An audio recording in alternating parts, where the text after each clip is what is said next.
Chapter 31, Mechanical Puppeteer. This is the transformation ceremony. Suen earnestly experienced the process that could bring him transcendent power. The feeling of continuous surging power flowing through his body made him feel relieved in every pore.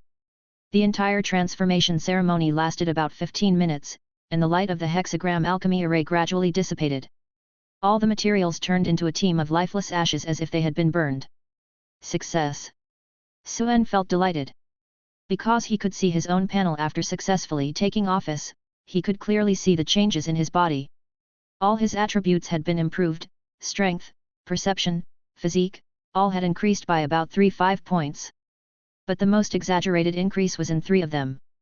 Agility changed from 6 to 24. Skill changed from 8 to 35. Spiritual power also changed from 19 to 31. They directly doubled. And on the skill panel, there was an additional passive skill called multitasking. Just like stripping off fragments of the soul, integrating with the Eerie puppet, Suen's mind gained some new abilities, but they seemed to have merged into his bones. The most tangible change brought by the increase in data was that Suen felt that his body had become stronger. Especially the 3 greatly improved data, he could clearly feel the transcendent feeling. The change in agility made him feel as light as a swallow, able to leap and jump several meters high with a single jump. The improvement in skill made him feel that his body had become more agile. The recruitment ability of his nerves to his muscles became extremely strong, allowing him to almost precisely control every piece of bone and muscle in his body. Although there was no specific manifestation of the improvement in spiritual power, Suen felt that his senses had become much clearer. At this moment, Suen felt like a superhuman. He felt that he could now fight 10 of his previous selves. Moreover, the most direct reflection of the increase in data was the skills on the panel. The 2 skills Suen mastered, Basic Firearms Mastery and Advanced Combat Introduction, directly changed to Intermediate Firearms Mastery 334/800 and Basic Combat Mastery 99/300. The improvement in skill can also directly enhance the mastered skills. Suen felt somewhat surprised. He eagerly wanted to experience the sensory differences brought by the increase in skill level, so he casually pulled out the pistol from his waist and immediately felt the difference. At this moment, the pistol no longer felt like a tool, but an extension of his arm. It made him feel that if he were to shoot, with a casual aim, he could easily hit the target. It was an extremely smooth feeling of familiarity breeds skill. So this is Intermediate Firearms Mastery? Just by increasing 1 level, it becomes so powerful. Suen's eyes sparkled. Without reaching that height, one could never understand the scenery at the top. What he couldn't understand before, now became clear. He even felt that with a little more practice, he could barely use the high-skill secret technique, gunfighting that required great skill. But with a little thought, he also understood. The significant improvement in skill also allowed him to have an extremely detailed control over various large and small muscle groups in his body. With stronger muscle control, regardless of combat skills or firearm skills that used muscles, the proficiency would undoubtedly increase significantly. Swish! The pistol in Suen's hand formed a flower of gun smoke and accurately returned to the holster. At this moment, he suddenly thought of something. Both hands moved simultaneously, and he pulled out 2 pistols at lightning speed, pointing them at the door and the windowsill. In that instant of experimentation, a new passive skill was automatically unlocked on the panel. Suen looked at the changes on the panel and exclaimed, "Multitasking, tisk tisk." It even unlocked the skill Dual Weapon Mastery. This was a completely new and wonderful experience. He could clearly feel the feeling of controlling the left and right hands separately, aiming at 2 targets. His 2 thoughts in his mind had clear divisions of labor and could independently give instructions to search for targets, aim, and pull the trigger. Although it was also dual wielding, it was fundamentally different. One was able to use both hands, the other was mastery. His combat power had skyrocketed. The inn was not a shooting range, so there were no conditions for live shooting. Suen put away the pistols. Although the multitasking skill was also powerful for a gunman profession, in reality, it was an awakening ability for the puppeteer profession. Suen shifted his gaze back to the wooden box that had contained the puppets before. On it was a book titled Comprehensive Guide to Puppet Making for Beginners. The significant increase in spiritual power and the passive ability of multitasking were obviously skills exclusive to puppeteers. The road is still long. Suen pondered. To become a qualified puppeteer, he still had to learn many things, such as puppet making and maintenance. The process of making puppets was extremely complicated. This involved engraving, enchanting, runes. Each process required a lot of time to study. For example, the most basic rune drawing. Don't think that just drawing some curved special symbols on the puppet is easy. It's like giving you a sketch. Can you immediately draw it accurately if you have no foundation? Even slight mistakes would greatly reduce the combat power of the runic puppet. It seems that I'll have to go to the black market again sometime, buy some spiritual wood, and try to make my own runic puppet. Suen was not afraid of difficulties. On the contrary, he enjoyed the process of learning new knowledge. At this moment, a new idea suddenly popped into his mind as a time traveler. The material for puppets doesn't necessarily have to be spiritual wood. He thought of the scene where Pistoia controlled a group of puppets to attack Ivan in the dilapidated underground mansion. At that time, Ivan, who had awakened hardened bones and had adamantine scales implants, easily killed the puppets made of ordinary materials. The ordinary puppets armed with cold weapons couldn't even scratch him. A large part of the combat power of the puppeteer profession depended on the puppets. And the attack power of the puppets themselves was also the most important factor in determining the outcome of a battle. Wooden puppets were easily broken, but what if they were replaced with mechanical puppets armed with hot weapons? Suen's expression suddenly brightened when he thought of this. The reason for using wooden puppets was for easy control. After all, the lighter the puppet, the greater the room for control. Low-level puppeteers couldn't control puppets that were too heavy. But it's not 1,000 years ago anymore. Old London was in the age of steam technology. Micro-steam boilers could provide enough power for heavy mechanical arms and external skeletons. Why couldn't they provide power for mechanical puppets? Thinking of this, Suen's thoughts suddenly diverged. As a time traveler, he didn't have any conservative concepts. Whether it was technology or transcendent power, weren't they all for becoming stronger? Having seen all kinds of high-tech products in his previous life, his mind was now filled with many design inspirations. Since this world didn't have electronic control systems, how about a puppet Gundam or a puppet Transformers? Suen felt like he had opened the door to a new world. In his mind, he could already imagine himself controlling not a group of puppets, but a group of battle mechas. However, it was difficult to turn his thoughts into reality.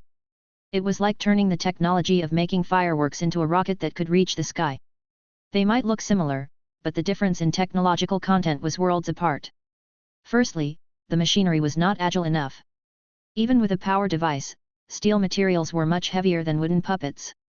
Secondly, to create mechanical puppets, he needed to have a deep understanding of machinery and puppet knowledge.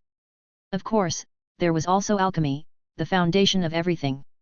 For Suen, a time traveler, there was too much to learn, and he had to start from scratch with everything. The amount of knowledge needed would probably take hundreds of years to learn. However, he had the Reaper of Death. Suen felt that his future self would probably take a completely different path from the traditional inheritance. That path would be the mechanical puppeteer. Chapter 32, Gang Regulations. After successfully starting his job, Suen finally felt the gap between professionals and non-professionals clearly. Moreover, this was only the difference in the enhancement of physical attributes and skills after starting the job. The real focus on improving the combat power of professionals was still on the alchemy plant equipment. Although Suen couldn't see other people's attribute panels, he could guess that his advanced rare profession puppeteer using golden materials would definitely overpower other professionals of the same type. This made him more worried about the direction of his future alchemy plant equipment. Such good talent attributes felt like a waste to use ordinary plant equipment blueprints. Even the silver plant equipment 1000 killing feather wings that Gerda, the officer of the guild, used, Suen always felt somewhat unsatisfied. His high agility attribute was a good match, but high skill and high mental power were a bit wasted. Without much thought, after successfully starting his job, Suen meditated in the hotel for a whole day. He needed time to adapt to the skyrocketing attributes after starting the job. The rune puppet brought a leap in his physical fitness. And for a long time in the future, this growth would continue in a decreasing form until the curse characteristics in the materials were completely digested. During the whole digestion process, he would often hear whispers in his ears. It was the alchemy art that made the materials for the inheritance of the puppeteer wanting to enlighten him. Perhaps during this process, he would comprehend more professional abilities. At night, the fog that enveloped the entire city gradually thickened. It was time for the work meeting. Suen woke up from meditation earlier than the scheduled time. His thoughts returned to reality, and the unpleasant noises from the next room came over again. He glanced at the terrible environment in the room, frowned, and muttered, "It looks like I need to find a long-term residence." He checked out and left the hotel. Suen arrived at the gathering place 15 minutes earlier than the scheduled time. Beside Green Street, in front of the abandoned building, a bonfire was burning in an iron bucket, and the flickering fire cast strange shadows on the wall. However, something seemed off about the atmosphere today. Captain K sat on the steps with a cold face, without a hint of a smile on his face. The veteran members didn't joke around today either, as if they knew something was going to happen, they all stayed quietly. Suen walked to the side of the road and found a spot, imitating the casual posture of the veterans, and squatted there. One by one, more people arrived, and some whispered to each other when they noticed that something was wrong with the atmosphere. What happened? Captain doesn't look good. Oh, the sniper who attacked us yesterday was found out. It's an old man from the guild named Miller. He had a good relationship with Captain K, but... Ah, you mean Captain Miller from Hunkfin Street is the mole. SHH, the captain is in a bad mood, don't mention this. Suen listened on the side and roughly understood the reason for K's gloomy face. But he wasn't too surprised. He had already guessed that there weren't many sharpshooters who could accurately kill targets from that distance. If it was someone from within the Cross Society, they would probably be easily found out. When Suen heard about the suicide later, he also felt that things might not be that simple. But he didn't think too much about it. It was a headache for the high-level members of the guild. Soon, everyone gathered. K didn't waste any words and said directly with a black face, "Those who didn't show up for the guild's operation yesterday, step forward." Although his voice wasn't loud, everyone could hear the coldness in his tone. The people looked at each other, and at this moment, two veteran members with pale faces stood up. "Captain, it's not that I didn't want to. I drank too much yesterday and really didn't hear the assembly." The bearded man wanted to explain something, but K interrupted him and said expressionlessly, "Joe, you are also an old member of the guild. You should be clear about the guild rules. Take care of it yourself." Upon hearing this, the bearded man's face turned ugly. But he also knew that there was no room for mercy in the guild rules. He gritted his teeth, picked up an axe not far away, and without hesitation, chopped off his left hand. Crack! The sharp axe instantly severed his wrist, and his severed hand fell to the ground, blood splattering. Joe was covered in cold sweat, looked at K, and lowered his head. "Captain, I was wrong." K still didn't say anything and glanced at another person. "Duan, what about you?" The other thin man with a rooster comb hairstyle was pale with fear, but he still walked out tremblingly. Not everyone could cut off their own hand without blinking. This guy was still scared and stuttered, "Captain, I can't do it." As soon as he finished speaking, a cold light flashed, and another severed hand fell to the ground. A scream of howling ghosts and wolves echoed through the building. Suen and the gang witnessed a bloody scene of the guild's execution, but this was a common small episode. The discipline of the gang was loose, but once the guild rules were violated, there was no room for mercy. However, losing an arm was not a big problem in this world. The most basic mechanical prosthetic arm only cost about 10 to 20,000 yuan. But those two unlucky guys didn't participate in yesterday's mission and didn't receive any rewards. They would probably have to live with a severed hand for a long time. At 7 o'clock in the evening, K led everyone to patrol 3 blocks of Green Street on schedule. Half an hour later, they finished work. The veterans went to drink or find women, and the crowd dispersed. Suen sat next to the octagonal cage of the Crimson Fortress and began his night of gambling. Perhaps as a gambler who didn't care about winning or losing, Suen won 2 consecutive rounds. But the bets were not big, only 1,000 yuan per bet. Originally, he wanted to follow yesterday's strategy and evenly bet on either the red or blue side for all the matches tonight to save the trouble of betting each time. This kind of betting method definitely wouldn't make him rich, but according to probability, he wouldn't lose too much either. Suen didn't come for gambling anyway, so he didn't mind. But just as he was about to bet like yesterday, a bold female voice came from behind him, seeming to ask him something. Turning around, it was unexpectedly a green-haired woman with 4 long knives hanging from her waist, exuding a heroic aura. She walked straight to Suen's side and leaned on the railing.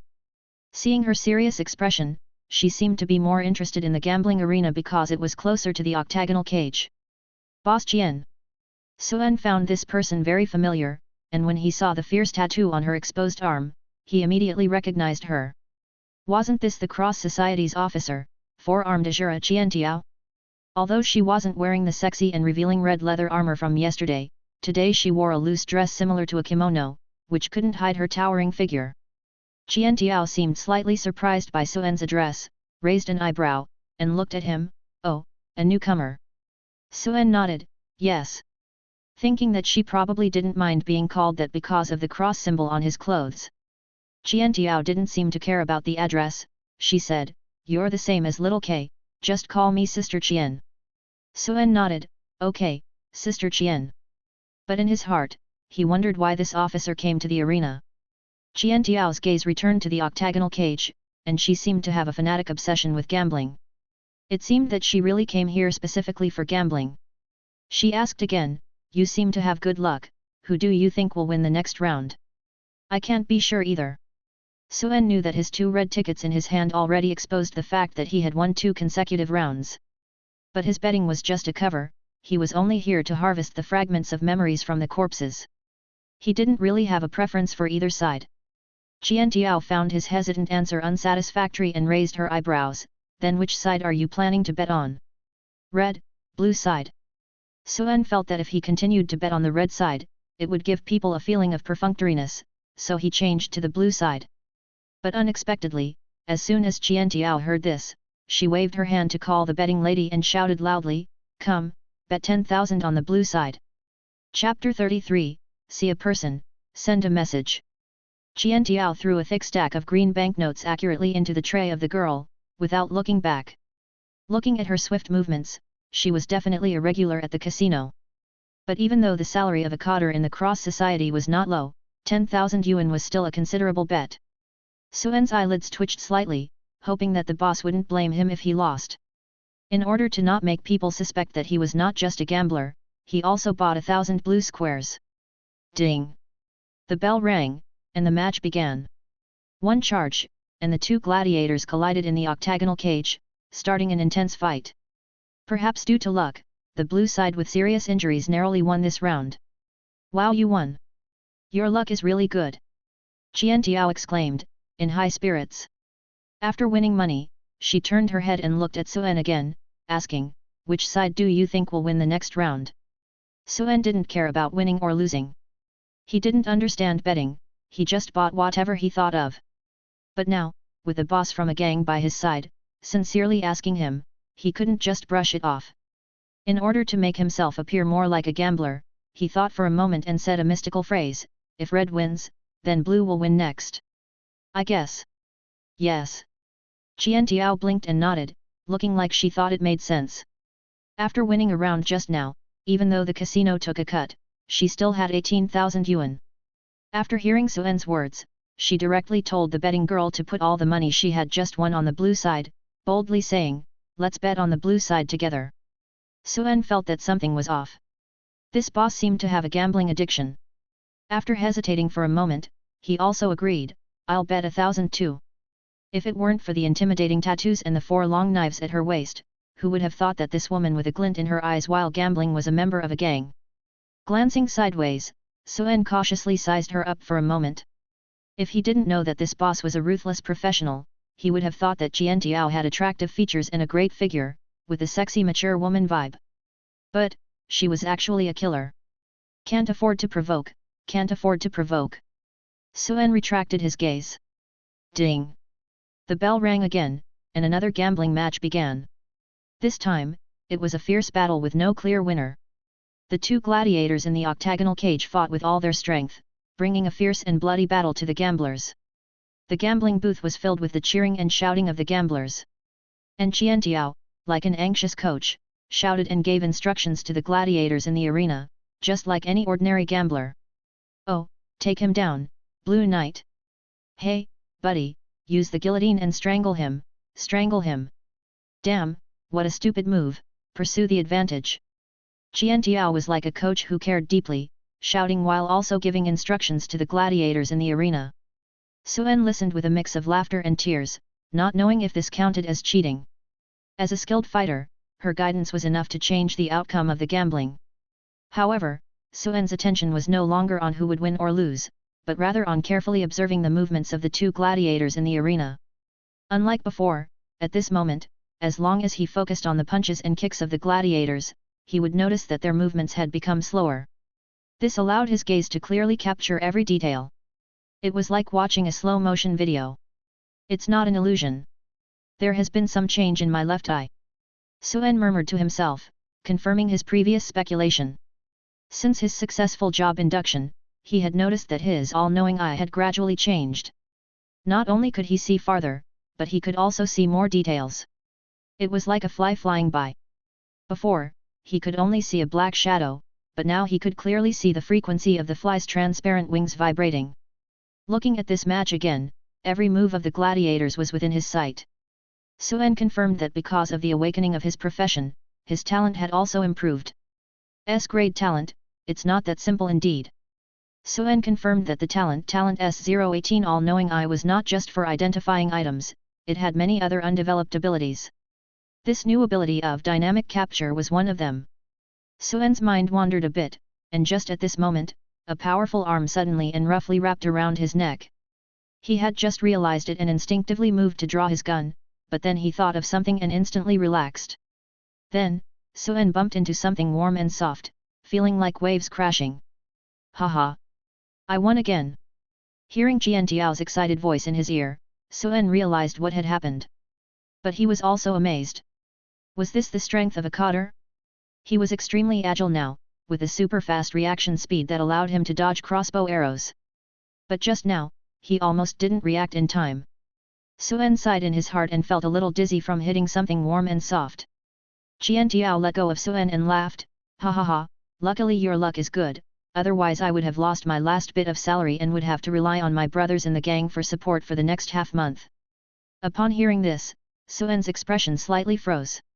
This Jiantiao, a gang member, only had 10,000 yuan in her pocket? She bet her entire fortune on a single bet? Indeed, in any world, gamblers have nothing. Suen thought that Jiantiao would stop after winning tens of thousands of yuan, but unexpectedly, she spoke again, hey, who do you think will win the next round? At this moment, there was a strange green light flickering in Jiantiao's eyes as she looked at Suen, full of excitement and enthusiasm. Suen had already won 2 rounds in a row. No, including the previous 2 rounds, he had won 4 rounds in a row. He bet small amounts, so winning or losing didn't matter to him. But now that he knew this was Jiantiao's entire fortune, Suen felt a bit pressured. He asked, are you still going to gamble? Why not? Jiantiao asked back and then shouted, I've been out of the city for a few months, it's been so boring. I need to have some fun tonight. Pausing for a moment, she explained seriously, besides, not increasing bets in gambling is soulless. Good luck without increasing bets, when will you get rich? This gambling rhyme, one after another. Suen's head was spinning. Saying that, Jiantiao didn't care about how Suen felt and directly told the betting girl, come, bet all of that on the red side.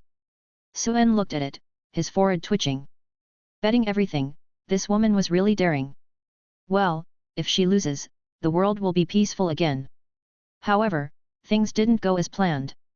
Perhaps it was fate playing tricks, but Suen guessed correctly again. This time, the red side defeated the blue side after a fierce battle. And then, the dramatic scene continued. Jiantiao would ask Suen after every bet, and Suen would casually say one, and she would bet everything.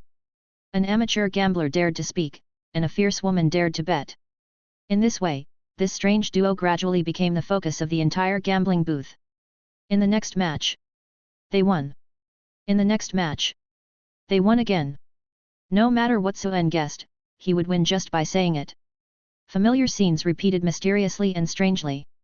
In the end, the two of them actually guessed correctly for 8 consecutive rounds.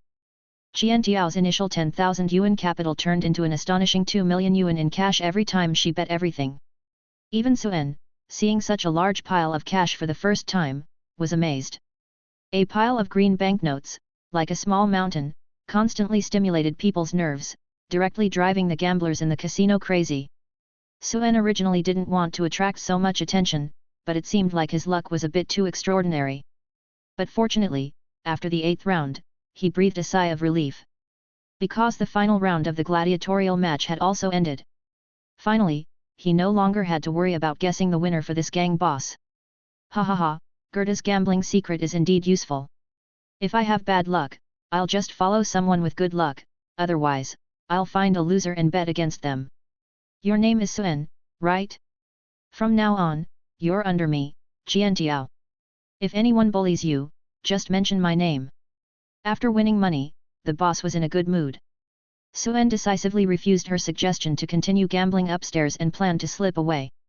But at this moment, Kay, covered in blood, approached them. Jiantiao, why didn't you inform me when you arrived? Oh, why are you so bloody? I just had a conflict with a few guys who didn't know any better. They were probably from the Steam party. Oh? Where are they? Dead, dumped in the sewer. They were just small characters, not worth making a big fuss over. Jiantiao listened to Kay's words, pouted, and it seemed like the hungry and thirsty long knife at her waist calmed down. But today, she won money and was in a good mood, so she waved her hand and said, "Let's go, I'll treat you guys to a drink." Suen, as the hero who won the money, naturally couldn't refuse and reluctantly followed her to the tavern. As they walked, Kay chatted with Jiantiao. "Jiantiao, why did you come to Green Street?" "Hehe, is it because you want me to arrange something for you?" "You brat, I came for business, okay." "What business?" "To meet someone, and also to deliver a message to you." "Oh, what's the message?" "Yesterday, one of the attackers who raided the headquarters of the gang escaped. He took something very important from the warehouse. We chased him all the way, but his trail disappeared in the streets near Green Street. The boss doesn't want that thing and the forbidden item to be taken away, so he wants you to be more vigilant." Chapter 34, Tool Man. It was expected that the high-level members of the Cross Society would actively recruit the Red Devil Gaelong, which was also within Suen's expectations. After all, such a highly skilled expert who was expelled from the inner city would be a great help to any gang in the outer city. It's possible that not only the Cross Society, but also the Raven Gang and the Steam Party are in contact.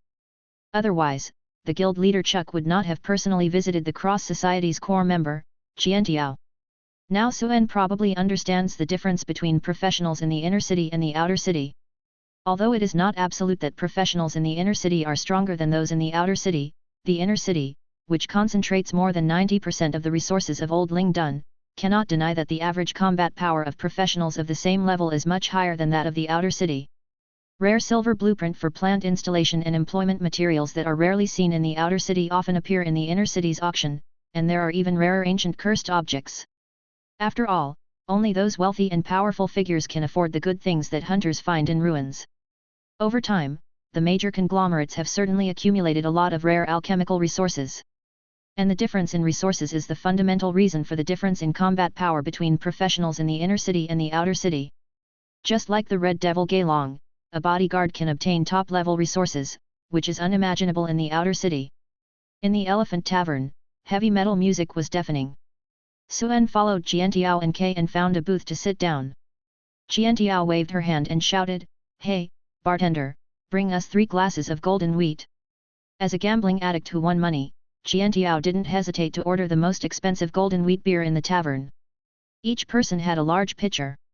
Because this golden wheat black beer was a high-quality product directly from the inner city brewery, it was also expensive. A pitcher cost about 1,000 lisuo, equivalent to half a month's salary for an ordinary worker. Suen didn't taste anything special about this beer. Its taste was similar to the blended whiskey he had in his previous life. But when he looked at the ingredients of the beer, he understood that the reason why this beer was expensive was mainly because of its water. Old Lingdun's water source was not actually scarce, but it lacked clean water sources. The underground water sources were mixed with a large amount of dark energy substances, and drinking them directly could easily cause distortion. To deal with these pollutants, large-scale filtering water plants were needed. It was said that the filtering cost was high, and it was also because of the monopoly of the conglomerates. Only residents of the inner city were eligible to enjoy truly pure drinking water. In the outer city, ordinary people could only enjoy inferior drinking water, and the prices were not cheap either.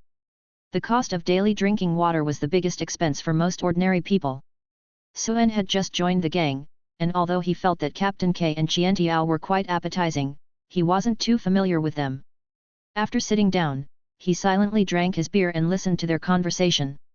Qiantiao, you said that the guy who escaped ran to our Green Street and disappeared. Yet, the tracking expert of the guild followed him all the way to the next block, and then the traces disappeared. But whether it's that item or the forbidden item, they can't be put into the storage ring. It's not easy for that guy to escape. We suspect that he is hiding in one of the sewers nearby. Also, K, be careful when you and the brothers are doing things lately. It seems that something has happened in the Black Tower, and there is some internal turmoil among the top conglomerates in the inner city. The Steam Party and the Raven Gang are supported by major corporations, so there may be some actions recently. I understand, Qiantiao.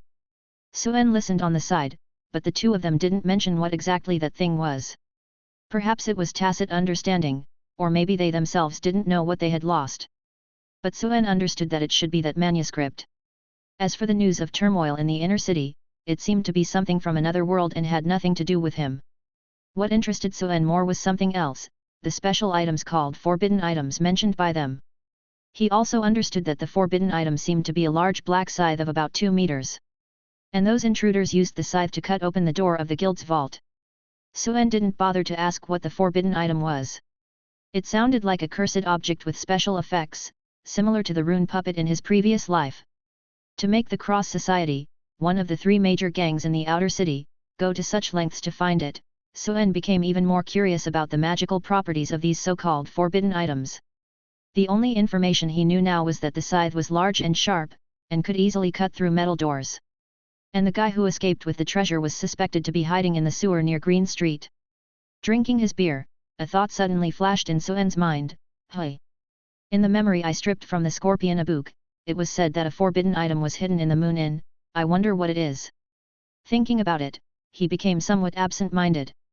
Because he didn't have the opportunity to interject, Suen was either drinking or playing with the coin in his hand out of boredom.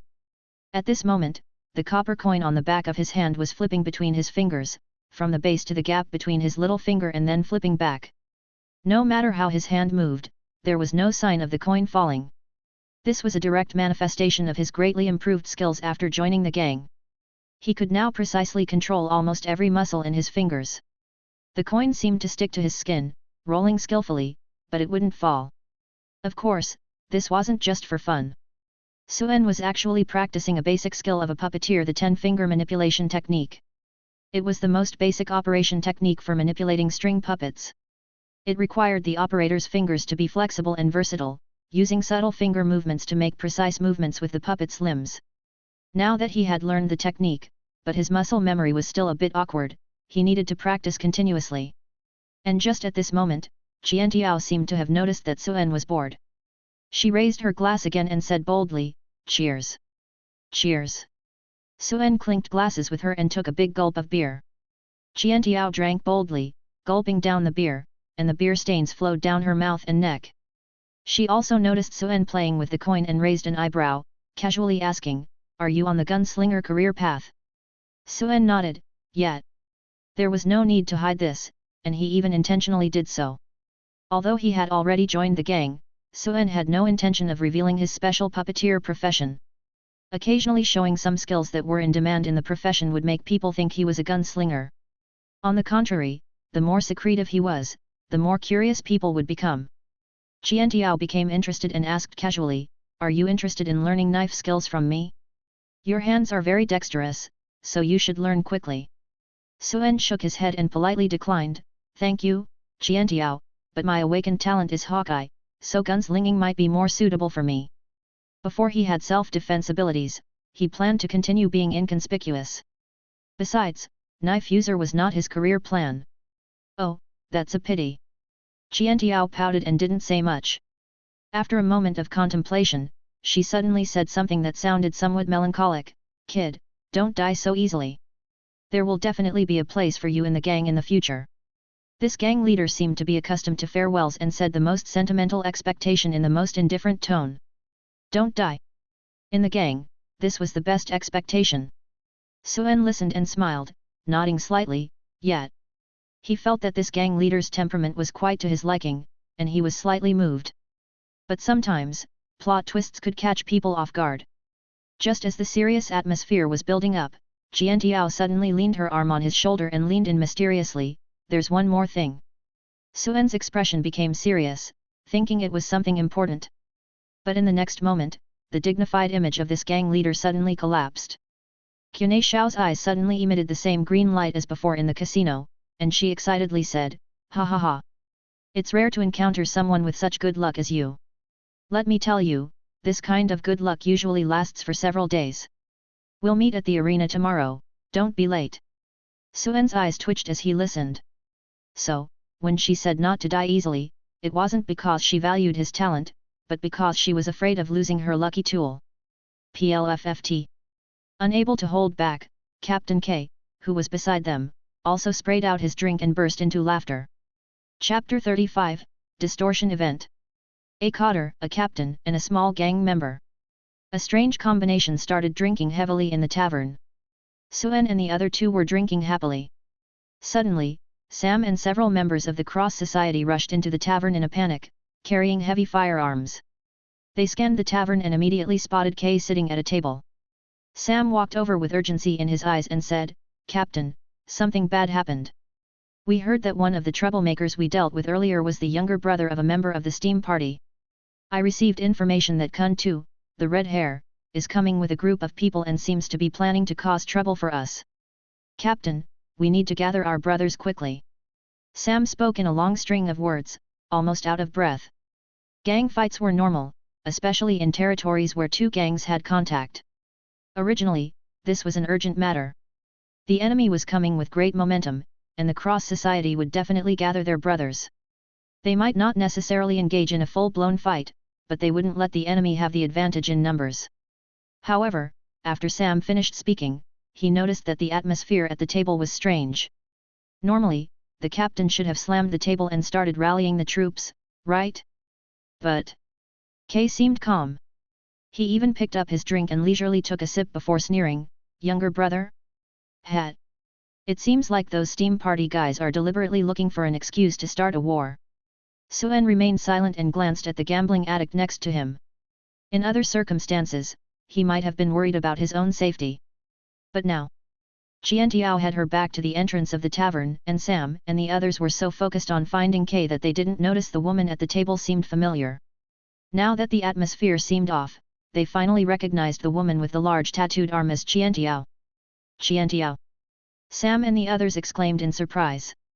Qiantiao raised her glass and took a sip, lazily asking, "What's going on?" "Well, the Steam Party." Sam was about to repeat the previous situation, but when he saw Qunei Xiao's uninterested expression, he quickly changed his tone and said, "Ah, you're here, so there's no problem. Everyone."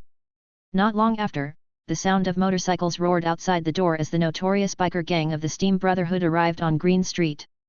Suen looked at the modified steam-powered Harley motorcycles outside the door, feeling a bit envious. It couldn't be denied that the Steam Party had superior mechanical modification technology in the outer city.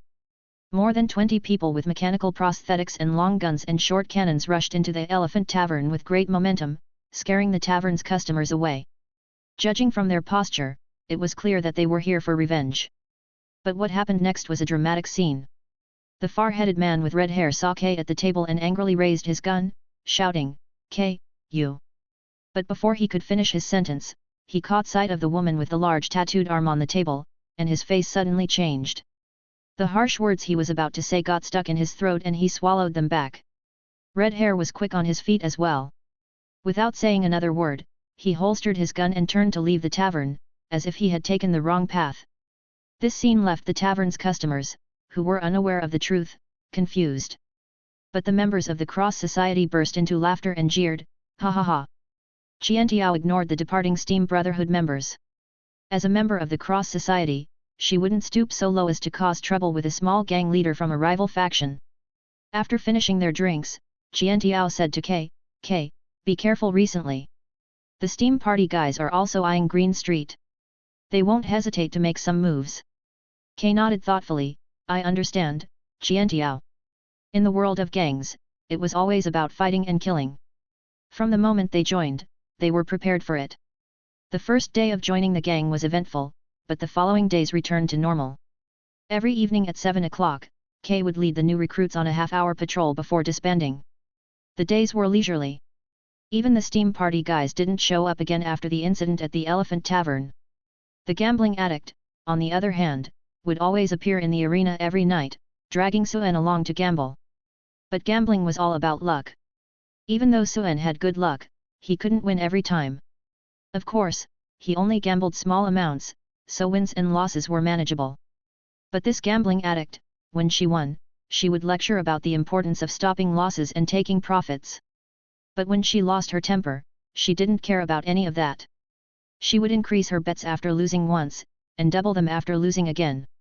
No amount of advice could stop her. This kind of gambling behavior led to her winning over 2 million at first, but she squandered it all in just a few days. This was the typical behavior of a gambling addict. When they won, they were intoxicated with wealth, but when they lost, they were destitute. However, this gambling addict, despite her average winnings, had good character. After losing everything, she didn't borrow a single penny from Suen or Kay, only relying on them for food and drink.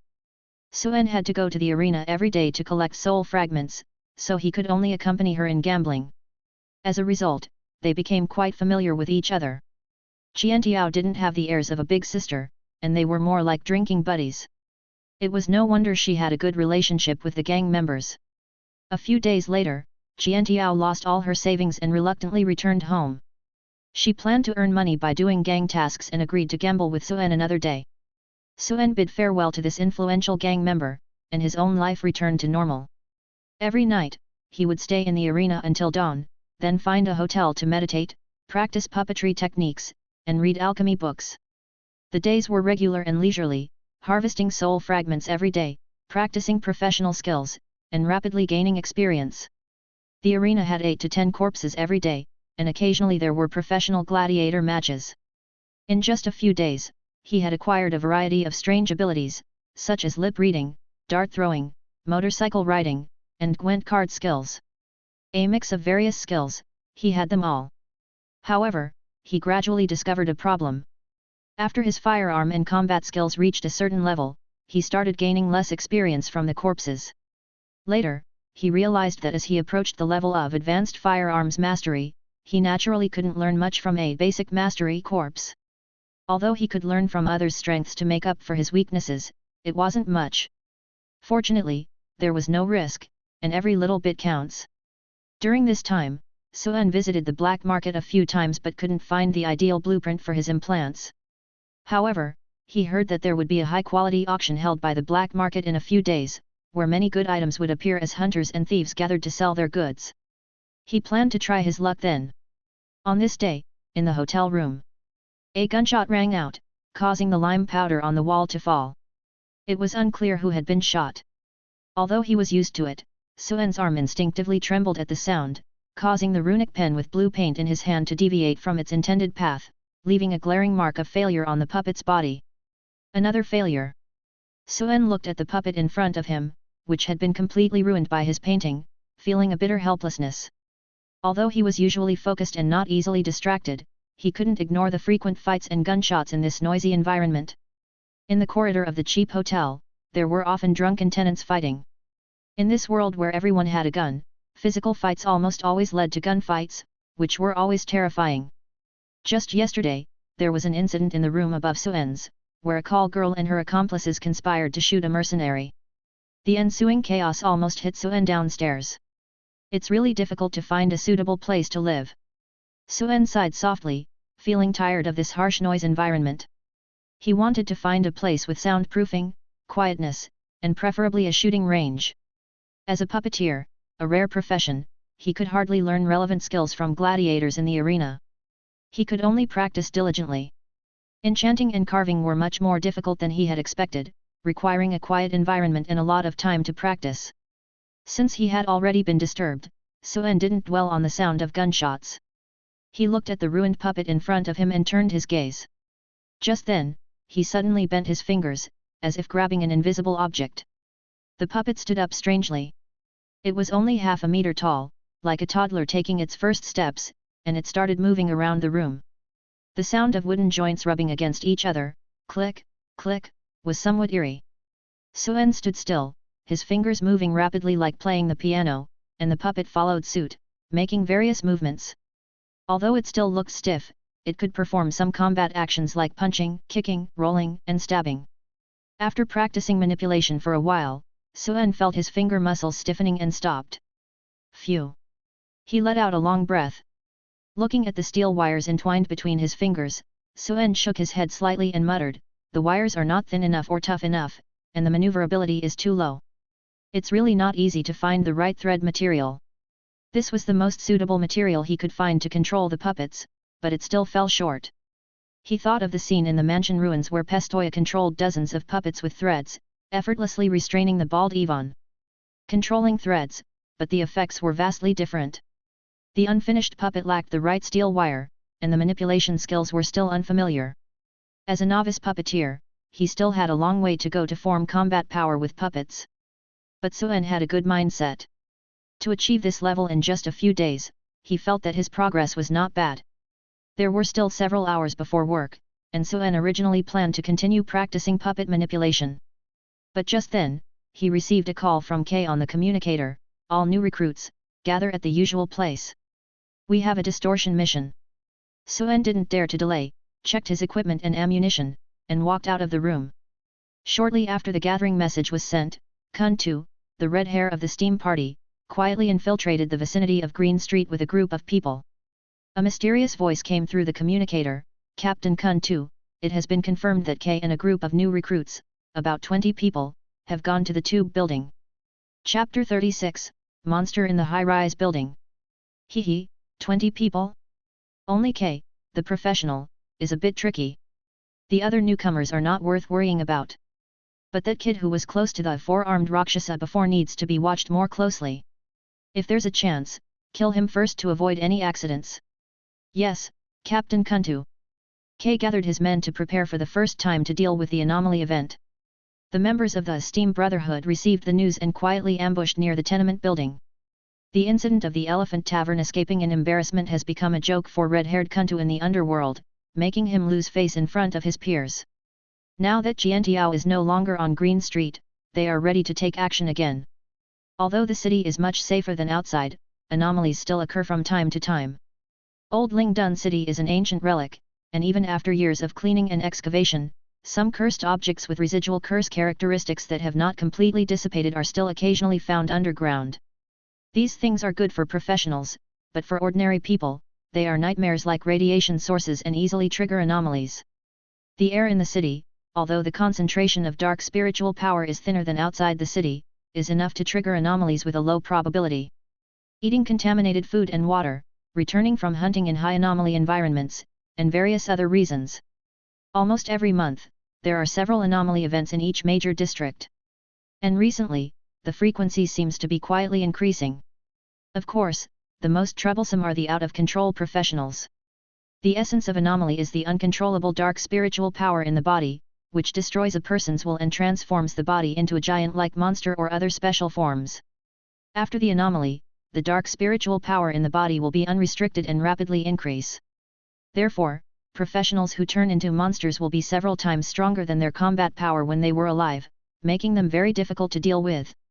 There are no city guards or security forces in the outer city, and the anomalies in the jurisdiction are all handled by the underworld. So, this is also the daily work of the 10 Cross Society members on Green Street. Shortly after the assembly order was issued, Suen had already arrived at the dilapidated building. In the recent period, more than 10 newcomers have joined, making up for the members who were killed in the support headquarters battle. The efficiency of the assembly was very high, and soon there were nearly 20 people in front of the dilapidated building. Suen, who was already considered an old-timer, looked at the almost all newcomers gathered in front of the building and was slightly surprised. After waiting for a while, Kay counted the number of people and said as usual, "All right, everyone is here, get ready to go." Dealing with anomaly events is a good practical training. Listening to the old birds like Sam, Suen learned that this time the captain intends to take the newcomers out for some real combat practice. Everyone got on motorcycles, and Kay explained the content of this operation, saying, "There have been many homeless people missing near the tenement building these days. Some people have seen bodies that have been gnawed on and monsters with anomalies. Maybe the seal in the nearby sewer has been broken, and monsters have come out, or maybe there are cursed objects. Anyway, our task this time is to clean up the basement near the incident at the tenement building. If we're lucky, we might find ancient cursed artifacts buried underground. At worst, we can get some cursed materials. By then, everyone will receive a bonus. After speaking, he waved his big hand and said, "Let's go, set off." Everyone nodded, "Yes, Captain." Suen remained silent as usual, not saying a word as an insignificant person. Although anomaly events are the daily unexpected events of the underworld, there are still casualties, especially for inexperienced newcomers. Suen was not careless at all. He observed the people in the team and checked his equipment before silently boarding the motorcycle with a few veterans. In addition to the bustling 3 entertainment districts, there is a tenement building in the north of Green Street, which is the slum in the civilian area. Because this ancient architectural relic preserved some dilapidated tenement buildings that can still be inhabited, it has gathered a large number of homeless people, beggars, and thieves. But even the members of the underworld rarely set foot in this place. Plague, stench, filth, and anomalies are the synonyms of this area. The people of Green Street marched in a mighty manner and arrived at the tenement building, where someone was already waiting. "Captain K, you're here." The one who spoke was an old man in coarse cloth, Bravo the One-Eyed. This guy is also the leader of the thieves in the Green Street area, and he has dozens of half-sized kids under his command, specializing in learning theft techniques to make money. Those with good talent will be sent to the guild to be trained as professionals. They are considered a subordinate organization of the 10 Cross Society. Kay nodded, familiar with this old man, and didn't bother with pleasantries. "Old man, where did the incident happen?" Bravo said, "Follow me." The old man led the group of people through a ruin. The air was filled with a strong sewage stench. Suen occasionally scanned the surroundings and saw faces of emaciated people peering curiously and timidly from the shabby huts. These were the residents of the tenement building. There were also some children, 10 or 8 years old, wearing tattered clothes and barefoot on the ruins. They followed the people from Green Street from a distance, their eyes filled with envy and longing. In the outer city, there are many such poor people, and no one knows the exact number, but it is definitely large. Their lives are as cheap as rye, with 100 lasua buying a life. In such a harsh living environment, only sewer rats can survive, but they stubbornly survive. These slum dwellers are also one of the most important reasons why the inner city gave up on governing these areas. The 10 Cross Society occasionally sends food here. Because many people in the underworld have come out from here. At least Captain K did. As they walked, the old man sighed, "Ah. I don't know what's been happening recently. The monsters in the sewer seem to be very active. A few days ago, someone even heard about a beautiful endless woman in the snail alley. Hee. I think it's probably some anomaly monster luring people to eat." Sure enough, a few days later, all the homeless people in that area disappeared. Suen listened from behind, his eyes showing contemplation. Beautiful women would be in the brothels on Green Street, but they would never appear here. But, what kind of anomaly monster would turn into a beautiful woman? This touched on Suen's blind spot of knowledge. Before long, the old man led the people from Green Street to the northernmost part of the tenement building. The smell of the sewer here was even stronger, as if they were close to certain pipe outlets. The old man pointed to a black tenement building several hundred meters away and said, "Someone saw anomaly monsters appearing in that dilapidated building before. They are more active when the mist appears at night. But be careful, there is a basement under that dilapidated building that seems to be connected to the underground network. I don't know what kind of monsters are hidden there, so don't go too deep." After listening, Kay waved his hand and said, "All right, leave the rest to us." Next was the job of the combat personnel. He pulled the gun bolt and said to Suen and the others behind him, "Brothers, let's get to work." The old man stayed where he was without saying anything. Everyone put on gas masks and night vision goggles and walked into the dilapidated building. Suen held the shotgun distributed by the guild, loaded it with a click. Compared to pistols, this kind of scattergun is more suitable for dealing with anomaly monsters. Even without alchemical bullets, a few more shots can blast the monsters to pieces. Chapter 37, Mutation. A group of 20 people swaggered into the cylindrical building. Several veterans had participated in such events many times before. Before entering the dilapidated building, Sam loudly explained the precautions to the newcomers. "Check your ammunition. Keep your spare firearms within reach. Be careful and aim before shooting. Don't throw grenades randomly unless absolutely necessary. You don't want to bury yourself if the monsters aren't killed. Also, keep your gun pointed at the ground, not at the person in front of you. Don't keep your finger on the trigger, or you might accidentally shoot someone due to fright. That's a violation of the rules. Don't speak loudly after entering. The distorted monsters in the darkness are very sensitive to sound. Suen listened carefully. These were all practical combat experiences. No wonder Kay wanted the newcomers to gain experience. He glanced at the cylindrical building not far away and frowned slightly. The dilapidated building stood alone, like an ugly toad monster crouching there. The dark windows looked like lumps on its back. Suen didn't know if it was an illusion, but he always felt like something was staring at their team. Is it a person or a monster? Suen couldn't figure out where the uneasiness in his heart came from. He knew very well what this feeling meant. There were some clues in his mind that caused his uneasiness, but they were not enough to form a clear connection, so it was intermittent. But he didn't say much because even if he didn't warn everyone to be careful, everyone would be extremely cautious in this environment.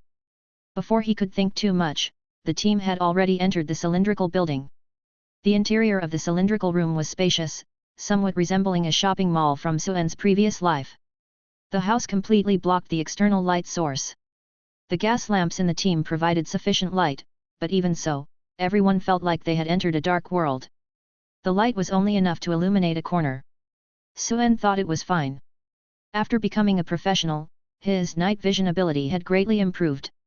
Even without wearing the crude night vision goggles, he could still see the rough outline of things in the distance. But the other newcomers seemed a bit uneasy.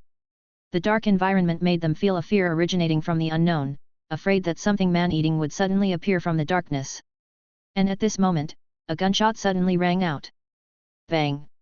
The fire illuminated the area for a moment, and everyone saw a black shadow falling from the nearby ceiling. Upon closer inspection, it turned out to be a white-haired rat. This sudden movement made the newcomers shudder. It was no wonder that Sam had told them not to keep their fingers on the trigger. Otherwise, with that sudden scare, many guns would have accidentally fired. And in front, Sam's hearty laughter came. Oh, lucky us. This white rat's ear bone is a cursed material worth 3,000 lis. I didn't expect to get the material just by shooting one casually. Monsters living in the distorted environment had a chance to produce cursed materials in their bodies, but the probability of ordinary monsters producing materials was very low. Usually, only elite monsters like Beast Kings had a higher probability.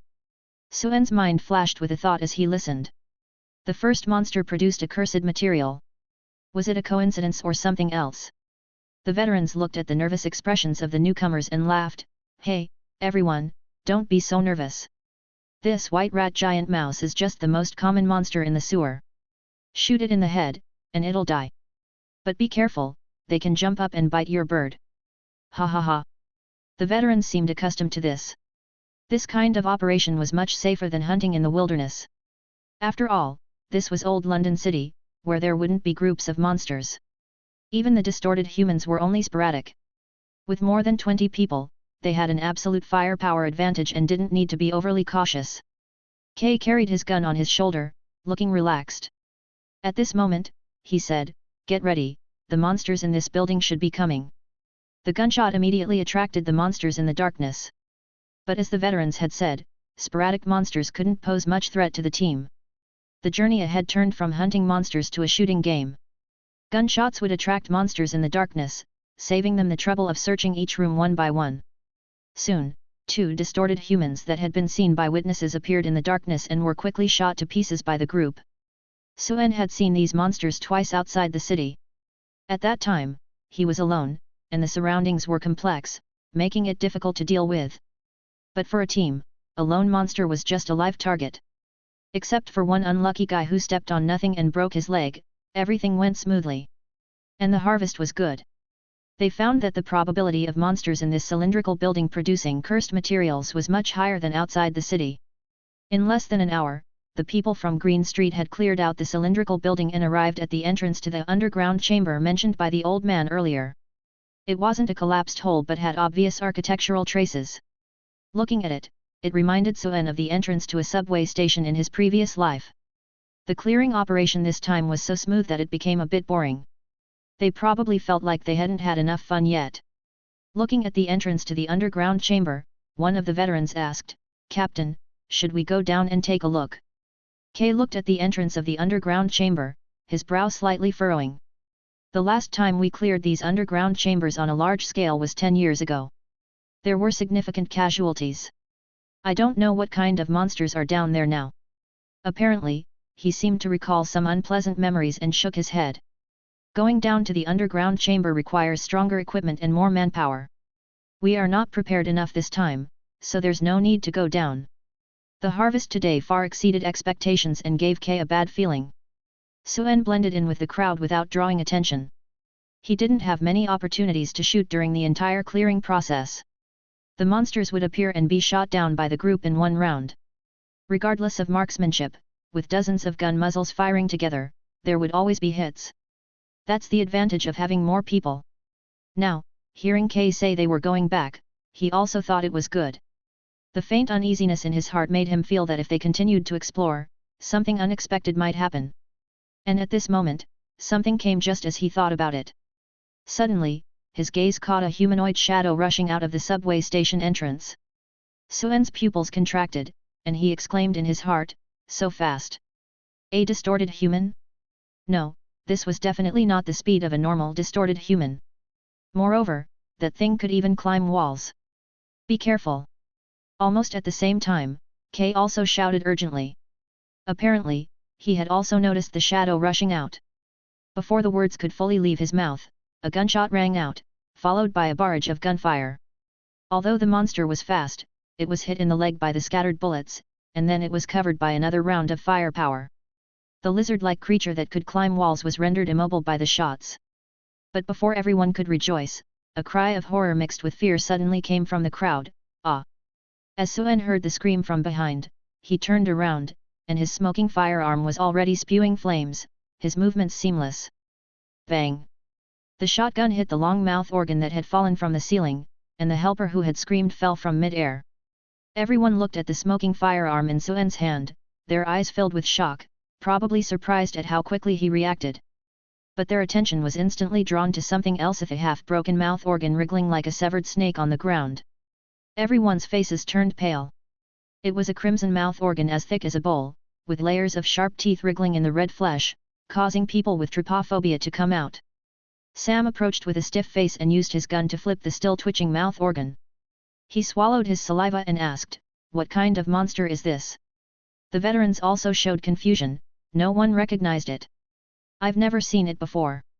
Kay's face became serious, and he looked at the shattered corpse and the half-broken mouth organ, furrowing his brows. This monster is definitely not simple. Even out-of-control professionals wouldn't have such fast speed. If it weren't for Suen's quick shot just now, one of them would have been dragged away by the monster. Kay's expression became slightly solemn as he looked at the entrance to the underground chamber and said, "Something's not right. This kind of monster has never appeared in the city's sewers before. I think it's best for us to leave here first." Suen's all-knowing eye allowed him to have superhuman vision, and in an instant, he saw the name of this monster. Mutated distorted monster. Explanation: distorted humans affected by special environments, their weaknesses are the same as humans, and shooting them in the head or heart can quickly kill them. But at this moment, he wasn't interested in speculating about the cause of the monster's mutation. Since two monsters had appeared here, it meant there might be more in the underground chamber. "Let's go." Kay also realized that they couldn't stay here for long and was about to tell everyone to leave. But just at this moment, piercing screeches suddenly sounded. Squeak, squeak, squeak. In the next moment, several incendiary bombs lit up the surroundings. The intense light illuminated the entire cylindrical building, and the monsters hiding in the shadows seemed frightened and hid in various small caves. The people surrounding them were a group of individuals with various mechanical prosthetic limbs, and they had already surrounded them. Sam recognized the people and shouted angrily, "Steam party! Damn it, we've been ambushed!" Suen saw this and his expression turned cold. He finally realized where his sense of crisis had come from. It wasn't from these monsters, but from these steam party guys. He glanced at the entrance to the underground chamber and then at the blocked exit of the cylindrical building. He muttered to himself, "They chose a good place for an ambush." Chapter 38, Hysterical Strength. "Hey, isn't that Captain K? Long time no see." The voice echoed in the tenement building, and everyone could hear the sarcasm in the words. The members of the steam party surrounded the people of Green Street who were at the bottom of the tenement building. The leader was the red-haired Kuntu, who had appeared at the Elephant Tavern before. He looked at Kay with a relaxed smile, as if victory was already in his hands. Suen looked at the enemies and his expression became serious. 2 professionals, this is going to be troublesome. Kuntu's alchemical plant was the flame lizard, with the main material being the oil gland of the flame lizard, a curse material that was obscure and somewhat useless. But this plant gave him a high resistance to fire and the ability to manipulate flames. After adding some improved flame-throwing mechanical devices, he became a pseudo-fire mage. This combination of machinery and plants was the mainstream new-style alchemist. Although it lacked the flexibility of a pure first-order old-style fire alchemist and the strength of a normal professional, its destructive power was not inferior. The key was that the casting process was more cost-effective. It was like using a lighter to ignite and using a magnifying glass to focus the fire. The methods were different, but the results were the same, limited to low-level spells. As new-style alchemists, the members of the steam party preferred machinery over alchemy. To them, alchemical plants were just auxiliary tools, and machinery was the focus. Although this clever approach limited the potential of the plants, the mechanical modifications had no limits. Moreover, the curse properties of the plants, although weaker in effect, also had a smaller chance of distortion, making them suitable for people with less talent. However, facing only Kuntu, Kay didn't have much advantage. In a one-on-one fight, the probability of Kay, a high-agility assassin, killing Kuntu, a pseudo-mage, was obviously higher. But obviously, the enemy had also thought of this. In their team, there was another person who had unsealed their alchemical plant. It was a person wearing a black windbreaker, with an octopus metal mask on his head. The exposed skin on his hands and neck emitted a dark metallic cold light. When Suen saw this person, he instantly matched the information in his mind, the captain of the 13th block of the West City, Steel Gorilla Sis. Since he knew that the Cross Society and the Steam Party would always have clashes, he had done his homework during this time and had some understanding of the abilities of the famous professionals from the opposing factions. This Steel Gorilla Sis awakened the beastification talent C071 ape, which allowed him to transform into a giant ape like a werewolf, greatly increasing his physical strength, speed, and toughness. It was a very good melee talent. And this guy also obtained the obscure alchemical plant, Salamander Iron Skin, a metal bioskin with super toughness that the Steam Party had developed. This allowed him to have super defense against firearms after unsealing the plant. Because of this, Sis earned the title of Steel Gorilla. This is a bit tricky. Suen looked at the situation and knew that it was specifically targeted at Kay. One could fight, and the other could withstand. Although Kay's blade was sharp and could cut people in half, it was obvious that this Steel Gorilla was specifically targeting assassins like him. At least Kay's blade would not be able to kill him in a short period of time. The red-haired Kuntu is not much of a threat. Although his fire control ability is strong, his attack range is limited. In Suen's eyes, Kuntu, who had joined the organization, was not much of a threat. His attack methods were single, and there was a lot of room to predict the direction of the attacks from his mechanical flamethrower. Moreover, Suen had already advanced to advanced mastery in marksmanship, which was enough for him to use the kite-flying method to turn that guy into a sieve. But there was still the Steel Gorilla Sis. Suen squinted his eyes and observed the man in the windbreaker upstairs, thinking to himself, I wonder if the armor-piercing alchemical bullet can penetrate his goggles. Without actual combat data, it was difficult to determine. According to legend, this guy had a record of withstanding alchemical bullets. The only weak point, his eyes, seemed to be hidden behind the goggles with runes, and it didn't seem easy to break through. Moreover, since it was one of the few weak points on his body, he would definitely be heavily guarded. Suen felt that choosing these two professionals as the first targets of attack was not logical. Because the most troublesome situation at the moment was not the two professionals, but the number of enemies. There were nearly 50 enemies, with dozens of guns and rockets aimed at the people of Green Street. Under concentrated fire, there would definitely be casualties. Suen also didn't have the certainty to avoid the concentrated fire in the first moment. But for him, there was one good news, most of the guns were aimed at Kay. After all, in the eyes of those people, only Kay, as a professional, was the biggest threat. Thinking of this, Suen's gaze began to wander. Gang fights were a daily occurrence in the underworld. The veterans were prepared for death at any time in the firefight with rival gangs. But the newcomers seemed a bit at a loss. Perhaps it was because these newcomers were trembling in the face of death that the members of the Steam Party didn't immediately take action. It was like a hunter seeing its prey fall into a deep trap.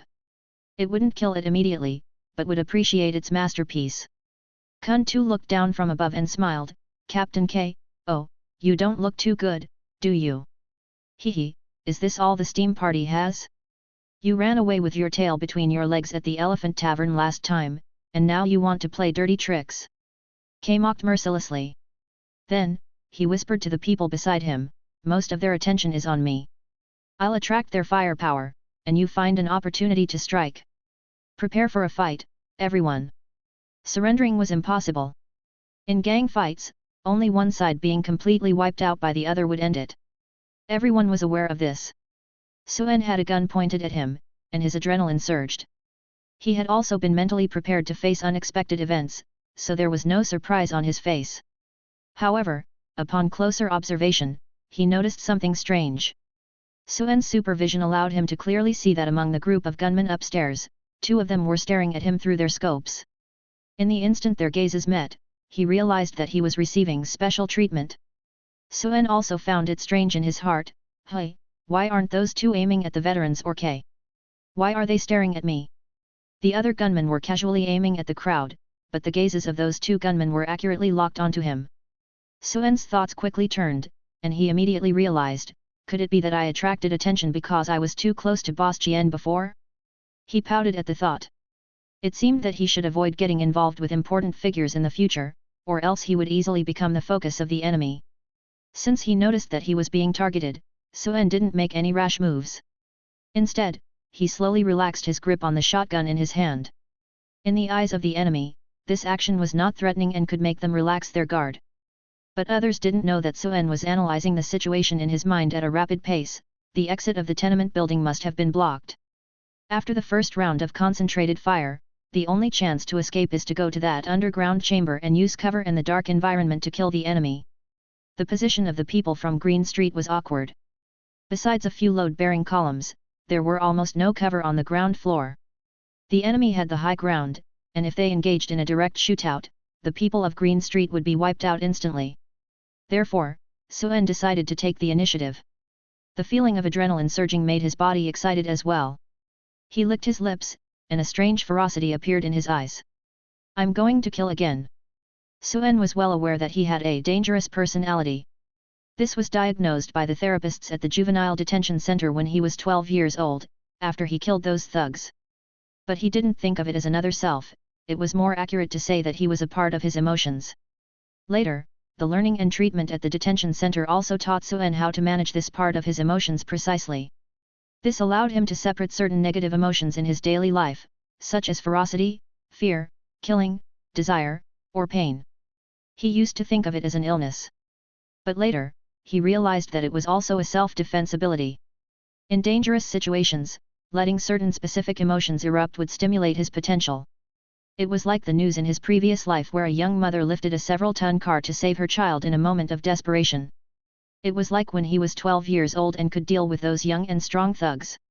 It was a potential called hysterical strength. Scientifically speaking, in extreme situations, hormones in the body would rush out of the adrenal glands, flow into the blood, and circulate throughout the body. This would fill the muscles with excess oxygenated blood, allowing them to exert more strength. But this process was also dangerous and had a high chance of causing the breakdown of various tissues in the body and death. Suen wasn't sure if his situation was like that. But once he released him, his body would become extremely excited, hormones would surge, and his strength and nerve reactions would increase significantly. Now, with a gun pointed at his head, he felt this sensation again. Chapter 39, Firearms Expert. Captain K said, let them find an opportunity to take action themselves. Suen would not be polite. The people on Green Street were already at a disadvantage, and giving the initiative to the enemy would be suicidal. Just as the thought arose, a cold light flashed in his eyes. Hee. Suen smirked in his heart and let go of the shotgun in his hand. In that instant, time seemed to slow down, and the long gun fell slowly in the air. At the same time, his hands quickly reached for the handles of the 2 pistols at his waist. Before the shotgun hit the ground, he already had the 2 pistols in his hands. Draw the guns, aim, and pull the trigger. The whole action was smooth and without hesitation, so fast that people only saw a fleeting shadow of his hands. While the members of the steam party were still enjoying the thrill of being hunters, and while Kay and the others were still struggling to find a way out, suddenly the entire tenement building was filled with thunderous gunshots. Bang! A loud explosion. If you listened carefully, you would find that it was 2 overlapping gunshots. The shotgun did not have the range and accuracy to kill the 2 gunmen aiming at their heads from upstairs, but the large caliber pistols did. Suen's proficiency in dual-wielding weapons allowed him to accurately aim at both targets. His advanced firearms proficiency allowed him to draw his guns at a speed that was unimaginable, even faster than the 2 snipers whose fingers were already on the triggers. After the gunshots, 2 heads exploded, and blood splattered everywhere. In that instant, time seemed to stand still. The gunshots came too suddenly. So much so that the 70 to 80 people in the tenement building were all stunned. No one expected that a rookie would suddenly become a killer in this situation. After pulling the trigger, Suen's reflexes had reached their peak. His dual pistols were still spewing tongues of fire, and his body was pushed back by the recoil of the bullets. Throughout the process, his face was filled with a numb calmness. Taking advantage of the moment when everyone was stunned, he quickly kicked the ground and rolled away from the crowd. At almost the same time, Kay, as a professional, also reacted. He thought to himself, what an opportunity. Without any delay, the muscles in his legs suddenly bulged, and he shot out like a compressed spring, swoosh. Taking the initiative in the battle into their own hands was also Kay's idea. But before, most of the enemies were focused on them, and he didn't have a chance to strike first. Now, Suen's 2 shots not only broke the deadlock but also relieved some of the pressure on Kay, creating an opportunity for a counterattack. As long as he was given the space to operate, he could unleash a shocking speed that the enemy couldn't even catch up with, breaking the deadlock. The newcomers hadn't figured out what had happened yet, but in the next second, the battle was ignited by the gunshots. For a while, nearly 100 guns from both sides were firing frantically, like thunder in the summer, deafening. Bang, bang, bang, bang. The flames illuminated the tenement building, and the intense shockwaves caused debris to fall from the surrounding buildings. The floors and load-bearing columns exploded like tofu under the dense barrage of bullets. Kay rushed forward, and most of the firepower was drawn away. But even so, the people on Green Street were still in a desperate situation facing the enemy shooting from above. Except for a few veterans who rolled and dodged the bullets in time, barely leaving room for counterattack, the newcomers became living targets almost immediately, with blood holes exploding on their bodies, falling to the ground. Under such firepower suppression, even Suen, who was already several meters away from the crowd, was under considerable pressure. He fired the first shot and attracted a lot of firepower. Even though he reacted as fast as a cheetah, he was still forced into a miserable state by this barrage of bullets. In that moment of rolling, he keenly felt the hot wind of several bullets passing by his side. Even though he reacted so quickly, some of the stray bullets still hit his body. But at least he managed to save his life. Suen took cover behind a thick stone pillar and took a few deep breaths. Under the chaotic gunfire, no matter how good his footwork was, it was useless. He had a few blood holes on his back from the iron sand, but he had managed to survive. However, since he didn't die in the first place, the ferocity in Suen's eyes grew stronger. He held the dual pistols, calculating the countdown in his mind, 5, 4, 3. Sure enough, within 5 seconds, the gunshots suddenly quieted down by more than half. He knew that this was the interval when the heavy firepower weapons ran out of bullets. Suen's eyes suddenly sharpened, and he urgently shouted in his mind, "Now is the time." Without any hesitation, he rushed out again.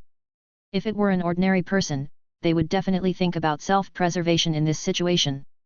But Suen knew very well that if he didn't kill all these steam party guys, there was no way he could walk out of the tenement building alive today. Although Captain K was strong, he had no chance against the 2 professional enemies. If he waited for K to die, Suen's fate would also be a dead end. Therefore, Suen didn't hold any hope. Even if the enemy's main target was not him at the moment, he had to take the initiative to attack. Suen directly circled around from behind the stone pillar, seemingly without aiming, but his hands were already alternating between firing the guns. But even with this seemingly random shooting, every time the gun barrel spewed fire, an enemy upstairs would fall to the ground. If someone observed carefully, they would notice that not only did he hit his targets, but almost all of them were fatal shots, hitting the heart or the head. At this moment, Suen's face was filled with a cold frost, like the arrival of the Grim Reaper, mercilessly harvesting the lives of his enemies. With 2 revolvers, one with 6 rounds and the other with 8, in just 2.4 seconds, 14 bullets took the lives of 12 or 13 people. Listening to the sound and determining the position, analyzing the trajectory and judging the enemy's position, this was the miraculous skill of advanced firearms proficiency. It was a magical feeling, as if the firearms were a part of his arms, and the bullets shot out were pulling invisible threads. As soon as he thought of it, the bullets had already arrived.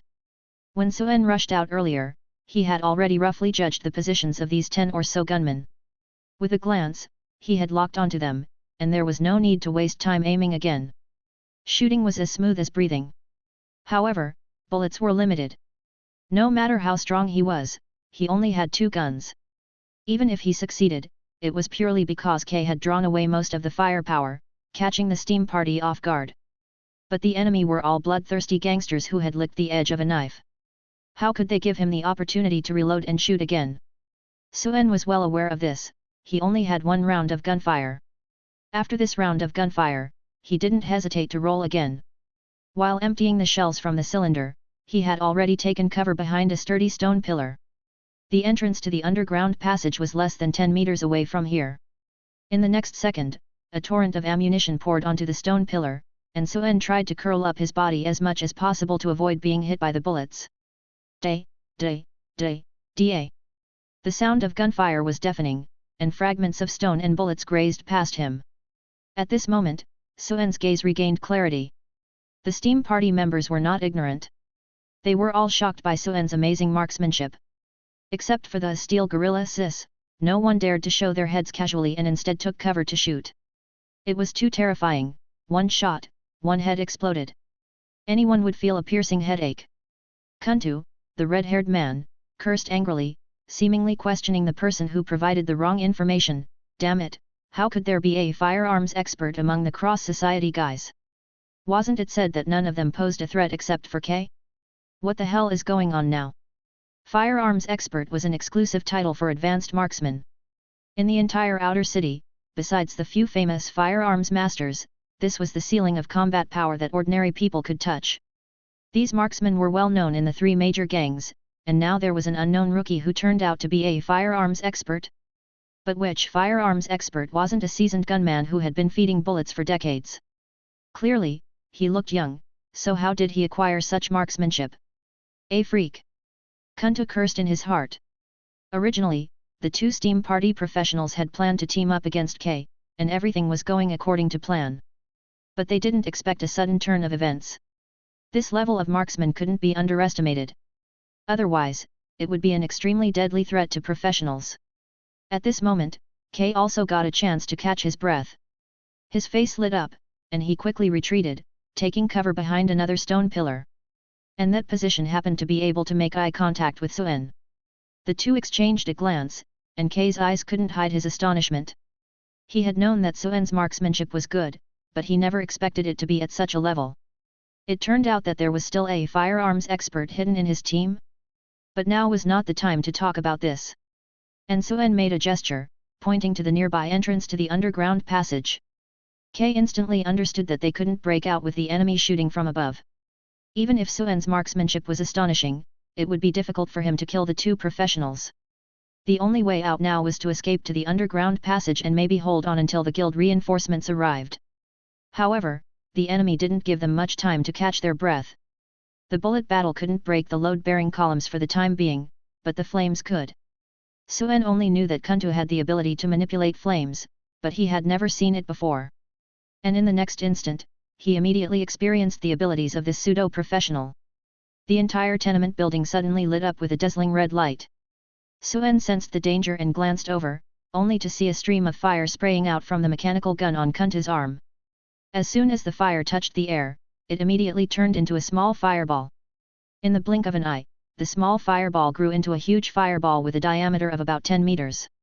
This was not just simple combustion, but a range spell created by fire control. Alchemy explosive bomb. Before the fireball even reached him, Suen felt as if the air had been burned dry, and his breath was hot and painful. Not good. Suen inwardly cursed. Without alchemical implants, there is still quite a gap in combat power compared to a formal professional. He had been suppressed by the fire guns earlier and didn't dare to show himself, but he didn't realize that Kuntu had already gotten close. This fireball was unavoidable. Suen was extremely decisive. Before the red light appeared, he had already switched to a strange-looking fire gun in his hand. It was none other than the gun named Three-Headed Demon. In this situation, he was willing to be seriously injured and burned in order to fire an alchemical bullet at Kuntu. Only by gambling on a mutual destruction could he bring a glimmer of hope to this desperate situation. But just as he was in this extremely dangerous situation, a figure suddenly rushed towards him, ignoring the flames. Hey! Suen looked and saw that it was K. He immediately realized what he was trying to do. In that moment of thought, he felt like he had been hit in the stomach by a cheetah, and his whole body was sent flying. So fast! Almost at the same time, the overwhelming flames slammed into them like a tsunami. Taking advantage of this impact, the two of them fell even faster. After a loud explosion, they fell directly into the dark underground passage. Seeing Suen and Kay fall into the entrance, Kuntu shouted, "That guy is injured. Chase after them, we must not let them live." He knew very well that this was the best opportunity to kill Kay, who must have been seriously injured. There was no hesitation, and the 20 to 30 members of the steam party followed them into the underground passage. Chapter 40, I Can Fight Back. Suen was somewhat surprised that Kay would bring him along at such a critical moment. The distance was enough for Kay's burst of muscles to send him flying, but bringing another person along resulted in injuries from the aftermath of the explosion. But obviously, this was the right choice. Not to mention that Kay was a straightforward person. As the captain, he wouldn't abandon his subordinates and escape alone. Otherwise, when the enemy appeared earlier, knowing that he was no match, he would have done so. And the current situation was even worse. If Suen died, he wouldn't be able to escape the encirclement of the steam party on his own. Even if they escaped into the underground cave, it would only delay their deaths. The two fell into the underground cave and rolled to the ground. Suen immediately smelled the burnt flesh and the scent of burning hair. His night vision ability was not weak, and he could see at a glance that Kay's back was burned over a large area, with bleeding wounds. It seemed that this guy had also been shot during the firefight. Kay stood up panting, his leather armor melted onto his skin, causing him great pain. But he didn't make a sound, took out a potion and injected it into his leg, temporarily delaying the worsening of his injuries. He asked, "Suen, are you okay?" "I'm fine." Suen was fine because Kay had protected him. The explosion only burned his thigh and the iron sand on his back didn't penetrate deeply. These injuries didn't affect his movements. Kay glanced at the three-headed demon in Suen's hand, looking slightly surprised. It seemed that he recognized this famous gun but didn't say much. Many people who joined the gang had their own secrets. He looked around at the dark environment and said seriously, "We can't stay here for long. The steam party will definitely come after me since they know I'm injured." "Okay." Suen nodded as well. If Kay didn't die, this operation would be completely meaningless. The two didn't say much and observed their surroundings as they walked. Suen looked around and realized that this was probably a subway station from 1,000 years ago. Platforms, stairs, waiting rooms, and even traces left by the decayed tracks. Kay's night vision goggles couldn't provide a clear view, but as someone who had escaped from the slums, he knew how to determine the direction of escape underground. He listened to the sound of water and whispered, "There's the sound of water to the west, so that passage should not be blocked. I'll distract them for a while, and you can escape on your own. Their target is me, so we'll find a way to hold on a bit longer. There's a lot of activity here, and the gang will definitely send reinforcements. Maybe we can survive." When Suen heard this suggestion, his eyebrows slightly raised. Kay's plan was not bad. Being together would indeed burden each other. Kay's own burst speed was strong, and he would be more likely to survive alone. Moreover, if they split up, the enemy's focus would definitely be on chasing him, increasing Suen's chances of survival. But Suen looked at the restless shadows in the darkness and his face became serious. In this underground cave, there were not only them but also some natives. Judging from the mutated aberration they had killed earlier, there were probably more unknown monsters in this underground area. If they went deeper, their chances of survival might not necessarily be higher than facing the steam party. Thinking of this, Suen shook his head and said, I think it's best if we don't go too deep.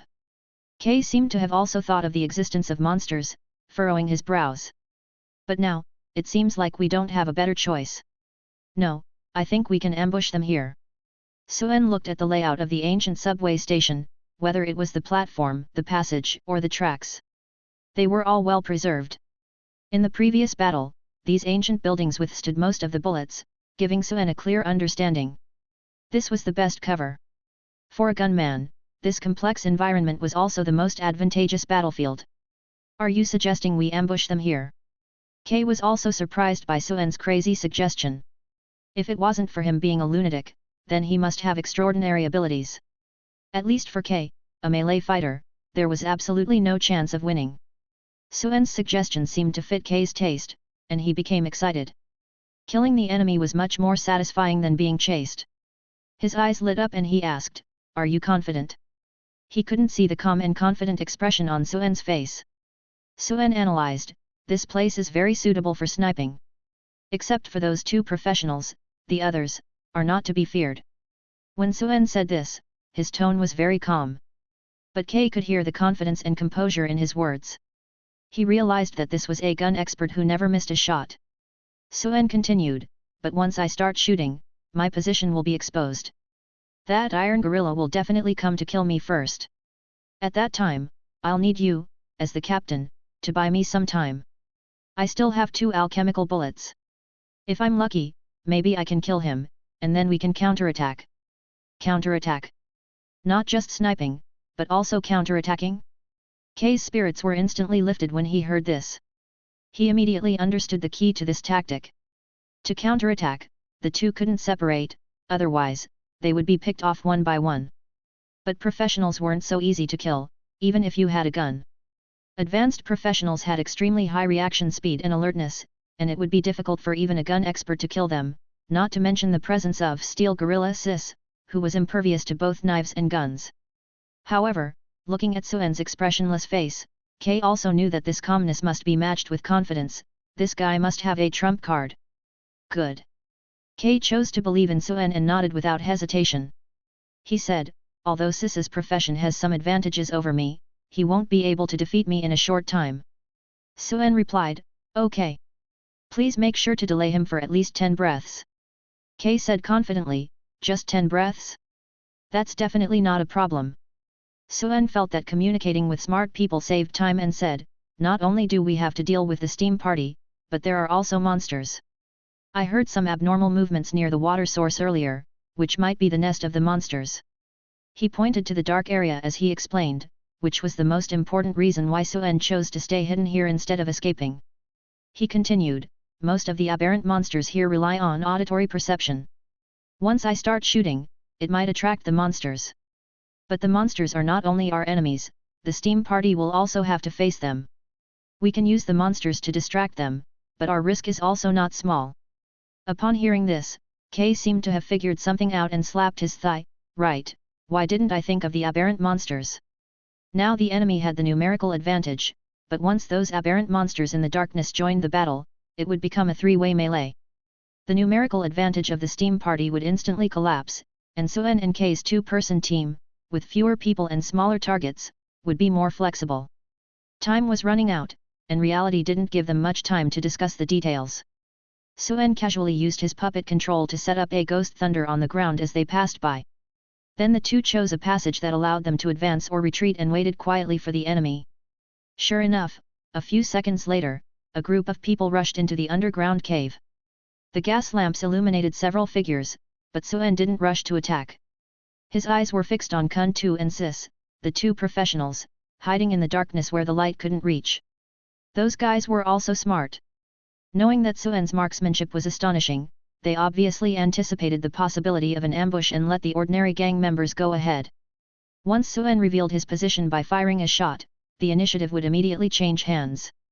Kun Tu was also an experienced veteran, and he saw the traces left by some unknown creature on the ground, realizing that there might be danger here. He warned, be careful, something doesn't feel right in this underground cave. Chapter 41, Sickle in the Sewer. Suen and Kay were both injured, leaving bloodstains on the ground.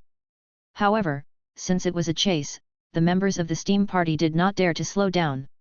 They walked near the platform when suddenly, the person in the front did not see the thin thread on the ground and stepped on it. Unfortunately, when the safety lever of the hand grenade flew off with a clang, the burly steel gorilla immediately became alert and quickly stood in front of everyone. With a loud bang, flames splattered. But the effect was minimal. Ordinary hand grenades were limited in their effectiveness against fully armed members of the steam party, who had also modified their limbs with mechanical prosthetics. There was no time to set up more traps, but Suen didn't expect this method to cause much damage to the enemy anyway. The explosion was used to disrupt the enemy's formation and attract the attention of the monster. Listening to the sound of the explosion, Suen stepped out of cover without hesitation. As he raised his arms, the muzzles of his two guns spewed flames towards the members of the steam party 100 meters away. For a sharpshooter, this was the most comfortable combat distance. Crack! Crack! Crack! Those guys holding gas lamps were the first targets of the gunfire. In the blink of an eye, 7 or 8 light sources fell to the ground. Damn! A shout came from the darkness. Before Suen had time to reload, a burly figure rushed towards him. Just as expected. Here it comes! Suen's pupils contracted, but he showed no intention of retreating. He raised his hand and fired several shots, hitting the remaining bullets in the revolver at the figure. However, these shots did not hinder the guy's speed at all. Bang! Bang! Bang! The bullets sparked on Kay's body, bouncing off like hitting a steel plate. Even the shot that hit the goggles precisely did not cause any damage to this guy. Suen ran out of bullets and deftly switched the magazine. His gaze was not on the gun, but on the steel gorilla that had always been there. He calculated in his mind, indeed, based on this strength, even armor-piercing bullets may not be able to penetrate his rune goggles. If he rashly used alchemical bullets and failed, the enemy would become alert, making it difficult to succeed next time. These shots, besides testing, were also meant to lower the enemy's vigilance. To make him think that Suen's gunfire posed no threat. Just as the steel gorilla was about to collide with Suen, a slender but swift figure also rushed towards him. Bang! After a muffled sound, a struggle ensued. Kay's blade implant on the steel gorilla's body created sparks and emitted a piercing sound of metal being cut. The two engaged in a fierce battle. Suen could clearly hear West's cold laughter, as if mocking Kay's incompetence. Kay followed the agile path of a ranger profession.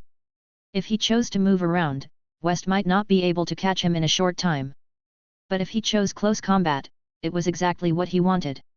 The steel gorilla was not agile enough, but its physical strength had an absolute advantage over Kay in close combat. In this head-on confrontation, Kay was already at a disadvantage in the blink of an eye. But once Kay retreated, West would definitely choose another target and kill Suen, who was the gunner, first. Therefore, when Suen and Kay chose this tactic, it meant that they had no way out. To survive, the two of them had to trust each other completely. And because they had to entangle this guy, Kay became somewhat sluggish in his movements due to his injuries. He was accidentally caught by West's foot and tossed around like a sandbag. Life and death were just moments away. At this moment, Suen still stood 10 meters away without taking a step back. He calmly loaded the ammunition and raised the muzzle again. For him, a firearms expert, this distance was enough to ensure accurate shots even if the opponent moved violently. This time, Suen didn't test any more. He aimed at the buckle on the steel gorilla's face mask. Even though this mask was part of an external mechanical skeleton and was indestructible, the weaknesses of the machinery were obvious. The welds, joints, and connections were all more fragile than other parts. The high-level enchanted goggles could block bullets, but the buckle of the fixed mask might not be able to. If one shot was not enough, then shoot more. Ding! Ding! Clang! Clang! Suen fired several shots, each one accurately hitting the buckle on the face mask, causing cracks to appear in the welds. And while Kay was engaged in close combat with the steel gorilla, he also seized the opportunity and kicked it. Bang! After a dull sound, the face mask fell off, revealing the steel gorilla's eyes filled with astonishment. West looked at his fallen face mask, his expression stunned. Then, a moment of terror before death struck. His gaze shifted and happened to see a dark muzzle aiming at his eye socket. At the same time, it seemed to recognize the origin of the gun, Ironhead Ivan's famous gun, three-headed ghost? At the same time, he realized that he had been careless. The previous ordinary bullets made him lose the necessary vigilance, thinking that this was just an insignificant gunman.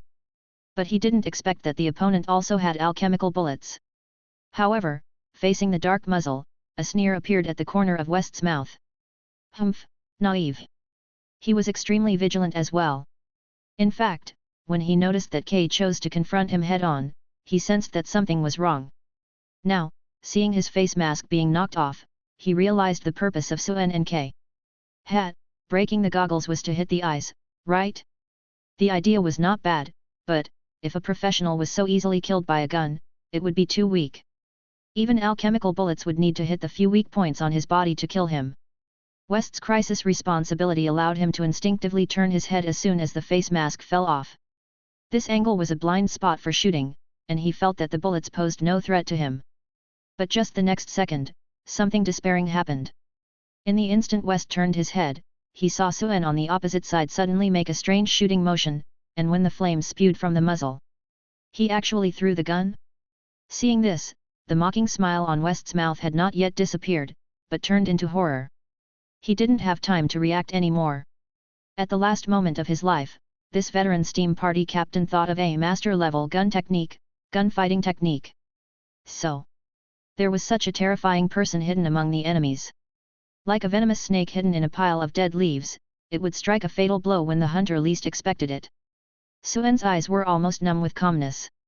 He changed guns, predicted the angle of the enemy's head movement, calculated the trajectory, and pulled the trigger while throwing the gun. There were no mistakes in his movements, and he didn't give the enemy any chance to turn the tables. An alchemical armor-piercing bullet shot out from the silver skull-adorned gun, drawing an arc in the air and accurately hitting the left eye socket of the steel gorilla. With a bang, blood splattered in front of his eyes. The alchemical bullet penetrated West's head, and the steel gorilla, who had been menacing just a second ago, fell to the ground with a loud crash. This shot was a fatal blow. Suen breathed a sigh of relief, walked over, and helped up the heavily injured Kay. At the same time, he also swallowed the mist from the corpse. Obtained West Arnold's Memory Fragment 3. You have obtained a small amount of intermediate mechanical knowledge. You have mastered the basic mechanical arm kinetic energy device modification technique. Combat experience +8. Mental power +0.12. Suen felt that his mind suddenly gained a lot of mechanical skills, but he didn't have time to think about it. Because at this moment, the battle was far from over.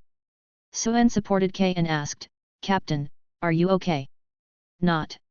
Kay wanted to say he was fine, but before he could finish his sentence, he couldn't hold back the bloody taste in his throat and spat out a mouthful of blood. He shook his dizzy head, smiled bitterly, and said, "I can't die for now." Then, Kay looked at West's body with bullet holes in his eye sockets and glanced at Suen, his expression becoming extremely complicated. Suen's astonishing performance time and time again shattered Kay's perception of this rookie. It turned out that he was not just a firearms expert, but also proficient in the master-level gunfighting technique. This was a super difficult gun skill that only truly talented professional gunmen could master. With this gun skill, no wonder he is so confident. Kay sighed and also felt fortunate that he chose to believe.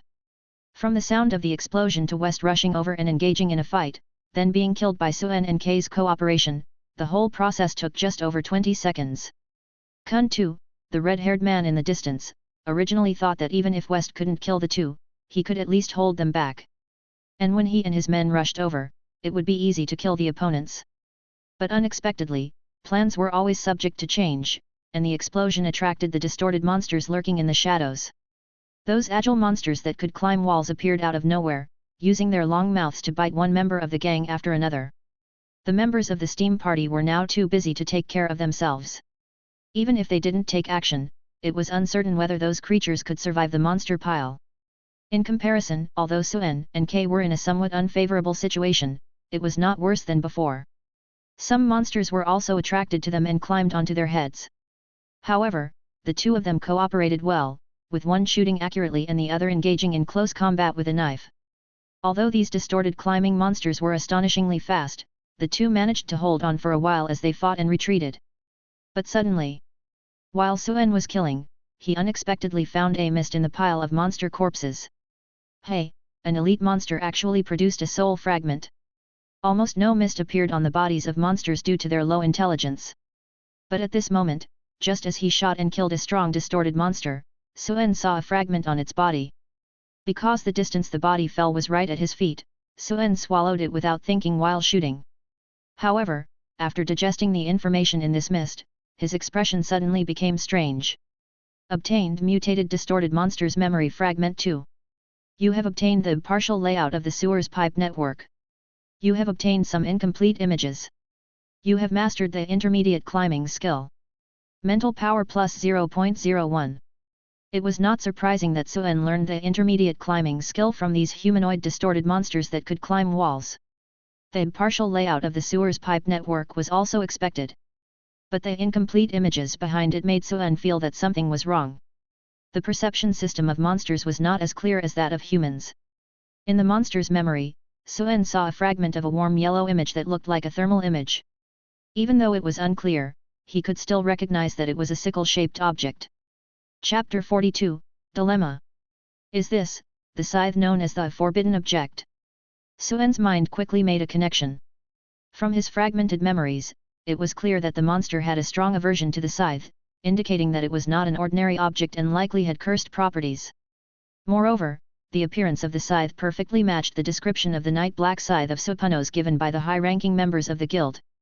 Thinking further, the person who attacked the guild headquarters and escaped to the vicinity of Green Street, presumably hiding in the underground tunnels, Suen immediately concluded that the scythe in the monster's memories was most likely that object. So that guy actually came here? Is the scythe here? Did he die or escape?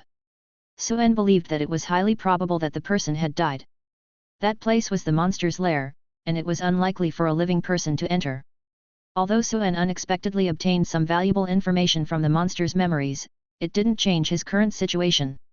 Regardless of whether the scythe was a forbidden object or had any incredible uses, it was currently in the depths of the sewer and couldn't solve their immediate crisis. Furthermore, although Suen now had a layout map of the sewer in his mind, the consciousness of the monster was vastly different from that of a human. Even though Suen found the tunnels familiar, it was of no use. Besides the exit of the apartment building, he couldn't think of a better escape route. But at this moment, the monsters in the depths of the underground surged out like a tide, blocking the subway tunnel tightly, and the only exit became a dead end. Not far away, the gunfire from the steam party members was gradually diminishing. The louder the noise, the more distorted monsters it attracted. Fortunately, their firepower attracted most of the attention, otherwise the monsters would have torn the two of them to pieces in an instant. That red-haired Kun too was still standing strong, flames from his spells burning everywhere, covering a wide range and causing the monsters to emit piercing screams. However, just like the gunners, both spellcasters and gunmen had high damage output but obvious weaknesses. Once they were engaged in close combat, their melee combat abilities were poor.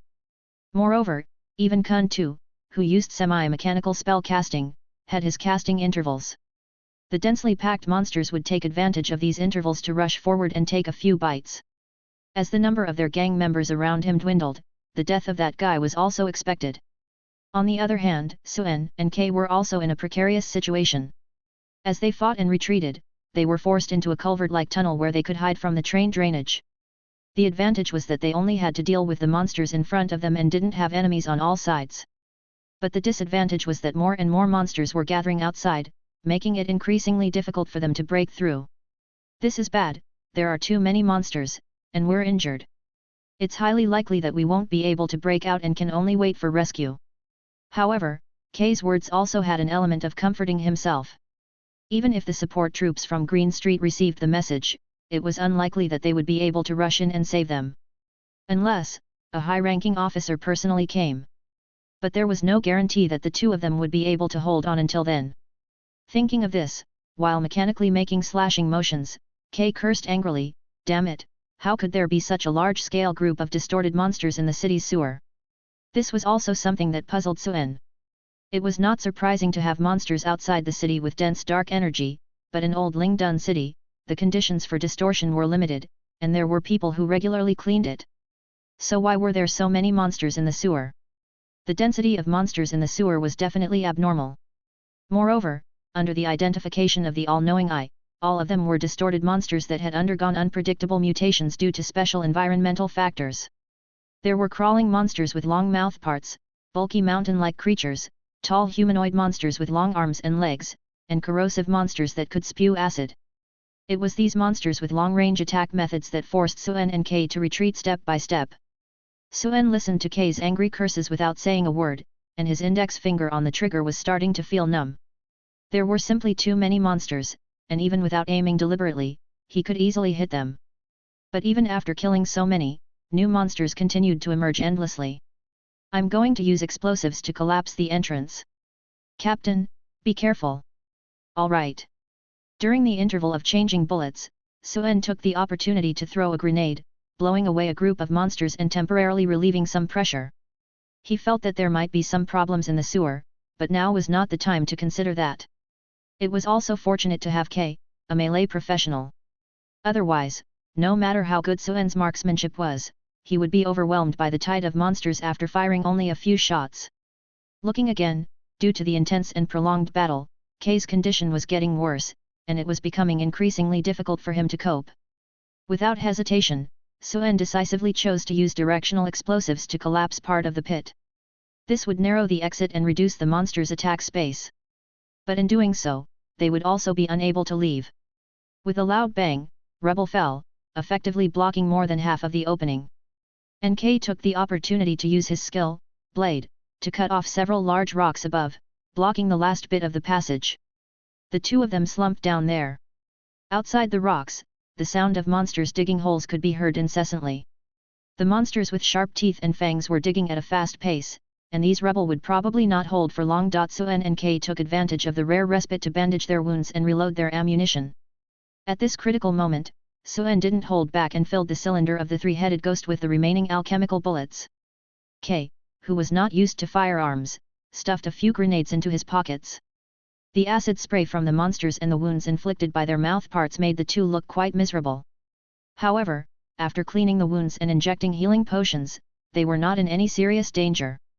They probably had a few more minutes to rest. Kay looked at Suen and sighed, I'm afraid we might not make it through this ordeal today. As someone who had been involved in gangs since childhood, Kay had long been prepared for the possibility of dying on the streets. He spoke these words quite calmly. He thought he would see some fear on Suen's face, but instead, he found the man calmly reloading his ammunition, showing no signs of fear or panic. Kay recalled the scene where they had killed the members of the steam party. Even now, it still felt like a dream to him. The two of them had actually killed 30 people from the other side. It was worth it. Kay couldn't figure out why Suen was so calm and asked, Suen, aren't you nervous at all? Suen didn't elaborate, I was born with a cold personality. Kay showed a sudden realization, oh. Perhaps feeling that he was about to die, Kay suddenly became more talkative. Suen, I didn't expect you to know gunfighting. Yeah, I've been practicing my shooting skills. Is that the famous gun three-headed ghost? The two had gone through hardships together, and now they didn't know if they could survive. Suen felt there was no need to hide anything, especially since the gun was so recognizable. He nodded lightly, yes. Hearing this answer, Kay looked at Suen's bald head and smoky makeup, as if guessing something, and suddenly became interested. After hesitating for a moment, he asked with a wicked smile, could it be, you're the son of Ironhead Ivan? Suen's eyelids twitched as he wondered how Kay had come up with that idea. Kay guessed that it wasn't true, but he still joked, don't worry, I'll keep your secret. Suen explained, no, I killed him. You actually killed Ivan. Kay's eyes were filled with disbelief. This was even more shocking news than being Ivan's illegitimate child. Ivan was a veteran assassin of the Crow Gang, even more difficult to deal with than the previous Steel Gorilla Sis. He was not someone ordinary people could kill. But then, thinking about Suen's previous performance, Kay guessed that there were many secrets hidden within him. Such a young firearms expert who also knew gunfighting couldn't have an ordinary background. But in the gang, many people had secrets in their past. He didn't ask further and said seriously, if we can make it out alive, I'll keep your secrets. All right. Suen didn't say much either. There was no point in hiding anything now that he had already revealed some of his cards. In fact, upon careful consideration, the only secret he really couldn't reveal was the identity of the original owner of his body. As for the others, The two S-rank talents didn't have any obvious characteristics, so as long as he didn't say anything, no one would know. The puppeteer profession could be passed off as an ordinary puppet master. As for his shooting skills, in a gang where gunfights were as common as meals, it was bound to be exposed sooner or later.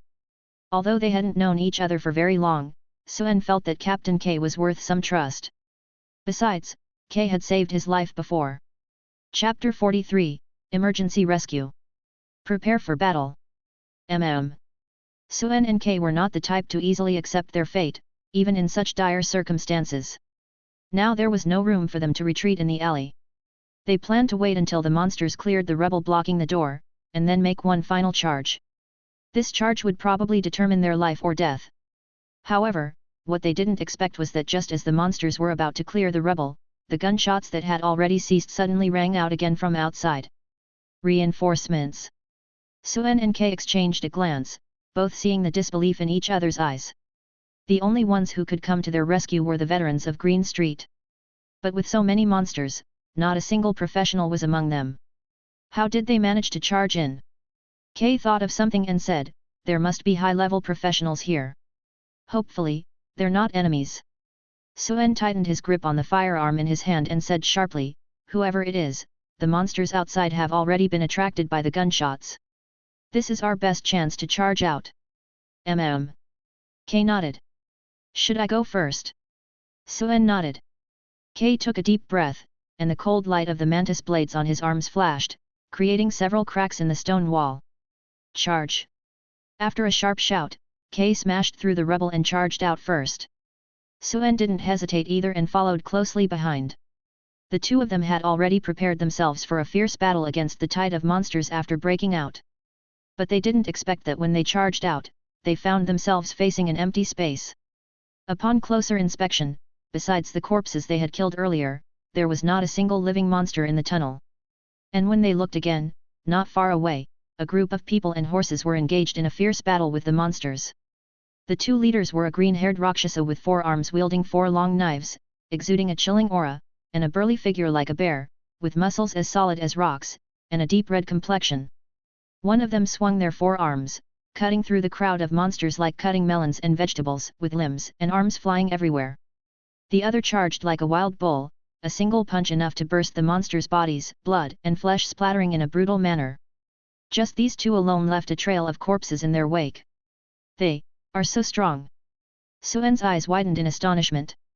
Although he had never seen 1,000 transformations of alchemical implants, he recognized the familiar 4 long knives and identified the gambling-addicted woman. As for the other red-skinned giant, he left a deep impression on Suen. He was none other than the second-tier professional red demon Gailong who appeared in the arena back then. Suen didn't understand. Didn't Jiantiao go back to headquarters? And why did Gailong come to their rescue? Did he join the Cross Society? Suen and Kay never expected that these two would be the ones to come to their rescue. The veterans of Green Street who followed behind the two big shots saw Suen and Kay and exclaimed, "Captain K." The veterans rushed over, relieved to see that their captain was unharmed. "Wow, Captain, you're so cool. You actually killed so many monsters." "Haha, I knew it, Captain must be fine. Captain is mighty." The veterans cheered. As long as the captain was alive, that was the greatest relief. At this time, the distorted monsters in the tunnel had already been killed and scattered. The remaining scattered ones had also fled back into the depths of the tunnel. Jiantiao looked at Suen and Kay, a relieved expression appearing in her eyes. She sheathed her long knives and the implants merged back into her tattoos. She walked over and teased, "Oh, little Kay, you're really lucky." Kay had a good attitude. Just as he had escaped from danger, a smile appeared on his face. "Thanks to you for coming in time. If you had come a little later, I'm afraid we would have become corpses for you to collect." After a pause, he asked, "Hey, Jiantiao, didn't you go back to headquarters? How did you end up here?" Jiantiao explained, "Mr. Gailong and I were discussing something and happened to be in the nearby Red Pine Street. When we heard that you were ambushed by the steam party, we rushed over." As she spoke, she looked at the numerous monster corpses on the ground, a faint surprise crossing her face. The number of these corpses was quite astonishing. And upon closer inspection, there were 2 types of wounds on the monster corpses on the ground, gunshot wounds and knife wounds. The knife wounds were naturally caused by K's abilities, but what about those gunshot wounds?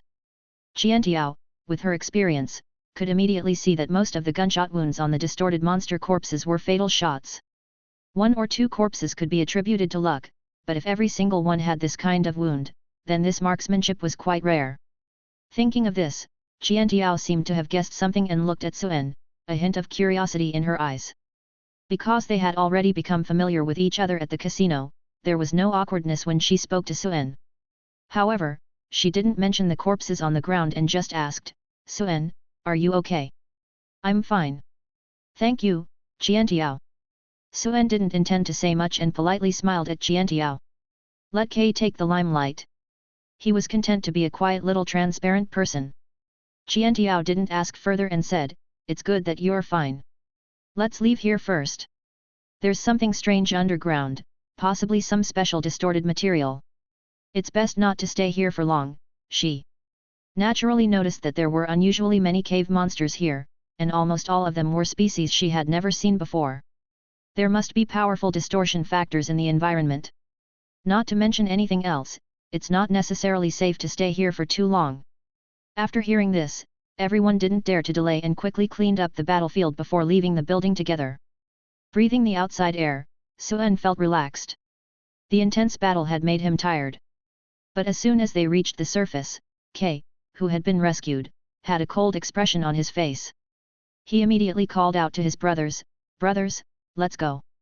It's time for us to cause trouble for the steam party. The steam party dares to come and cause trouble in our territory. This time, we must break their legs. So many brothers died this time, they must give us an explanation. Yes, let's teach them a lesson."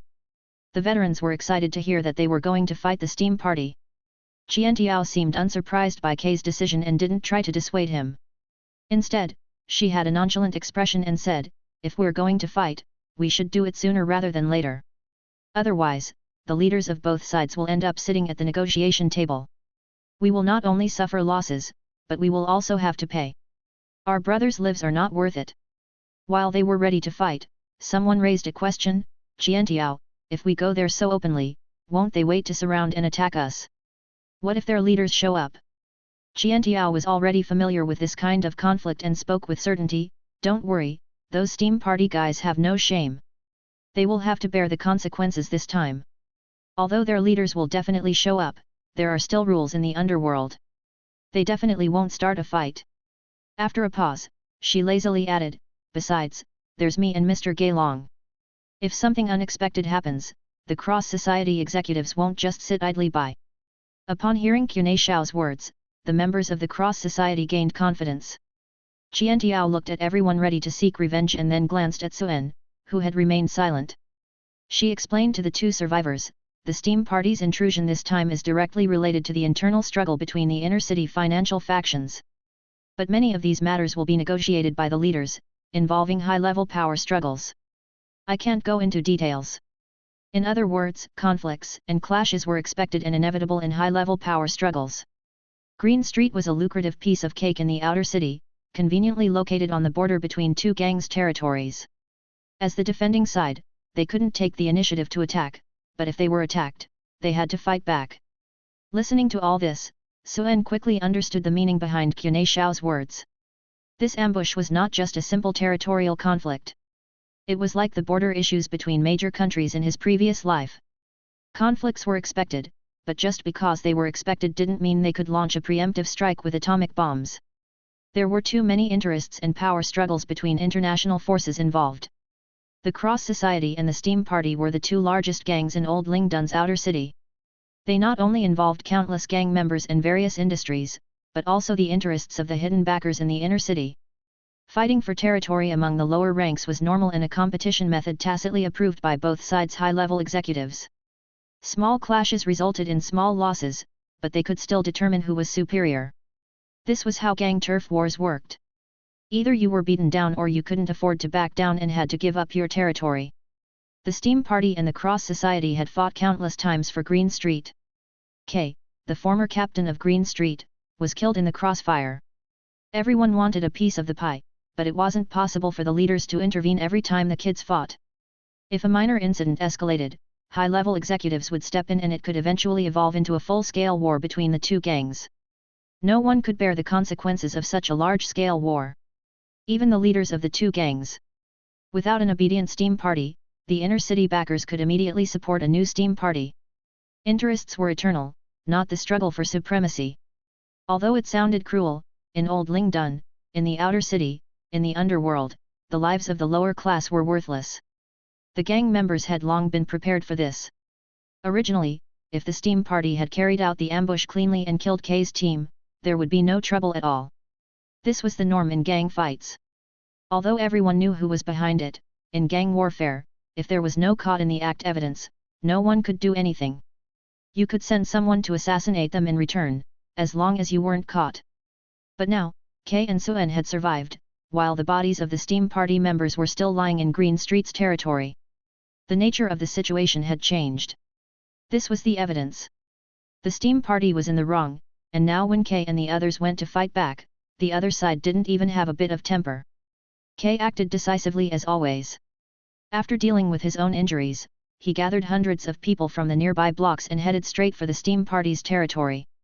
They directly took over Kun 2's territory, and when they were about to go and overturn Sis's territory as well, they were intercepted by the Steam party's executives, just as expected.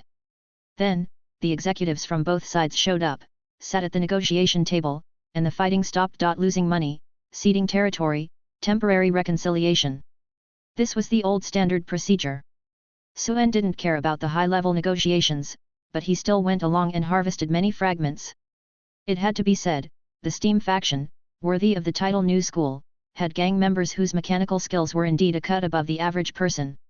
Every gang member, more or less, was proficient in some mechanical knowledge. After picking a few sites, Suen extracted a lot of mechanical knowledge, going straight from a mechanical novice to an intermediate mechanical beginner. After this battle, the Steam faction would probably be quiet for a long time. Suen also had time to steadily improve himself. However, after the fierce battle in the tube building, his need for alchemical implants became increasingly urgent. Professionals without implants were far less powerful than those with implants. Relying solely on gun skills was not enough to survive in the brutal outer city. Finally, several days later, the monthly black market auction opened. Chapter 44, The Voyeurism of the Mysterious Person. After the ambush incident in the tubular building, the turf war in Green Street temporarily ceased. Not only did the Steam party admit defeat and sign a ceasefire agreement this time, but more importantly, the Red Demon Gaelong became a cadre of the Cross Society and was responsible for protecting several small teams near Green Street.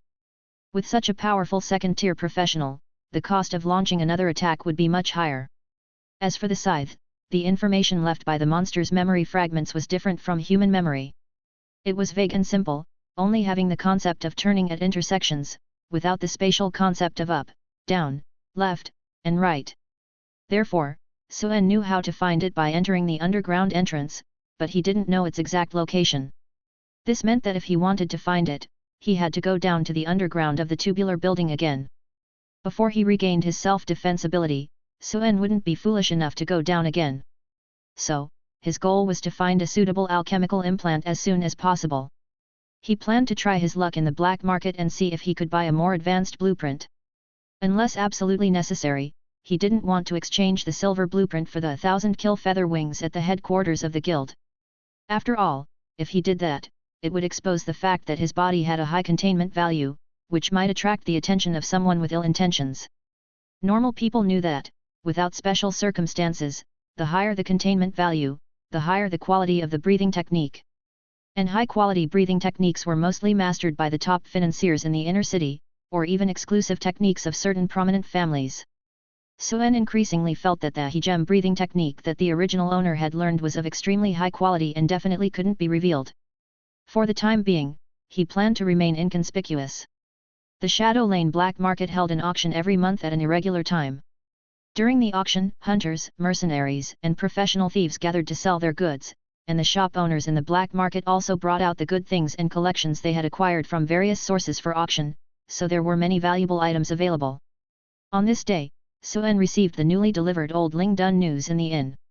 In an inconspicuous corner, he saw a piece of news. Recruitment information: Greenham Printing Factory is recruiting 12 workers, monthly salary of 2,180 Lesuo, day and night shifts. It was said that the sources of the secret codes obtained by each force were different, not just the same message in the newspaper. If there were any problems, the organizers behind the black market could follow this code to find out where the problem originated. It is worth mentioning that cryptography is an entry-level skill for alchemists. The secret codes in the newspaper were the simplest applications.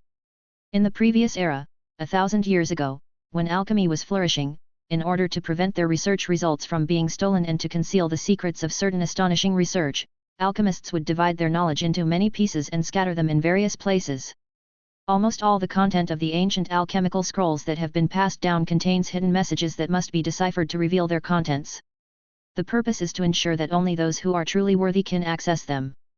Therefore, the phrase "one book opens another book," frequently mentioned by Sir Isaac, who was hailed as the alchemy demigod, became the motto of alchemists in later generations. Suen asked for a day off from Kay, saying that he wanted to visit the black market. Because of their shared experience in the tubular building, he now had an extraordinary relationship with Kay, so taking a day off was smooth. He planned to try his luck at the auction and see if he could find a suitable blueprint for the alchemical implant, and also see if he could exchange for another runic musket. After all, the recognition of the three-headed demon was too high, and everyone in the gang knew that it was the signature weapon of the assassin Ironhead Yvonne. He took the tram to the intersection of Bird Street in the North City and arrived here 2 hours early. After observing the surroundings and finding no suspicious situations, he headed towards the Shadow Lane. There was a security gate because of the auction tonight. Behind the iron gate, there was a small window, and the toll collector was a muscular man covered in tattoos. Everyone entering needed to report the invitation code and pay an entrance fee of 5,000 Lesuo. Spending 5,000 without buying anything made Suen feel a little heartbroken. But this was also to prevent most people who were just here to watch the excitement. Suen wasn't a first-time visitor to the black market and was familiar with the route. But today, there were indeed many more people here than usual, mostly wearing long coats and duckbill caps to cover their faces, or hooded masks, dressed mysteriously. Suen, wearing a deerstalker hat, blended in with the crowd without attracting attention. The black market auction didn't have a specific hall, it was a bit like the market day in the previous era, where everyone found their own place and waited for the auction to begin. With time still early, Suen strolled along the narrow streets built with steel frames. He noticed that the missing person notice of the original owner was still hanging on the bulletin board. But today, in the most prominent position, there was an additional red missing person notice. Provide information and get a reward of 1 million Lesuo. Suen became interested when he saw the long string of rewards and stopped to look for a moment. The black and white photo showed a woman with delicate features and a professional demeanor, looking like a white-collar worker in an office.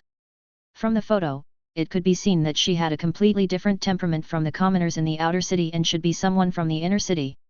This is a reward amount comparable to an S-class wanted criminal. What did this woman in the photo do? Suen was puzzled but didn't stay for long. Although a million reward was tempting, a high reward also meant high risk. With a bounty equivalent to an S-level fugitive, he had no intention of becoming a bounty hunter, even if he really encountered the target. Suen left the notice board, and at this moment, he just happened to pass by two people in black trench coats. Judging from their figures, they seemed to be a man and a woman. As soon as Suen passed by, the man glanced sideways and muttered to his companion, "Hey! I feel like I've seen that guy before. Even though his face is covered, I'm sure I've seen him." The woman in the trench coat said indifferently, "Half of the people in the black market are wanted criminals, or have a criminal record in some organization. It's normal for you to find him familiar. But this is not our territory, it's best not to meddle." The man in the trench coat withdrew his gaze and didn't think any further. Meanwhile, Suen, pretending to know nothing, continued to walk forward, his face becoming serious, murmuring in his heart, "Have I been noticed?" When he passed by those two people just now, he also felt an invisible pressure. It was the kind of hierarchical pressure that only came when facing high-ranking professionals. His extremely high mental power made his perception very sharp, allowing him to sense some subtle things, such as other people's gazes. He was certain that when they passed by just now, the man had glanced at him out of the corner of his eye. That guy must have recognized something with some special identification ability, or maybe he was just curious. Suen didn't think that his current bald and eyebrow-less appearance had much resemblance to the original owner, but in this world with transcendent abilities, people would definitely not rely solely on their eyes to identify others. He became alert, but a moment later, the feeling of being watched disappeared, and Suen breathed a sigh of relief. It seemed that it was probably just a casual glance. He didn't linger on the street, glanced at the sign of Rosen's Alchemy shop on the side of the road, and plunged in. Chapter 45, Golden Blueprint. Not long after, the auction began.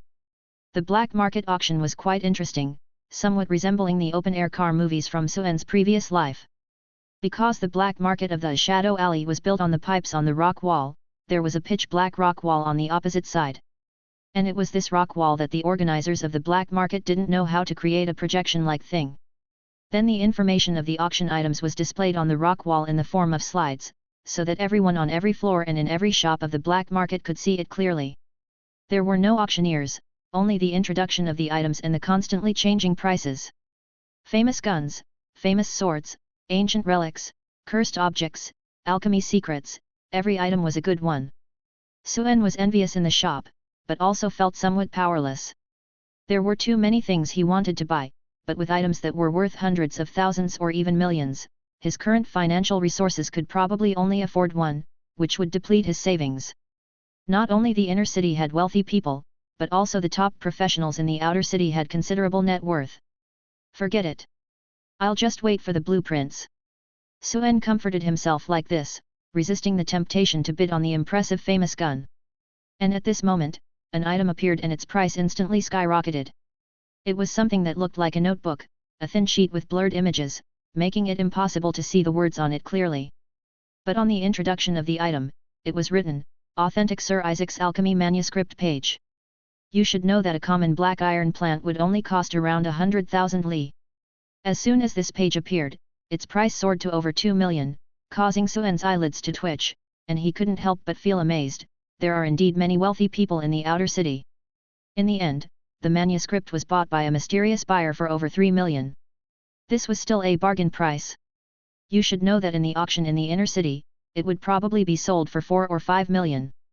And at the time this item appeared, in an inconspicuous shop, the two black-clothed figures that Suen had encountered before were sitting there. The man in the black cloak looked at the manuscript and seemed to recognize something, exclaiming softly, "Boss, isn't that the one that was stolen from the Duncan family's ancestral vault?" The woman in the black cloak had an expression of indifference, saying calmly, "Probably." The man's face turned somewhat ugly upon hearing this. This was a case that had given their umbrella organization a headache, and they still hadn't caught the suspect. He muttered, "Damn it, that arrogant little thief actually brought the stolen goods here." The woman in the black cloak had a nonchalant expression on her face, her gaze deep as she stared at the projection in front of her, saying calmly, "What else could it be? If it's not stolen goods of unknown origin, what do you think would be sold in the black market? Just watch quietly, don't get so worked up. Our purpose for coming this time is not to find some thief, but to find the person who escaped from that laboratory." "Oh." Upon hearing this, the young man shrugged indifferently. He looked at the manuscript and suddenly thought of something, asking again, "Boss, I heard that Chuck from the Cross Society found a copy of the Isaac Alchemy manuscript outside the city recently. It is rumored to be one of the 5 books that record the divine level alchemy." The woman in the black cloak said, "It's probably true. Otherwise, those guys from the Oliver Consortium wouldn't have gone to such great lengths to secretly snatch it." Hee, in the end, they didn't get the item, but instead lost a very powerful forbidden object. The young man asked again, "Boss, do you think that manuscript ended up in Chuck's hands again?" The woman in the black cloak shook her head and responded, "It's unlikely. Since the news leaked, Chuck knows that he can't keep that notebook. That guy is smart and definitely wouldn't leave such a big trouble by his side. The information should be accurate, the manuscript should have really been lost." "Oh. Wow, that's actually the latest military mechanical prosthesis from the Inner City Defense Force. Damn it, who let this restricted machinery flow into the market? Hiss, the effect of that cursed object is unexpectedly strong. Even in the inner city, it could be sold for a better price.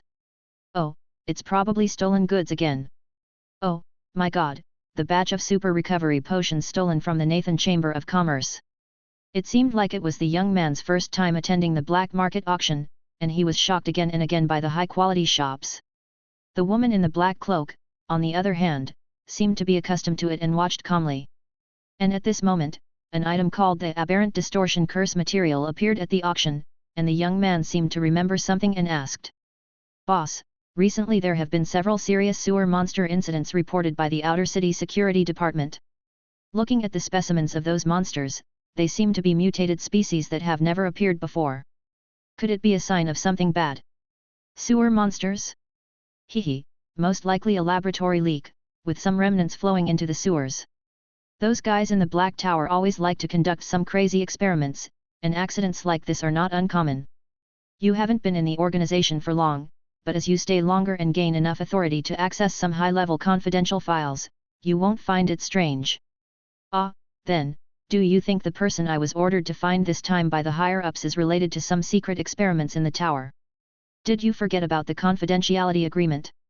The two mysterious figures in black cloaks exchanged whispers in the shop. And the auction continued. Suen looked at the projection in front of him and sighed from time to time. Just now, he auctioned off a silver-quality finished plant, as well as a blueprint, but they were all melee-based and had a low compatibility with his profession. Of course, it's not just about compatibility, but also the price.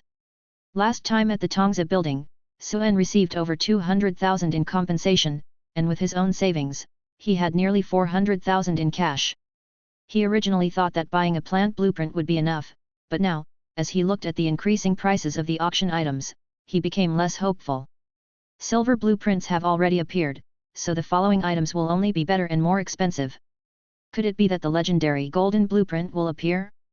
Suen thought that he would return empty-handed this time, but unexpectedly, an extremely rare blueprint appeared. Just at this moment, a blueprint without detailed descriptions appeared on the projection. The pattern was 8 spider legs, and the labeled name was 8-armed spider god spear, golden. The origin of this item was an ancient blueprint discovered by a hunting team in the ruins outside the city, and it could be considered a unique item. Starting bid, 300,000 Lesuo. As soon as this item appeared, it immediately caused an uproar in the entire black market. It's actually a golden blueprint. This is rare. Even in the inner city auction house, a golden blueprint might not appear once a year. It's a pity that although the quality is high, probably no one will bid for it. A blueprint brought out by the black market side must have been verified, and no one doubted its authenticity. But after reading the introduction of this blueprint, almost everyone didn't think it would sell for a good price. At the same time, in a small shop in the corner, the two umbrella organization cloaked figures also saw this item. The cloaked man looked at the projection in surprise and exclaimed, "It's actually a golden blueprint.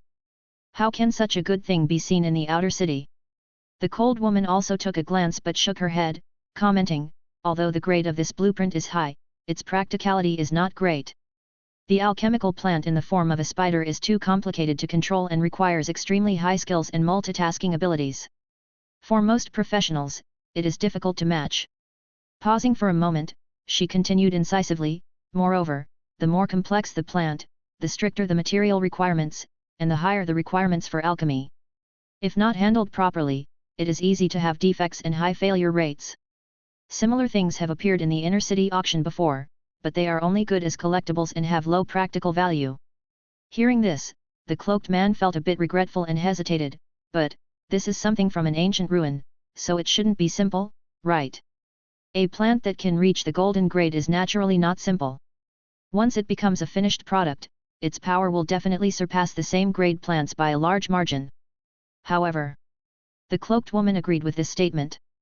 She changed the topic and said, "Perhaps some rare ancient professionals can fully utilize the function of this plant. But now, even a first-tier professional who can multitask with 8 arms is probably nowhere to be found in the old Lingdun." Hearing this, the cloaked man suddenly realized and lost interest. No wonder, this blueprint is so mediocre. The auctioneer probably knows that it won't sell for a good price even in the inner city, so they brought it to the black market auction to give it a try.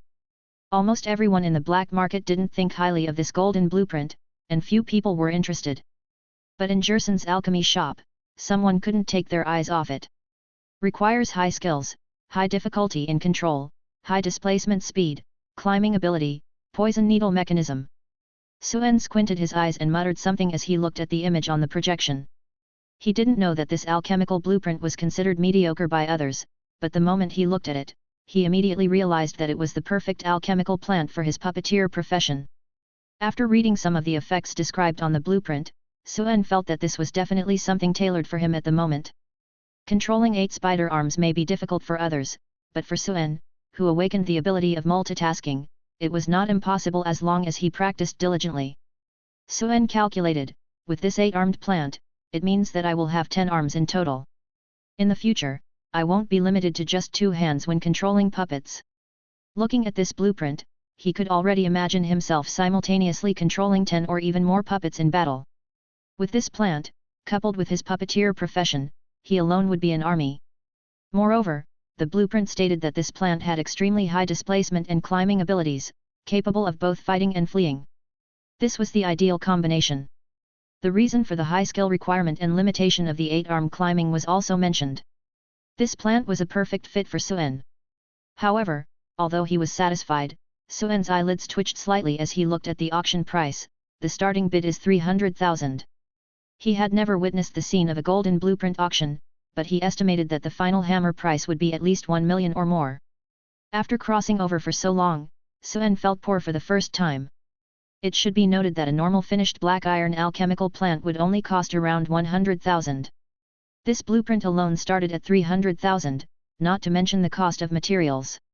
If he really wanted to refine this 8-armed spider god spear finished plant, it would probably be a discouraging number. However, blueprints are something that cannot be sought after. Especially one that suits oneself. If I miss this opportunity, I don't know when the next one will come.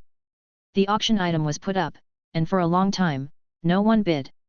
Suen gathered his wandering thoughts and raised his sign for the first time, 300,000. Blueprints for implants are strategic materials, and they are also the favorite collectibles of major powers and tycoons. Logically speaking, such a unique blueprint appearing at an auction would definitely be snapped up. But when this golden blueprint appeared, it wasn't even as popular as the previous silver blueprint. Suen thought for a moment and understood. The requirements for physical attributes of this implant are too high, most professions are not suitable, and it's useless for ordinary people. It's impractical, just a dust-collecting collectible in hand.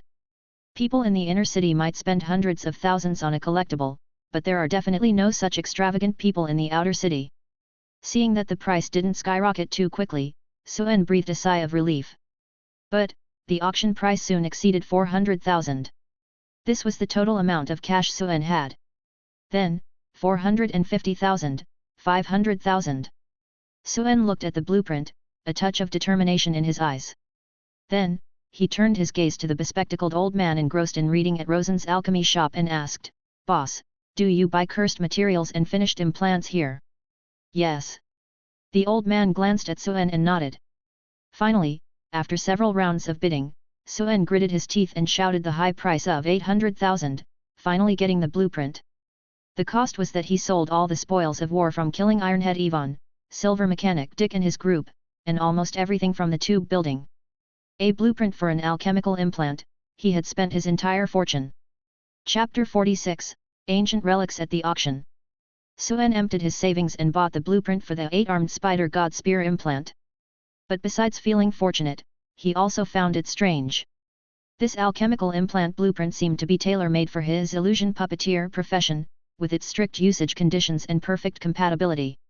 In this world, there was a concept of profession-specific implant blueprints, which had been improved by countless generations of alchemists to achieve the highest level of compatibility between implants and professions. However, generally speaking, only the major families in the inner city would pay attention to the combination of professions and exclusive implants. For the people in the outer city, being able to change professions was already extremely rare, and finding an alchemical implant that was somewhat compatible was considered good enough. It was too much to ask for an exclusive blueprint. Moreover, it was extremely rare for a golden blueprint to appear in the black market, and yet he happened to come across one. It was too much of a coincidence. However, it didn't take long for him to realize that it wasn't just his luck. It was because a large number of astonishing treasures had indeed arrived at this black market auction. The golden blueprint he had won was considered mediocre by others, just an appetizer. While Suen was still lamenting the loss of his 800,000, the next auction item appeared on the projection on the rock wall. It was a piece of dark hand bone. The product description showed that it was a cursed item called the Flame Demon's Hand Bone, an excellent silver quality material for the rare magic profession Dark Fire Mage. It was also a recently unearthed ancient relic. As soon as this item appeared, it immediately caused a fierce bidding war among the people in the black market, eventually selling for over 4 million to a mysterious buyer. But the climax didn't end there. The next item was another golden grade blueprint, the melee type diamond skeleton implant blueprint, with an auction price of 1.9 million. The next item was a alchemy codex excavated from an ancient ruin. Its contents had not been deciphered yet, but it was suspected to contain second-tier or higher elemental conversion techniques and spell formulas. The auction price was 2.1 million. The next item was an ancient animal skin alchemy scroll. It had also not been deciphered yet, but it was believed to contain advanced rune knowledge. It sold for 1.3 million. One rare treasure after another appeared, and the prices kept getting higher. The atmosphere in the dark underground auction house of the black market became extremely heated. It seemed that some wealthy tycoons had received advance information and had prepared a large amount of cash for these valuable items. They bid generously without hesitation when they saw something they liked. While Suen marveled at the existence of so many hidden rich people in the outer city, he also realized that most of these treasures today were products of the same ancient ruin. He immediately realized that a new large-scale ruin had been discovered. Clearly, he wasn't the only one with this idea. Many others had guessed that a large ruin had been found, and whispers could be heard on the streets of the black market. A large ancient ruin. Suen suddenly thought of the city ruin he had seen deep underground when he traveled here. Could it be that the city had been discovered? Although the auction did not specify where these items came from, Suen couldn't confirm his speculation. However, there were powerful figures in the outer city who had connections. Since these were ancient relics, they must have been brought back by the hunting teams. There were no secrets in the world, and after this auction, news of a sudden wealth would likely spread quickly. This was a rare auction, even the shop owners in the black market were amazed. If someone were to leave now, they would definitely be followed by the beggars waiting outside the black market. So Suen, after winning the blueprint, did not rush to leave. The shop owners in the black market usually had more sources of information than ordinary people. Perhaps because he had sold materials before, the owner of the Jerson alchemy shop decided to give Suen some free information. The old man spoke up, "There's a rumor that these goods were brought out from the D33 wasteland underground ancient ruins by the Red Gauntlet hunting team from the inner city. However, before the hunting team could enter the city, they were ambushed by a group of mysterious looters and completely wiped out. These items are naturally stolen goods. That's why they couldn't be auctioned off in the inner city. The looters were actually professional bandits who would ambush hunters on their way back to the city. But usually, those people were professionals, mercenaries, or even other hunters." When Suen heard the old man say this, a look of realization appeared on his face. As expected, these items could fetch a better price in the inner city, but now they appear in the black market of the outer city. Only illicit goods that can't see the light of day could explain this. However, upon hearing this, Suen's brow furrowed slightly, thinking to himself, the D33 wasteland? If it's nearby, it could indeed be something produced from that ruined city. Upon hearing this news, he even felt that the blueprint of the 8-armed spider god spear implant might actually be the exclusive alchemical implant diagram for his profession as a puppeteer. If his guess was correct, then the place where this blueprint was found could very well be the Storm Manor from before. Could it be that after he left, some scavengers went and cleared out the cursed space in the Storm Manor? That's not right. Pestoya is clearly very strong. In Suen's view, she has at least the combat power of a Cotter level, and is a very tricky ghost species.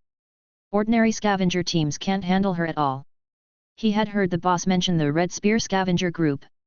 It seemed to be composed of only a few senior first-order professionals, without even a second-order one. Otherwise, they wouldn't have been so easily ambushed and wiped out. Could it have been found somewhere else? Did those guys go to the city? Suen's thoughts drifted as he pondered, feeling it even less likely. He still clearly remembered that there were even more terrifying mutant monsters roaming in the ruins of that dilapidated city. At this time, the boss spoke again, although the specific location of the ruins hasn't been widely spread yet. But it won't be long before a wave of scavenging fever will sweep through Old Lingdun, and business will be good for a while. After saying this, the old man added a seemingly regretful remark, "Tisk tisk, it's a pity, a lot of people will die." Listening to this, Suen's thoughts raced. The more he understood about this world, the more mysterious it seemed to him, rather than making him feel like he understood it. The ruins left behind so many treasures, which meant that there was a very glorious civilization and powerful alchemists in the underground city. If such a powerful civilization existed, how did that city end up destroyed? The alternation of civilizations must have been accompanied by great disasters. Intuition told Suen that the ancient city ruins were definitely not simple. Something doesn't seem right. It feels like someone is deliberately spreading the news of the ruins through the auction, to attract people to search for the ruins. An instinctive conspiracy theory possibility popped up in Suen's mind. But he didn't dwell on it too much. If someone really used such a deadly bait, even if the scavengers knew the high mortality rate, they would still rush forward. In Old London, human lives aren't that valuable. Chapter 47, Distorted People and Potions. While the people in the black market were indulging in the treasures produced by these ruins, the duo in the corner of the shop quietly watched everything. They were members of the Umbrella organization and had obviously come into contact with more classified information. Seeing these ancient relics, the young man naturally guessed their origin. He asked, "Boss, are these the goods that were robbed from the Red Gopher expedition before? There are so many good treasures. It seems that the ruins they found are not simple." "Yes." The woman in the windbreaker nodded. But she seemed to have thought of something and a pensive expression appeared on her face. After a moment of contemplation, she said, "That ruin should be the city of Dawn hidden in eternal darkness mentioned in the ancient records. Previously, the organization sent people secretly to investigate. It seems that they have confirmed the location of the ruins. That city was the Alchemy city planned and built by Sir Isaac himself, so it's no wonder it produces so many treasures." "What? The city of Dawn?" The young man obviously didn't know some of the inside information. But when he heard the name, his expression suddenly became excited. Because this was a legendary place that all alchemists yearned for, the holy land in the hearts of alchemists, the city of Dawn where the alchemy demigod Sir Isaac lived. In his excitement, the young man suddenly thought of something and anxiously said, "This is bad. Boss, should we quickly inform the higher-ups and seal off the news in the entire city? Otherwise, if this news spreads, the hunters will definitely flock to find that ruin." "No." Upon hearing this, the woman in the windbreaker shook her head, her gaze deep. After a moment's pause, she slowly said a meaningful sentence, "The information about the auction has always been under the control of the higher-ups. This news might have been intentionally leaked by someone important." "Hey!" The young man obviously didn't understand for a moment. But after thinking about it, he understood the meaning behind his boss's words and asked again, "But, if it's really the legendary city of Dawn and the news spreads, won't the treasures in the ruins be taken by the hunters?" "Taken? Taken to where?" The woman in the windbreaker shook her head indifferently, as if she had already seen through the essence of the matter. She smiled faintly and said, "Most hunters risk their lives to venture out of the city for the sake of wealth. The treasures they find will mostly end up in the auction houses in the inner city. At that time, the important figures above will just spend some money to buy them back." The young man still didn't understand, but, those rare treasures, like Sir Isaac's magical alchemy manuscripts, would be a pity if they fell into the hands of the hunters. "Don't worry, the higher-level ancient relics are less useful to the lower-level people. Otherwise, why do you think the high-level alchemy knowledge monopolized by the upper echelons exists? The truly advanced alchemical items, the commoners in the outer city don't even know how to obtain them. Items like silver blueprints and gold blueprints, how many of the lower-level practitioners in the outer city who practice low-level breathing techniques can use them? They are useless in their hands and can only be auctioned off." Listening to his boss's explanation, the young man seemed to feel frustrated and weakly argued, "But, how much money would that cost? How much money do you think the auction tonight will make? Several billion, tens of billions? Hehe, do you know how much profit the water price in Old Lingdon increases by 1% in a day?" The woman in the windbreaker raised her eyebrows and said lightly, "You're thinking too simplistically about the conglomerates." The following auction items had nothing to do with Suen. He had already spent all his savings to buy that blueprint. Although there were many treasures, his heart was full but his strength was lacking. Now, what he was more worried about was what to do after obtaining the blueprint. Alchemy equipment not only required blueprints but also materials, not to mention other things. The main material for this blueprint was spider legs with cursed properties, preferably materials produced by elite-level monsters. The blueprint was like a mold. If you were given a top-quality mold, it was up to you to choose what materials to use for production. Use gold to get gold equipment, use silver to get silver equipment. The final product could also vary greatly in effectiveness. Therefore, this was also the reason why there were many similar alchemical equipment on the market, but the final combat power of the finished products differed. The price of cursed materials like spider legs varied greatly from ordinary quality to gold quality. Not to mention some special cursed properties, such as toxins, elements, resistances, and toughness, the better they were, the more expensive they were. In Suen's impression, there seemed to be ordinary spider legs available for sale on the market for about tens of thousands. But with such a good gold blueprint, he naturally couldn't settle for low-quality black iron equipment. No matter how you thought about it, he had to get a silver-quality main material, right? In that case, Suen estimated that the main material alone would cost at least 200,000 to 300,000. Moreover, the better the main material, the higher the quality requirements for the auxiliary materials. Plus the cost of enchanting and refining. After calculating, Suen estimated that it would cost about 500,000 to refine a silver-quality 8-armed spider god spear. Sigh, the lack of money is still a big problem. Previously, Suen was worried about finding a suitable blueprint for himself and thought he had enough money. Now that he had found a blueprint that far exceeded his expectations, it was way beyond his budget. However, expensive things have their reasons for being expensive. For Suen, this seemingly exclusive blueprint for puppeteers, the 8-armed spider god spear blueprint, was exactly what he wanted. Once successfully refined, his combat power would increase by at least several times. Without saying anything else, the ability to survive will greatly improve. Even if Suen encounters the attack incident of the last tube building, he is confident that he can handle it even without K. This is the significance of alchemical implants to professionals. The auction section has ended, but most of the customers did not leave immediately, but wandered around the market. The black market is very lively today, not only with auctions, but also many shops displaying precious treasures, waiting for customers to come. The organizers also specially set up some temporary iron frames so that those scattered vendors can also set up stalls to sell the valuable items they have, which are still rare. There are stalls everywhere, and various shops are filled with a dazzling array of goods. Suen also wandered among the crowd. With only a few thousand lasol living expenses left on him, he naturally did not come to consume. He wanted to find business opportunities with the perspective of a transmigrator. Don't even think about things like homemade soap, perfume, and alcohol, which are the basic skills for transmigrators to get rich. Those things are what alchemists play with, and even apprentice alchemists can master dozens of obscure methods. Suen also thought of the lucrative business written in the criminal law in his previous life. Become a desperate poison master? No, pharmaceuticals are the most important skill for alchemists, and you can find 100 formulas for hallucinogenic potions in the black market. Open a pleasure house? That is an industry mixed with gang bosses and tycoons.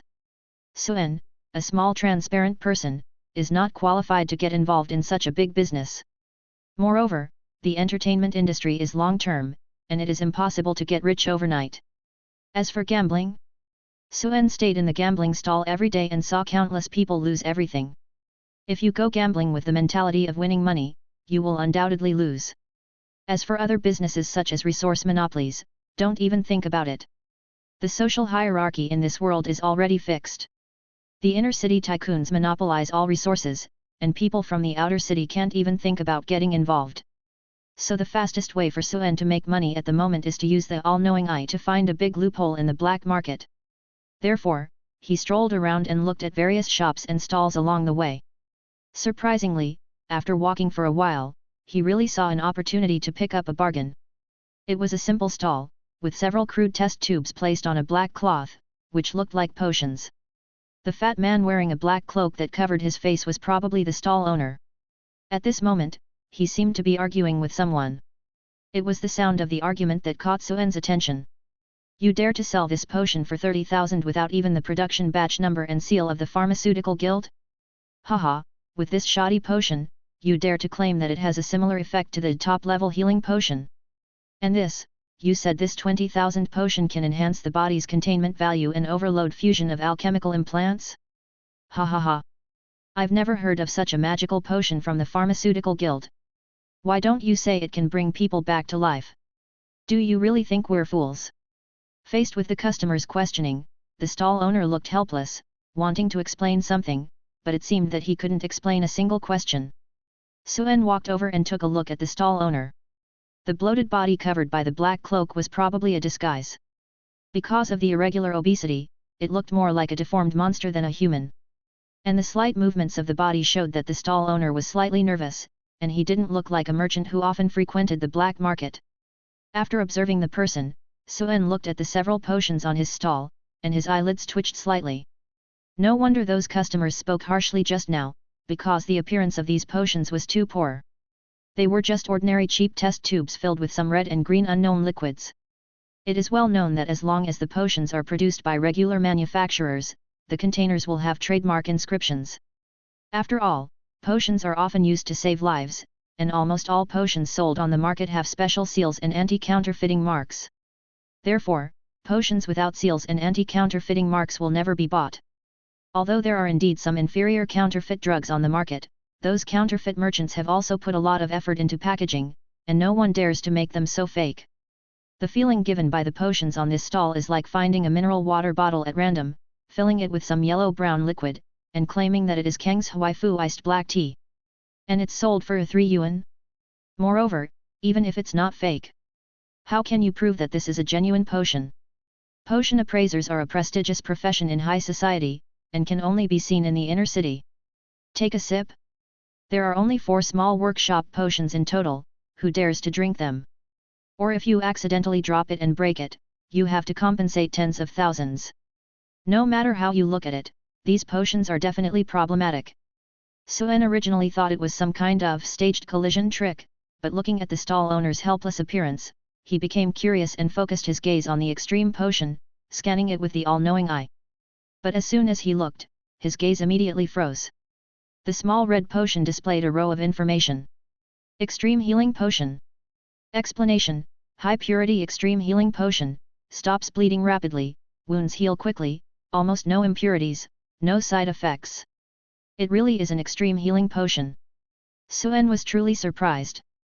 Although he is not knowledgeable about potions, the all-knowing eye cannot be faked. Is this 3-0 product from a small workshop really an extreme life-saving potion that sells for hundreds of thousands on the market? So, selling it for 30,000 is actually cheap? Seeing this, Suen vaguely felt that the stall owner seemed to be telling the truth. At this moment, his gaze fell on the green potion that was priced at 200,000. Upon seeing it, even if Suen had some expectations, he couldn't help but twitch his eyelid. Mutation Tolerance Enhancement Potion. Detailed explanation: increases the human body's curse characteristic tolerance value by 10-18%, only for first-tier professionals. The potion has about a 3% chance of causing the user's body to grow flesh mushrooms, but compared to the effect of the potion, this is a negligible side effect. They weren't bluffing. But this kind of miraculous potion is only selling for 200,000. With just this simple 2-sentence introduction, Suen felt as if he had discovered a huge business opportunity. What does an average increase of about 15% in human tolerance mean? It means that it can significantly increase a professional's combat power. Professionals who could only bear iron implants before, after taking the potion, can overload and integrate silver quality implants. Those who can bear silver can even implant gold implants. For professionals, this is a priceless treasure. The key is that such a potion with a heaven-defying effect, no one in the whole of Old Lingdun has heard of it being sold. If this stall owner made it himself, not to mention the value of the potion, just the patent of the potion formula could make him a millionaire instantly. What is the background of this stall owner? Why doesn't he go to the inner city? A wanted criminal, or what? Suen felt this was a great opportunity to pick up a big leak. But he also had doubts, and on a whim, he used the Eye of Omniscience to look at the stall owner. And then, hey, what's going on? Suen could use the Eye of Omniscience to see his own attributes, but when looking at others, there was only a simple description of human above their heads. However, something different appeared above the stall owner's head for the first time. It showed semi-mutated human. Chapter 48, Wanderer. Is this guy's bloated figure not a disguise, but a real physical mutation caused by distortion? Suen looked at the glaring words half-mutated human on the cloak vendor's head and felt somewhat incredulous. Distortion is distortion, is there really such a thing as half-mutation? What exactly is the current state of this vendor, a person or a monster? This also involves Suen's blind spot in knowledge. But thinking about it, if he has reason, he should be considered a human. He didn't think much about it and instead turned his gaze to the potions on the stall. The items are good, and the prices are really cheap. If Suen had money in his pocket at this moment, he would definitely buy these potions. The packaging is so simple that it's impossible to sell them, but it would be great to keep them for personal use. Unfortunately, he has no money. Suen had no intention of giving up this opportunity to pick up a bargain. When he saw the crowd dispersing around the stall, he walked over and said directly, "I intend to buy all these potions, but I don't have enough cash with me. Can you leave me another contact method so that I can contact you when I find the money?" Of course, everything will be done according to the rules of the black market. There was nothing wrong with this statement. People in the black market are always cautious and usually don't leave their own contact information. However, they can leave an intermediary, such as certain taverns that provide message delivery services for customers. Both parties agree on a secret code, and the transaction can be completed without meeting face to face, ensuring safety and secrecy. Because he currently has no money, he wants to first obtain the vendor's contact information and figure out a way to establish a connection later. The potions are secondary. Even if there is a price difference, it's only for 4 potions. If these potions were made by the vendor himself, then it would be a continuous source of goods, which is the real big bargain. It's not just a one-time deal. When the cloak vendor heard that someone wanted to buy his potions, he was initially delighted. But when he heard Suen's words, he immediately shook his head and said, "No, I only want cash." Hearing his tone, Suen felt that he seemed to be in urgent need of money. But after a moment of thought, he suddenly realized that if such good potions were sold at a low price, it must be because the vendor urgently needs money. This made him even more curious about the vendor's identity. Alchemists who can produce such potions are usually from the elite class of the inner city. They dare not show themselves and are probably wanted criminals or something.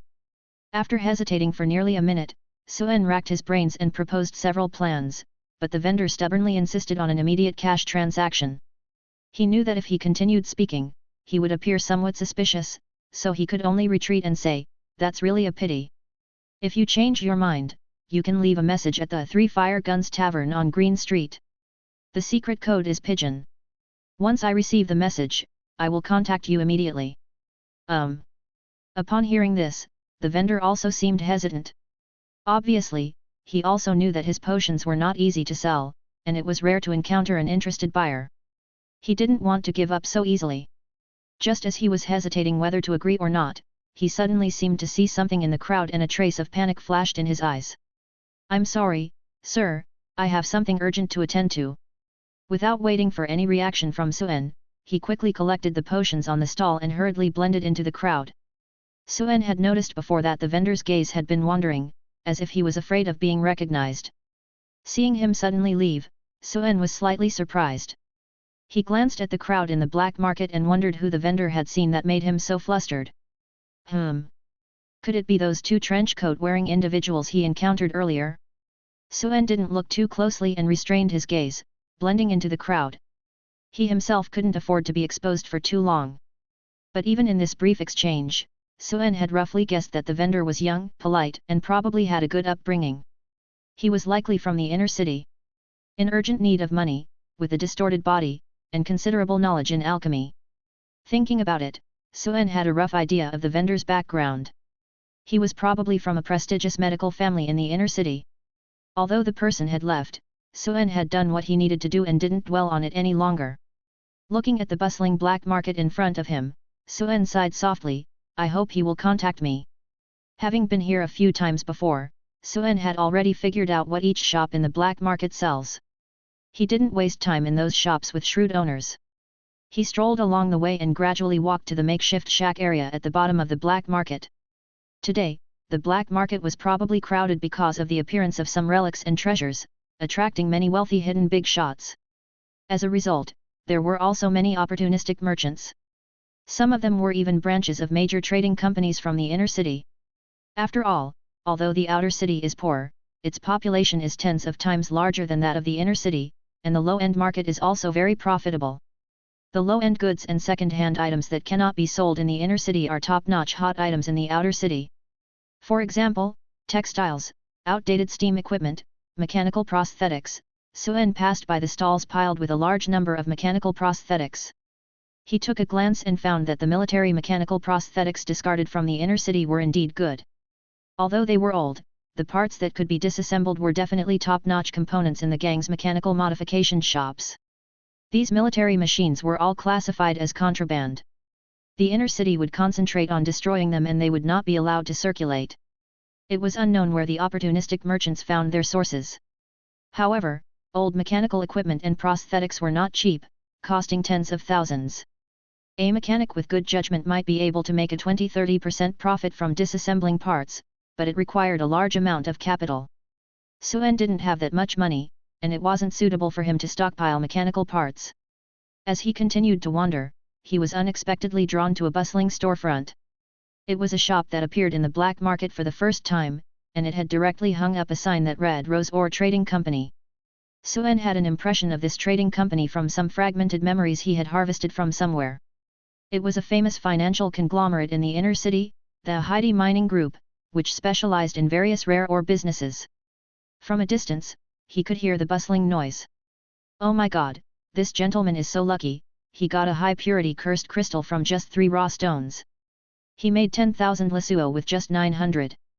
Come and see, 300 Lesuo each, free cutting.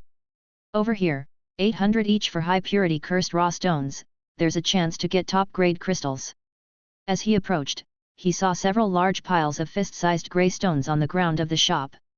A group of people were bending over, rummaging through the mountain-like pile of stones, lighting up, watering, and flipping through the stones back and forth, their eyes filled with frenzy. Isn't this stone gambling?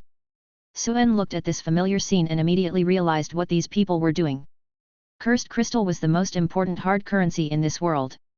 It was a special energy crystal similar to jade, containing a vast amount of energy and having a wide range of uses.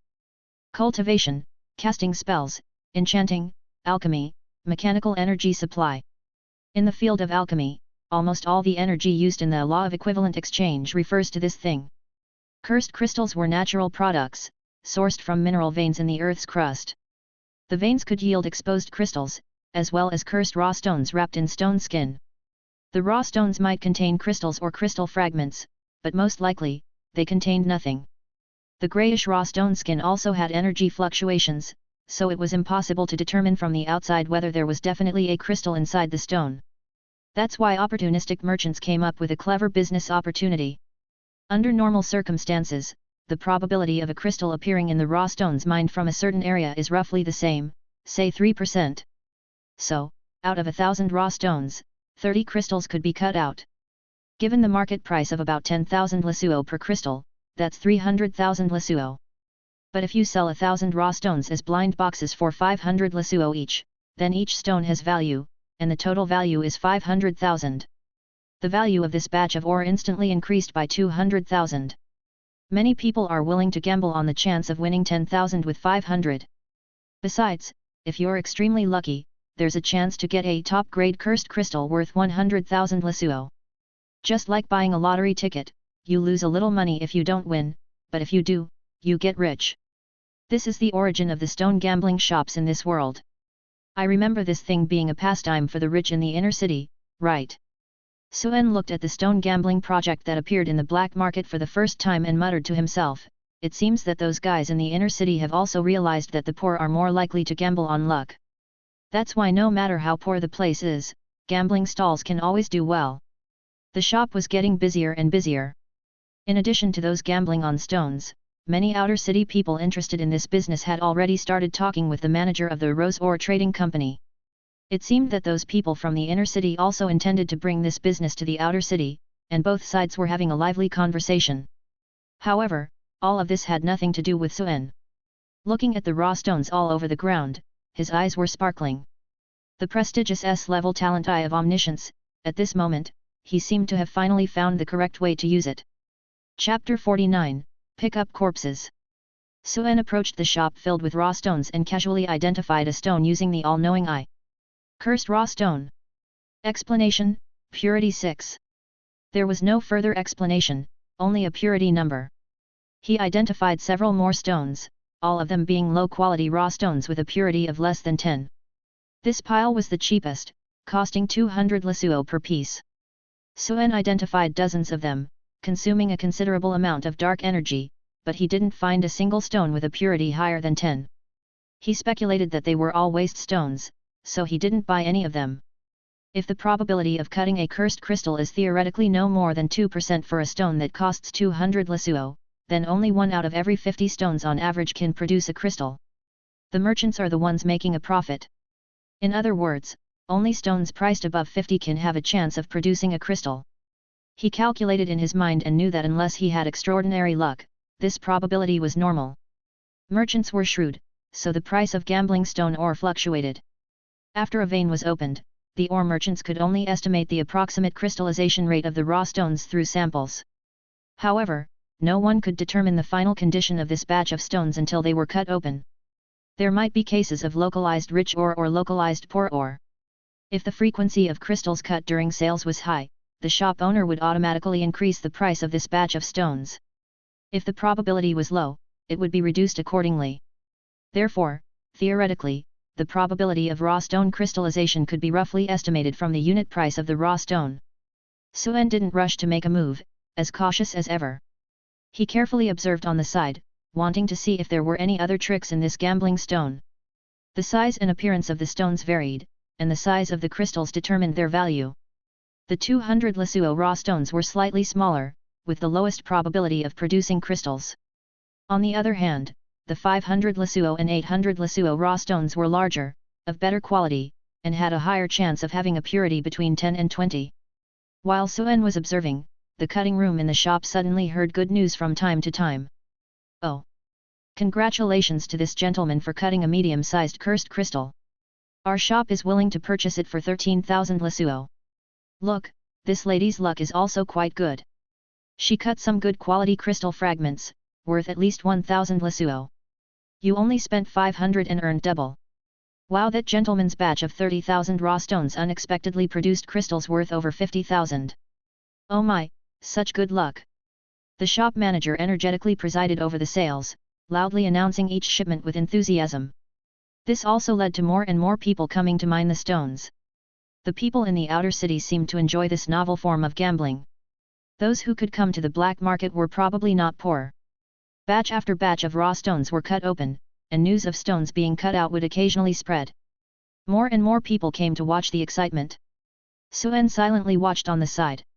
After watching for a while, he finally figured out the rule for displaying the purity of the stones. Purity below 10 meant low-quality stones that were completely useless. Among the piles of raw stones, over 90% were these low-quality ores. Those with a purity between 11 and 20 could be cut into some crystal fragments. Although their value was not high, it was enough to break even. Then there were the ones with a purity above 20, but they were extremely rare. Suen looked at every stone that produced a crystal when cut in the shop, and they all displayed a purity of 20 or higher. Having figured out this rule, Suen looked at the piles of raw ores and a meaningful smile gradually appeared in the corner of his eyes. He murmured to himself, "This is the correct way to use the all-knowing eye." As time passed, more and more people crowded into the gambling stone shop. Suen was not afraid of attracting attention and blended in with the people selecting raw stones. He pretended to learn from others, shining lights, watering, and carefully observing. Then, after appraising dozens more stones, his eyes lit up. Cursed raw stone. Explanation, purity 24. Seeing this grey stone in his hand that was almost indistinguishable from the other raw stones, Suen calmly put it in his pocket. To avoid trouble, he also casually stuffed a few low-quality ores. 5 pieces in total, costing 1,000 lesuo. Suen still had over 3,000 lesuo in his pocket. In this way, Suen picked and chose, squatting among the group of people selecting stones. He picked a basket full of stones, big and small. But out of these dozen or so stones, 8 of them had a purity of over 20.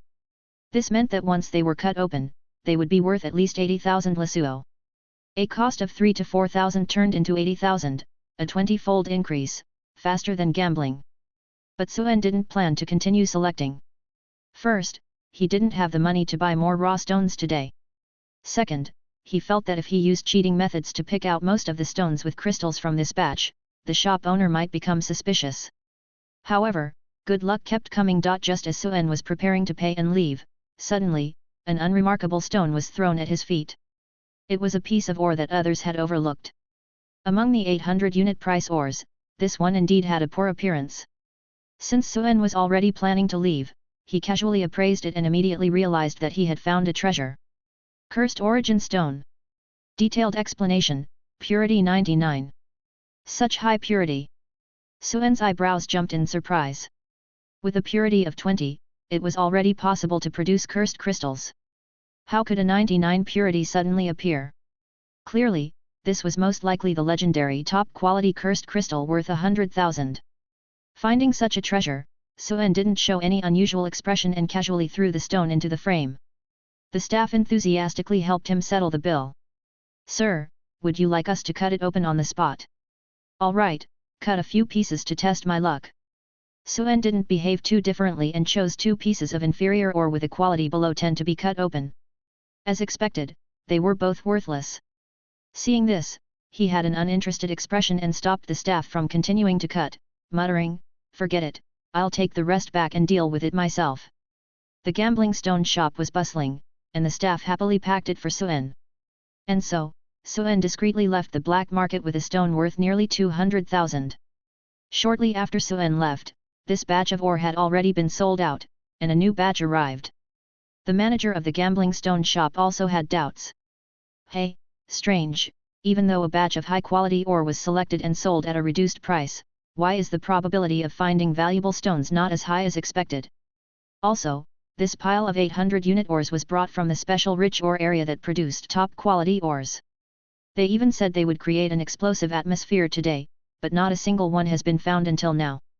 But because the quantity of ore sold today was too large, the abnormal probability of this batch of stones was quickly overlooked." The gambling stone shop continued to be lively. As the instigator, Suen had already taken a steam train back to the small inn on Green Street. He rented a room and locked the door. He took out the pile of ore from his storage ring and started cutting it himself with cutting tools. Choosing a piece with a purity of over 20, as soon as he made the first cut, he saw a pure green light representing a crystal flash before his eyes. Although Suen was already quite calm, he couldn't help but mutter, "I'm going to make a fortune." After polishing, a walnut-sized cursed crystal appeared in his large hand. It was like the most beautiful gem in the world, emitting a strange and vibrant green light under the lamp. "So, this is a cursed crystal." Suen looked at the green gem in his hand, his gaze deep. With just this crystal, it could release astonishing energy. Cursed crystal. Detailed explanation, an energy gemstone containing the power of dark origin force, it is the energy source of alchemists. Suen was not yet a formal professional, so he didn't have many places to use this thing. However, that didn't prevent him from selling it for money. And then, he continued cutting the next piece. Suen also felt a bit lucky. The all-knowing eye was indeed an S-level talent. As he cut, he muttered to himself, "I just said I spent all my money on buying blueprints, and now I have materials for alchemy equipment." As he continued cutting, he thought of the mysterious person who sold potions in the black market. If he had discovered this batch of ore earlier, he estimated that he could have obtained those potions. But Suen didn't dwell on it because he was certain that the owner of the potion shop would most likely contact him. Because no one would probably buy those potions based on their appearance, but that person urgently needed money. In a short time, all the ore was cut. Just as he expected, there were 8 differently sized cursed crystals in front of him, as well as one dazzling green top-quality cursed crystal. For less than 4,000 li, he exchanged for crystals worth nearly 200,000 in total. Moreover, this was a sustainable and stable source of income. Suen felt that this was a good sign, and it seemed that he could see a long period of time in the future where he wouldn't have to worry about money. The Rose Ore Trading Company came to the black market today for a sales exhibition. It's obvious that they're not here to sell a few pieces of ore, but to promote this business. It's not surprising that this new form of gambling, stone gambling, will soon become popular in the outer city. Suen pondered in his mind. At this moment, he seemed to have thought of something, muttering to himself, "If we consider the shipment probability of around 28%, out of tens of thousands of raw stones in a shop, only about 1,000 could possibly yield crystals. If I were to hoard them all, it would definitely cause problems. It seems I'll have to run around the city from now on. Otherwise, if I keep shearing a single sheep, once it's bald, it would easily arouse suspicion." However, although running around the city was a bit tiring, Compared to hunting in the wilderness or going into the sewers to kill mutated monsters as backup money-making plans, gambling on stones was obviously a much easier way to make money. With money, Suen also gained confidence. He planned to buy the materials needed for alchemical implants and get himself some new equipment. For instance, replacing the famous gun, Three-Headed Ghost, in his hand. Chapter 50, Mechanical Gloves. After returning from the black market, life returned to normal. With money, Suen could also tinker with the equipment he needed. There were several inconspicuous mechanical shops near Green Street, which was the favorite place for the members of the Cross Society to modify motorcycles. The owner of the bearded mechanical modification shop was called Let. He was skilled in craftsmanship and was a certified intermediate mechanic of the Mechanic Guild. He was good at modifying steam motorcycles and firearms, and had a certain reputation in the mechanical modification circle. With 2 hours left before work, Suen arrived at the mechanical shop and looked at the greasy bearded man. He smiled and greeted, "Hey, Lesson, has the thing I wanted arrived?"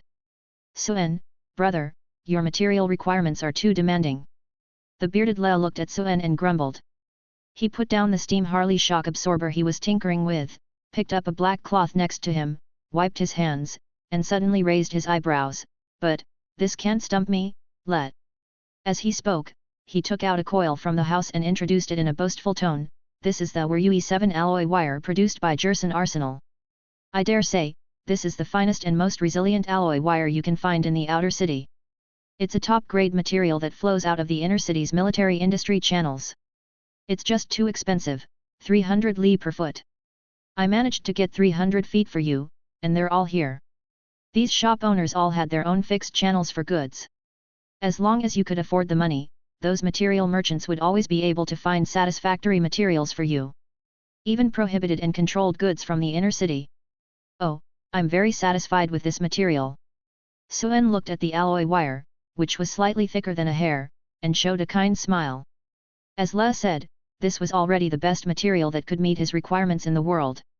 If he wanted better performance, he could only use some cursed materials. However, not all wires could be used to manipulate puppets, and Suen felt that this wire was enough for now. He said, "Thank you so much. Here's 100,000 li. I've been doing well at the gambling den recently and won quite a bit." Everyone knew that Suen was a gambler.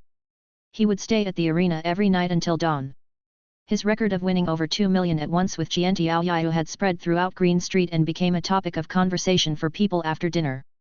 Suen also felt that it was just right for him to get rich at the gambling den. It was reasonable and could explain the source of his funds.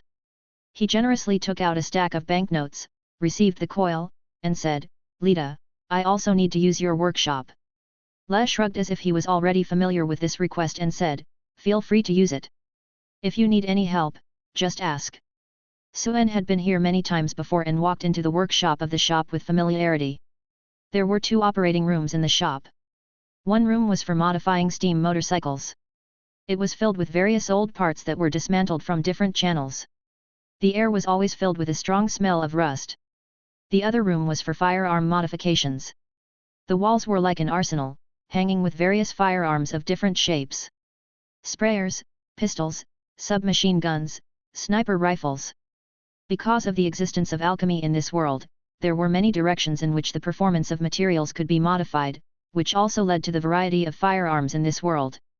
There were all kinds of modified machine guns with exaggerated magazine capacities, steam-powered high-pressure air guns, large-caliber enchanted pistols, and gunpowder warhammers that could be used as melee weapons. Although there were no famous guns in the shop, the modified firearms produced here provided enough firepower support for the members of the Cross Society. Suen walked in and took out some tools, starting to tinker with the Werue 7 alloy wire he had just obtained. These days, he spent some time designing a pair of half-mechanical leather gloves that resembled sleeve arrows for himself, in order to use the steel wire that controlled the puppets more flexibly. After the battle at the Tobeza building, he killed many members of the steam party and stripped off many pieces of mechanical technology, turning his mechanical knowledge into advanced mechanical introduction. Designing such simple mechanical equipment came naturally to him. Suen took out the leather gloves that he had already completed most of, and then put on the goggles. Although these mechanical gloves looked simple, in order to meet the requirements, there were also densely packed brass paper wheels and springs on them, just like the core of a watch. The core components of the mechanical gloves were the H33 spring adapter and the B15 spring power modulation system. They were good things dismantled from the military mechanical arm of the inner city that Suen bought from the black market. They could make the steel wire shoot out like a slingshot with precision. These high-precision mechanical parts that small workshops in the outer city couldn't complete, Suen's current mechanical knowledge could only allow him to use them flexibly, rather than create or invent them. Before long, Suen had adjusted the parts of his mechanical glove, then wound the entire spool of thread into the metal storage compartment on his forearm. He flexed his fingers. The half-mechanical glove didn't interfere with his shooting. He tested the launching device. The alloy thread would smoothly spring out from the launcher on the back of his hand, and his fingers could deftly control the thread, which could be used to manipulate puppets at any time. He pulled down his sleeve, perfectly covering the mechanical devices, so they weren't too conspicuous. Suen was quite satisfied with his handiwork. After a few more minor adjustments, it would be ready for actual combat. Before long, Suen left the bearded mechanic's shop and made a trip to the Three Muskets Tavern. It wasn't the tavern's business hours yet, and the bartender was idly wiping glasses at the bar. Suen walked over and asked, "Hey, mate, any pigeon messages today?" He had been expecting to hear no again, but to his surprise, the bartender glanced at his notebook and gave a different answer, "Yes." "Hey." Suen walked over with a smile and received the note made up of newspaper clippings.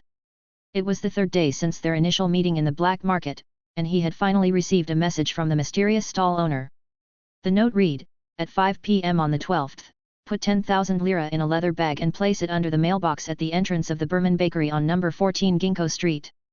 I'm sorry, sir, I need to see your sincerity in purchasing the potion, so I need you to pay some deposit in advance. If you don't see this message in time, I will wait until the 13th. But if you don't pay the deposit as agreed, I will refuse this transaction." Quite cautious. Suen looked at the note in his hand, a smile playing at the corners of his mouth. The language in the letter was as polite as he had anticipated. As he had guessed, the stall owner was well-mannered and young. If it were him, he probably wouldn't trust someone he met randomly in the black market either. The suggestion to pay a deposit was reasonable. Of course, the most important thing was that Suen had money now, so paying a deposit in advance was not a problem. He was also confident that this money wouldn't go to waste. His intuition told him that the mysterious stall owner would bring him more surprises. Checking the time, he had 20 minutes until 5 o'clock, enough time for him to make a trip to Ginkgo Street 5 blocks away. Suen gave the bartender 200 lira as a tip for passing on the message. Then he casually took a leather bag, stuffed a stack of banknotes into it, folded it neatly, put it in the inner pocket of his trench coat, and left the tavern. Green Street was the territory of the Cross Society, and Suen was very familiar with it. With a casual wave of his hand, he borrowed a steam motorcycle from the side of the street. 2 minutes later, he arrived at a small alley near Ginkgo Street. He parked the bike, pulled down his hat to cover his face. Suen checked the time, 3 minutes to 5 o'clock. Timing his steps, he left the alley, blended into the crowd, and walked onto Ginkgo Street. The number 14 shop was the Burman Bakery, with a green mailbox at the entrance. When Suen got there, it was exactly 5 o'clock. Without looking around, he directly stuffed the oil paper bag with money into the gap of the mailbox against the wall. Then he walked away without looking back. In the underworld, this kind of transaction method was very common. Of course, Suen was also a bit curious about who would come to collect the money. Considering that this area was all Cross Society's territory, he might even know them. By the time he passed the corner, he had walked far enough. Out of the corner of his eye, he saw a young boy deftly take the oil paper bag from behind the mailbox and quickly disappear into the crowd. The handover was very professional, like a seasoned thief.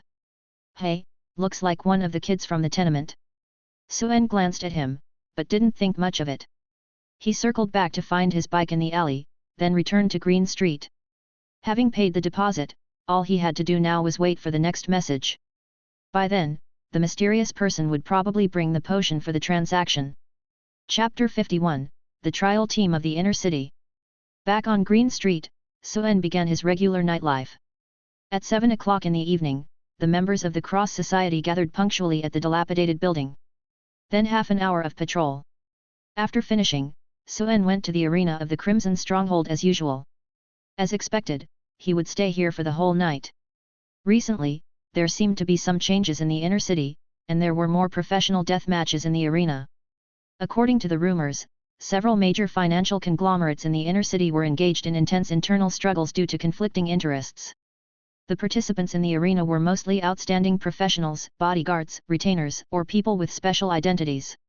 In any case, their backgrounds were not simple. However, the turmoil in the inner city had nothing to do with Suen, the little gangster. On the contrary, he felt that the more chaotic it was, the better. After all, these professionals from the inner city indeed had much deeper knowledge than the professionals from the outer city. During this period, Suen had gained a lot of alchemical knowledge and mechanical knowledge from the bodies in the arena. These were benefits that the professionals from the outer city, who could only extract combat skills, could not compare with. Today, the arena was as lively as ever. But before Suen could bet on a few matches, Captain K came over with a mysterious look on his face. He said that he was going to take him to meet an important person. Captain, who exactly are we going to meet? You're making it so mysterious. Suen felt a bit regretful about being taken away halfway. There was a professional death match tonight. If he missed it, he would miss out on a lot of experience. Hehe, of course it's a good thing. Kay put his arm around Suen's shoulder and winked. You can earn a lot of money, contribute to the gang, and have the opportunity to meet important people in the inner city. Let me tell you, as long as things go well, the benefits will be unimaginable. Ah! What exactly is it? Looking at Kay's excited expression, Suen became more and more puzzled. Meeting important people in the inner city? For others, it might be a rare opportunity, but for Suen, it might not necessarily be a good thing. The identity of the original host was sensitive, and he didn't want to have any contact with important people in the inner city until he figured out the situation, for fear of running into acquaintances. At this moment, Kay looked at Suen's exaggerated smoky makeup and frowned. Hey, brother, your outfit is getting stranger. The heavy metal style may be cool, but I don't think it suits you. Pausing for a moment, he seemed to think of something and muttered, I wonder if that important person will be influenced by your style and have a bad first impression. Suen muttered in his heart, it's better if they don't like it. He also understood that it seemed that an important person from the inner city had come and wanted to interview him. Then they could see if he was suitable for some conditions. Earning money and getting to know important people? Could it be that they were selecting gigolos? This thought involuntarily popped into Suen's mind, making him feel a bit annoyed. After all, he was still a member of the Cross Society and couldn't refuse the captain's tasks. So he followed him out. Thinking about it, Kay shouldn't be so unreliable. As they walked, Suen felt uneasy again. He quietly put on a pair of steel-tooth braces, making his facial features even stranger. This was also a mainstream dark punk style, not considered too unconventional. The two of them walked through the crowd and then left the gambling den, arriving at the back door guarded by someone, which led to the VIP rooms on the second floor of the gambling den. But when they arrived here, Kay didn't go in. He said, Suen, you go up by yourself. Qiantiao is already up there. Suen was a little puzzled, aren't you going? Kay rolled his eyes and said with a hint of resentment, I just went there, but it seems like that important person didn't pay attention to me. Suen understood. So that was the case. But he was also very surprised. Kay was not weak among the first-tier professionals in the Cross Society, and his character was also good. How could he not be chosen?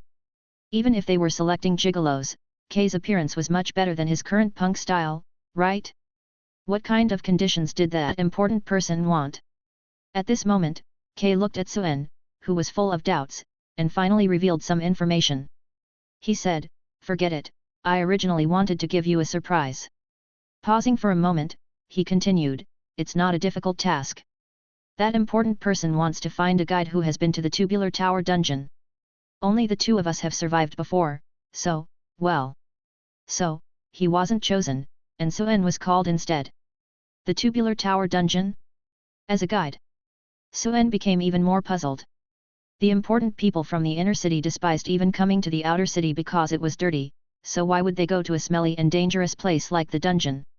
Kay explained, I heard from Qiantiao that some noble students from the Black Tower Alchemy Academy in the inner city have a graduation trial. Those precious young masters and ladies definitely can't risk their lives going outside the city to hunt for resources, so they can only find a place with monsters in the city to go through the motions. The distorted monsters in the inner city have all been cleared, so they can only go to the outer city. I don't know where they heard that there are monsters in the tubular tower, so they need a local expert as a guide and to handle some negotiations. That's it. Suen finally understood after hearing this. So that was the case. You can rest assured, you don't need to fight at all in the tubular tower. The noble students are accompanied by second-tier professionals as their mentors. You know, the professionals in the inner city are very strong, especially those who can be mentors at the Black Tower Alchemy Academy. They are definitely not weaker than our cotters.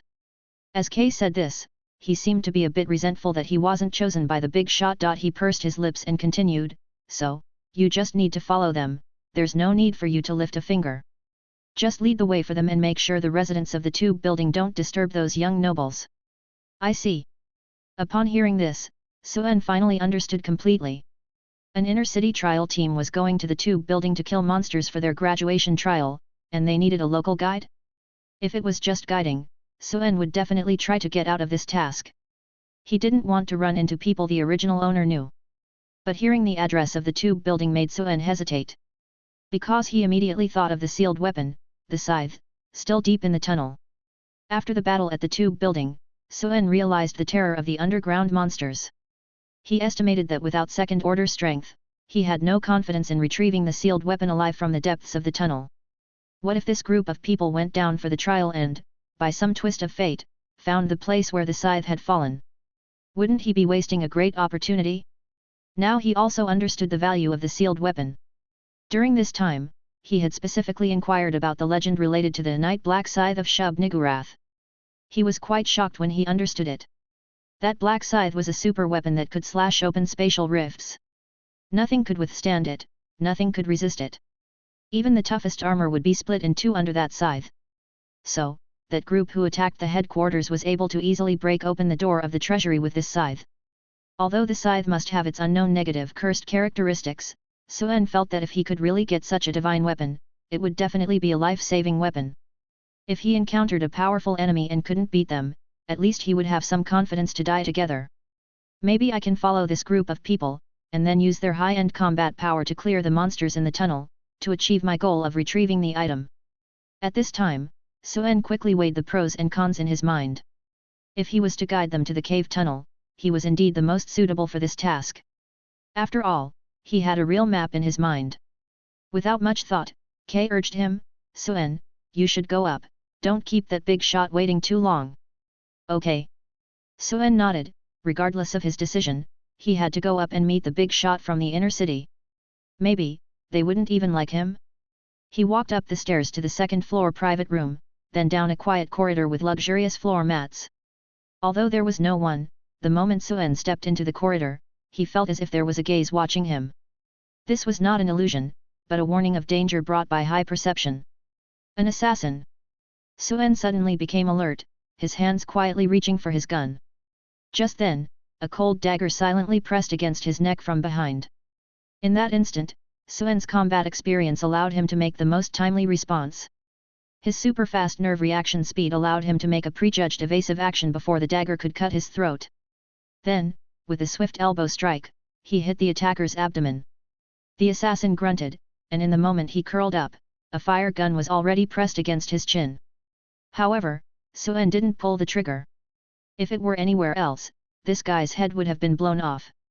Because Suen remembered Kay's words, he was more cautious. Since there were executives here, the attack was somewhat intriguing. A test?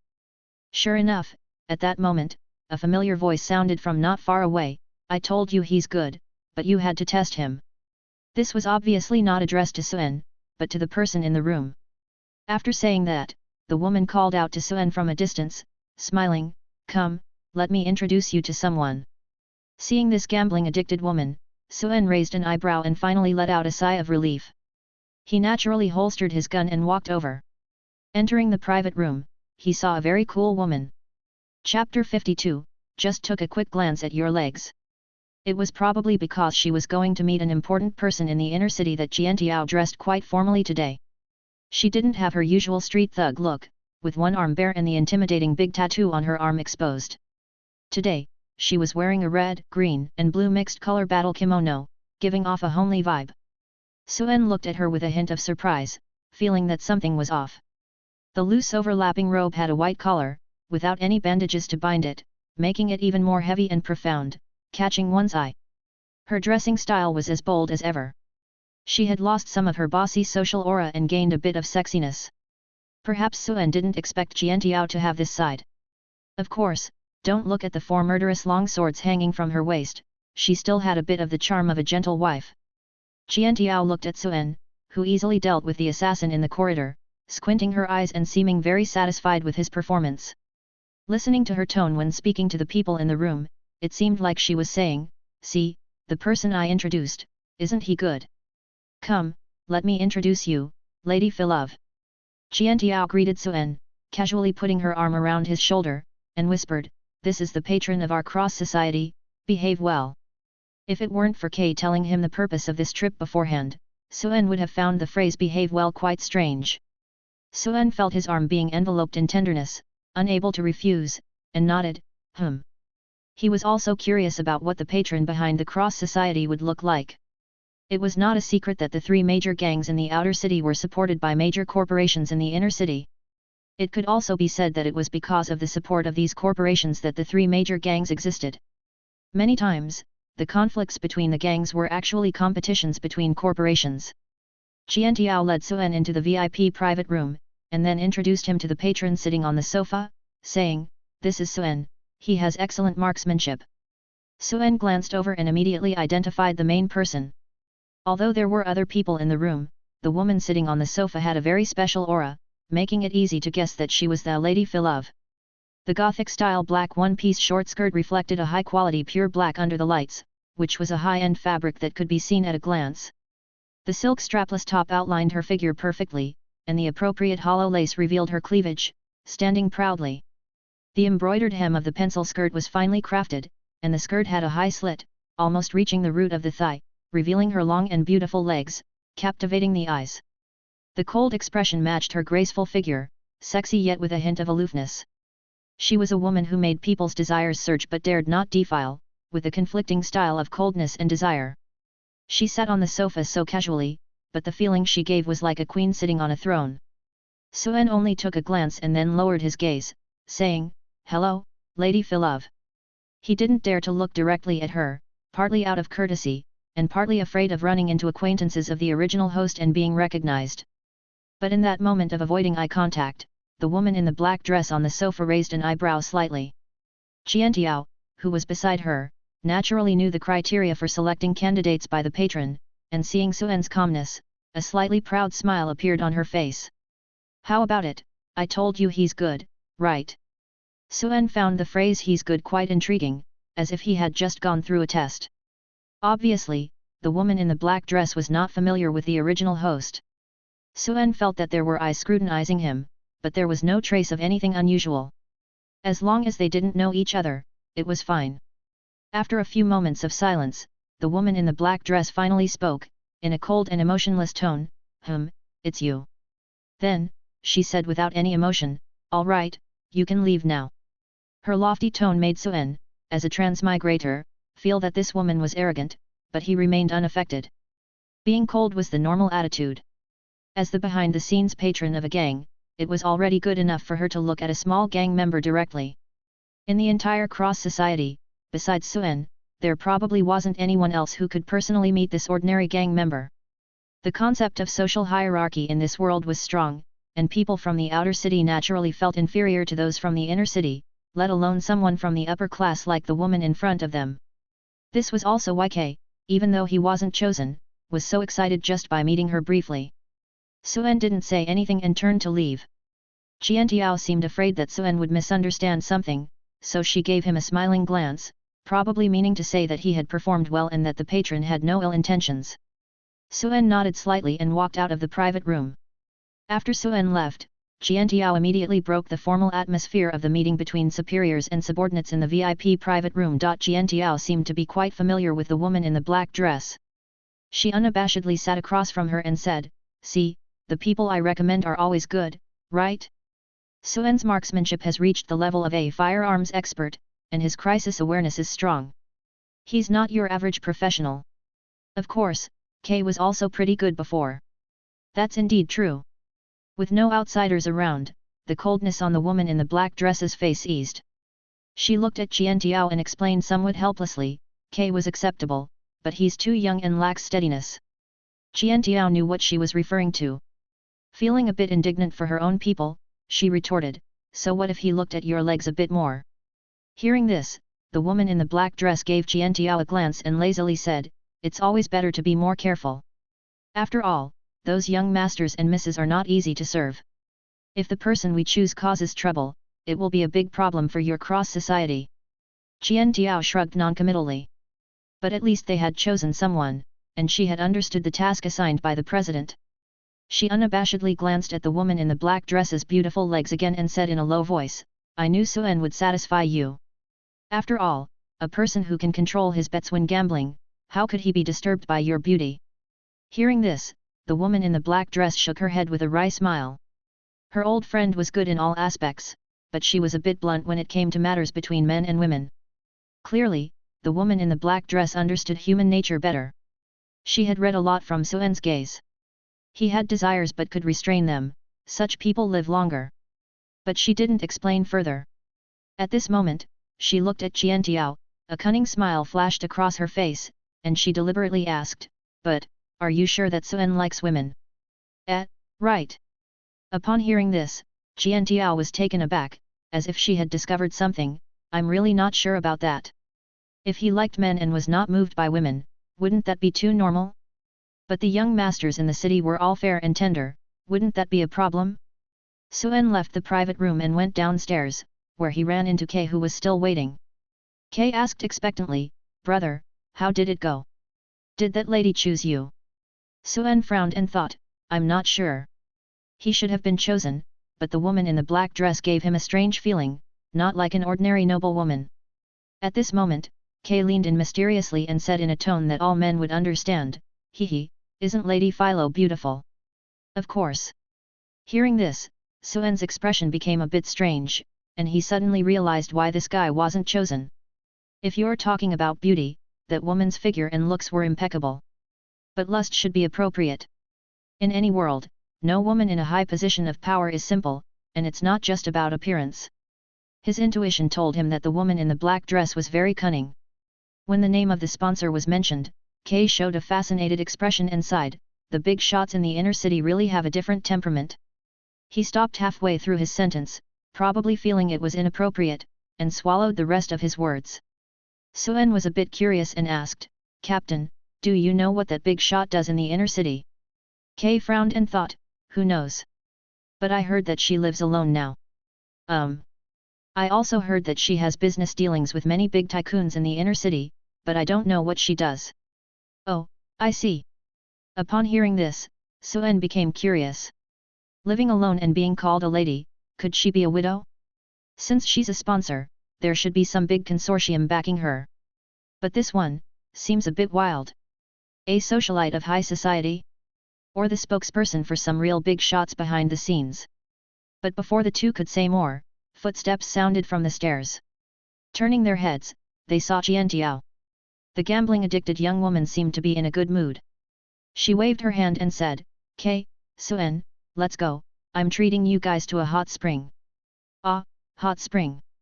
Upon hearing this, Kay's expression instantly became strange, as if he had recalled some not-so-good memories. Suen was also curious, why did this boss suddenly invite them to a hot spring? Qiantiao glanced at Suen, her eyes slightly strange, but she didn't explain further. Chapter 53, Daily Soaking. Norton Street is about a 7 to 8 minute drive from Green Street, and that street is also the busiest soup street in the southern city. Outside the city of Old Lingdun, there are a large number of factories that consume endless amounts of coal every day with their large steam boilers. As a result, the air quality in the city is very poor, with a large amount of particles and dust floating in the sky. Often, after walking on the street for a few hours, people's bodies and hair would be covered in thick dust. Because of this, the residents of Old Lingdun City also have a strong culture of soaking in hot springs. Whether rich or poor, they would choose to soak in hot springs every day to cleanse their bodies. Although the underground water in Old Lingdun City cannot be directly consumed, it is suitable for soaking and bathing. Every day, a large amount of boiler water flows out from the factories, ranging from cheap public bathhouses to high-end hot spring facilities that provide various services. And Norton Street has thousands of hot spring facilities, big and small. This is the territory of the big shots. Green Street also has places for hot springs, but they are usually known as bathhouses. Suen didn't understand why Qiantiao suddenly invited them to soak in hot springs. But looking at Kay's eager behavior, he felt that things might not be that simple. After leaving the gambling den, the three of them went to pick up their vehicles on the side of the street. Kay had his own Harley motorcycle, and Suen originally planned to borrow one as well, but Qiantiao seemed to find it troublesome and asked him to ride with her. Kay, let's go to Akun's hot spring. Oh, okay, Sister Qiantiao.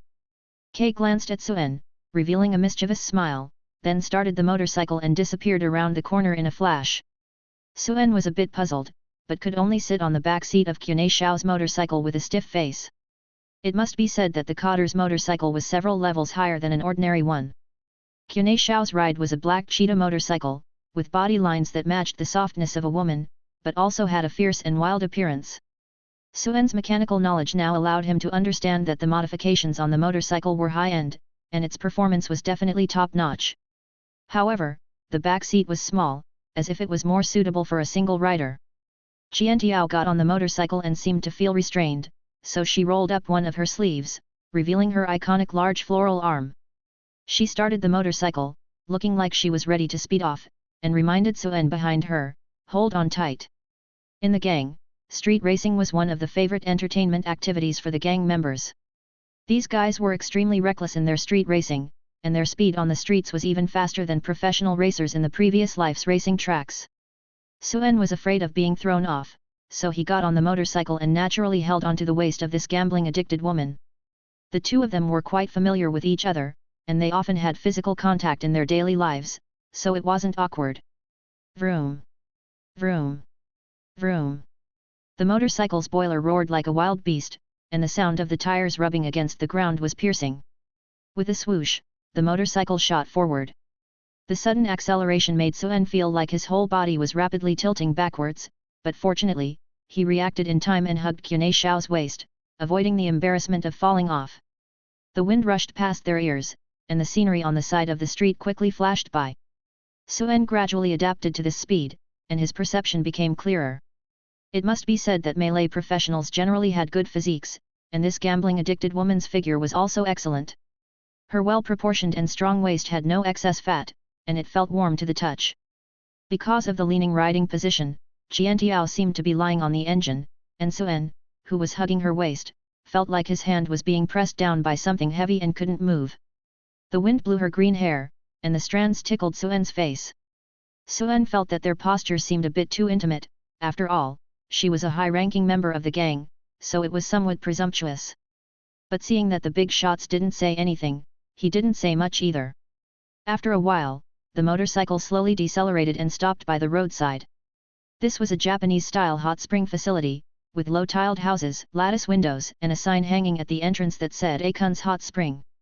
Kay's motorcycle had long been turned off, and he was squatting on the side of the street chatting and joking with a group of acquaintances. When Suen and Qiantiao got off the motorcycle, those people also stood up straight and bowed, shouting, "Sister Qiantiao! Sister Qiantiao!" The dressing style of the gang members in this block was mostly related to the boss. The 10 Cross Society members on Norton Street also followed Qunei Xiao's style, with large floral arms and various colors of punk hairstyles.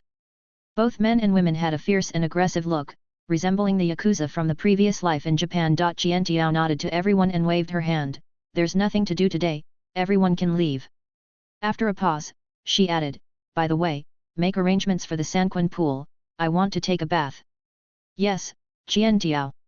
The group of little gang members greeted each other and dispersed. Kay's face twitched slightly when he heard Sanquan pool. He looked at Suen with a strange look, as if he was holding back a smirk. Qiantiao glanced at Suen beside her, hooked her shoulder familiarly, and enthusiastically said, "Suen, you probably haven't been to Norton Street before, right? Come, I'll show you the special services in my jurisdiction today." Oh! Suen felt something was off. But looking at the plain storefront in front of him, without any exposed girls welcoming guests, it seemed like a regular bathhouse for massages and baths. He thought that as a female cadre of the gang, Jiantiao wouldn't make such a ridiculous move of bringing her subordinates to a place of pleasure. So he didn't think much about it and followed her inside. As soon as they entered, Suen noticed that the storefront of this bathhouse was plain, but the interior decoration was luxurious, indicating that it was high-end. Jiantiao led the way, probably guessing that Suen would be confused, and casually explained, "This is a bathhouse specially for receiving high-level VIPs of the gang. It's not open to the public. The water in all the pools here is not boiler water, but underground hot springs. It's very beneficial for professionals." As she spoke, she seemed to think of something and added, "The president and the cadres often come here, oh, even Mrs. Philov, whom you met before, occasionally comes all the way from the inner city to take a bath." Listening to this, Suen realized that Jiantiao had invited them to take a bath on a whim. After entering, there were dedicated female attendants to receive them one-on-one. Jiantiao went to the women's changing room, while Suen and Kay went to another side. After they separated, Suen finally had the opportunity to ask Kay, "Captain, is there anything special about bathing here?" He naturally noticed that Kay's expression was a bit strange and guessed that there might be some special rules. "Hee, nothing, just enjoy it." Kay smirked, but didn't say directly, and said, "The services here are according to the standards of the inner city. Ordinary people can't enjoy them. Last time, I came with the boss of the smoke gang." Before they could chat for long, the female attendant led Suen and Kay to separate places. The services in this high-end bathhouse were very attentive, and Suen didn't need to know what he needed to do throughout the whole process. The tall and slender female attendant led Suen to a separate dressing room, then carefully helped him wash his body, changed into a bathrobe, and provided considerate service.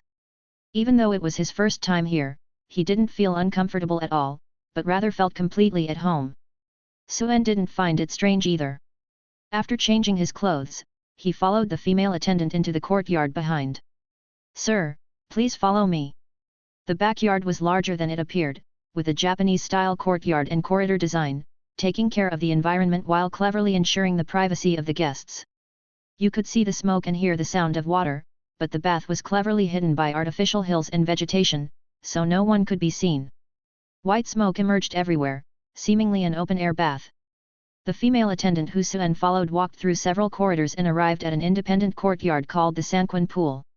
The female attendant stopped at the door, seemingly not intending to go in, and said, "Sir, it's clean inside. If you need anything, just call me." "Okay." Suen didn't say much either and walked in. After passing through a small bonsai of shrubs, his vision suddenly opened up. Suen saw clearly the open-air bath of about 70 to 80 square meters in front of him, and his face froze in place. "Hey! Did I walk the wrong way? Did I come to the women's bath?" As soon as Suen said this, the 7 or 8 big armed women soaking in the pool all turned their gazes towards him. This scene was not romantic at all. As far as the eye could see, there were several heavyweight fighters weighing 300 to 400 pounds each, with full back tattoos, fierce and intimidating. It almost made Suen instinctively reach for his gun.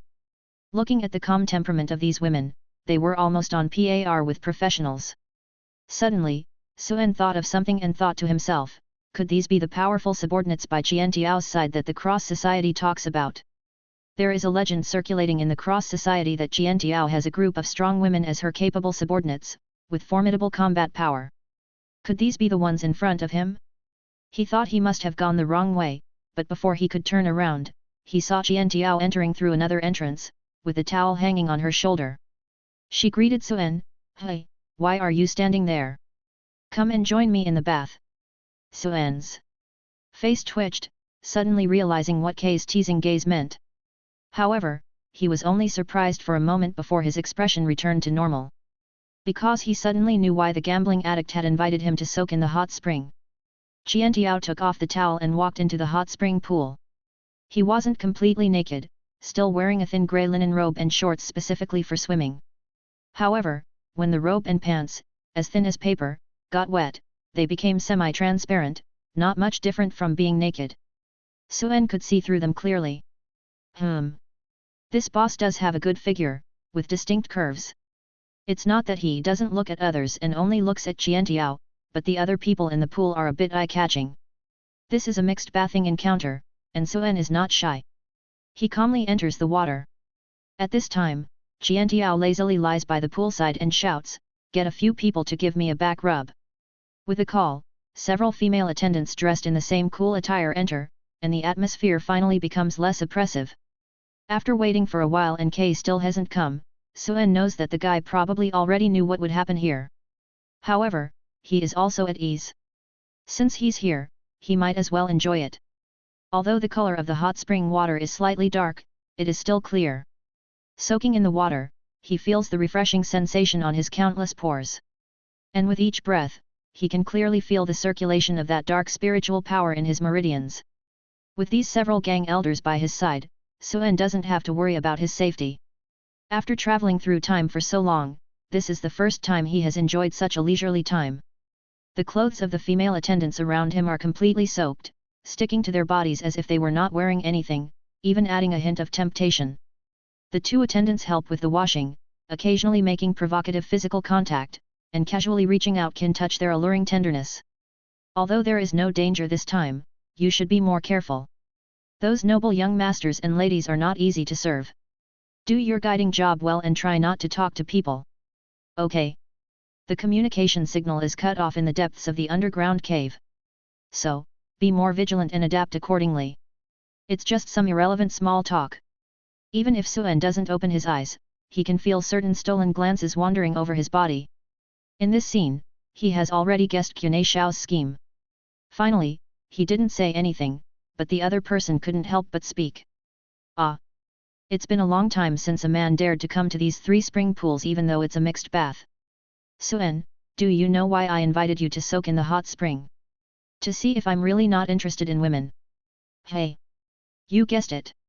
Ha! It's a test.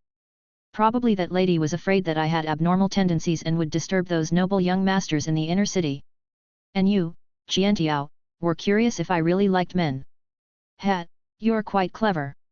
So, you really have no interest in women." Suen felt that this boss was good in many aspects, but his emotional intelligence seemed to be lacking. He looked at Qunei Shao's curious gaze, feeling a bit helpless. "No, my preferences are normal." "Then why didn't you react? When Kay came last time, it was quite embarrassing. He didn't dare to come together this time." Although the two of them are already familiar, Suen didn't expect Jiantiao to be so straightforward. And when the boss asked this, the capable attendants beside her also had a teasing smile on their faces. Suen could probably imagine the embarrassing situation Kay had been in.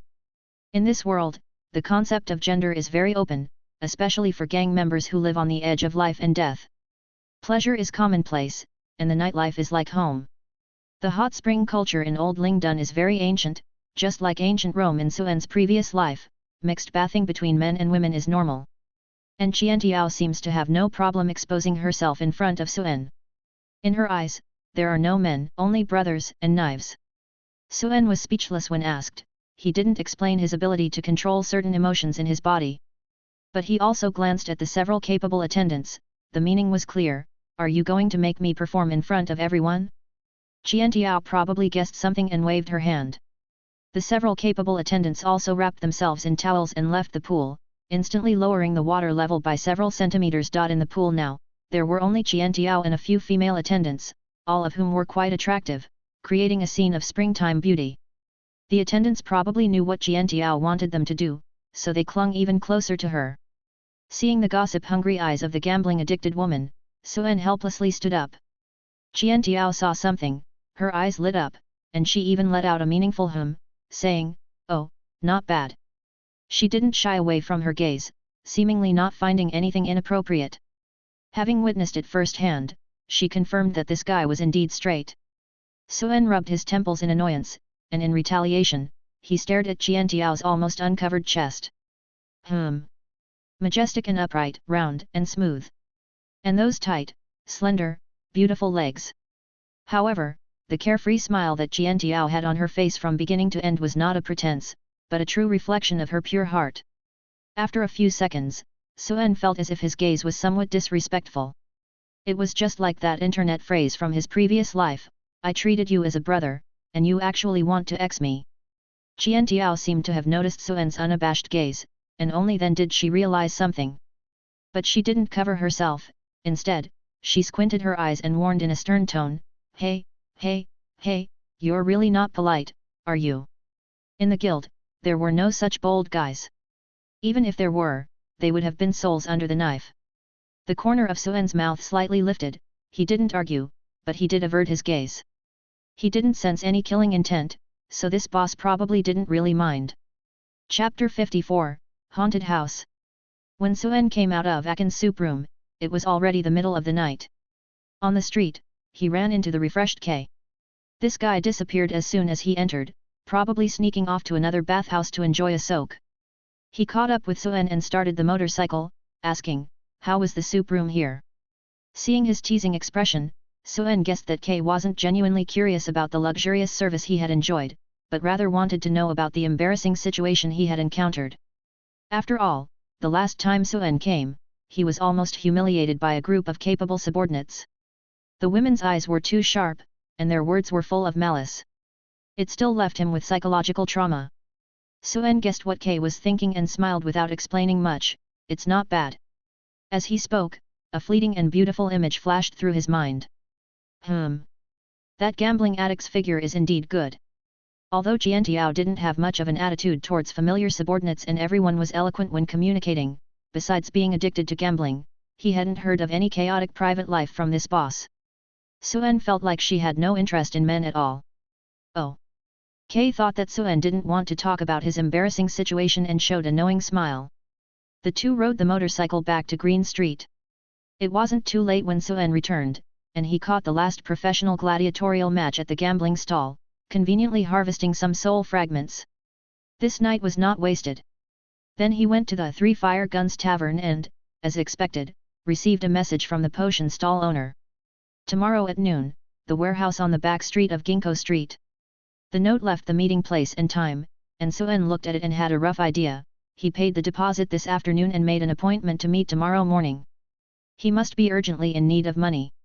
Looking at Ginkgo Street again, Suen also guessed that the mysterious stall owner might be active in this area.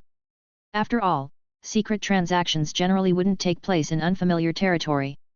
He had previously chosen to pay the deposit on Ginkgo Street and now chose to meet there, indicating that the other party was familiar with the environment there. Suen didn't think much about it. After all, it was the territory of the Cross Society, and many underground forces had some connections. The mysterious stall owner might indeed have some involvement with the Cross Society. It was already early morning when Suen left the tavern. He went to the hotel to meditate and rest, replenishing his energy. But before noon, he received news from the real estate agent that they had found a suitable property. Big enough, cheap enough, and quiet enough.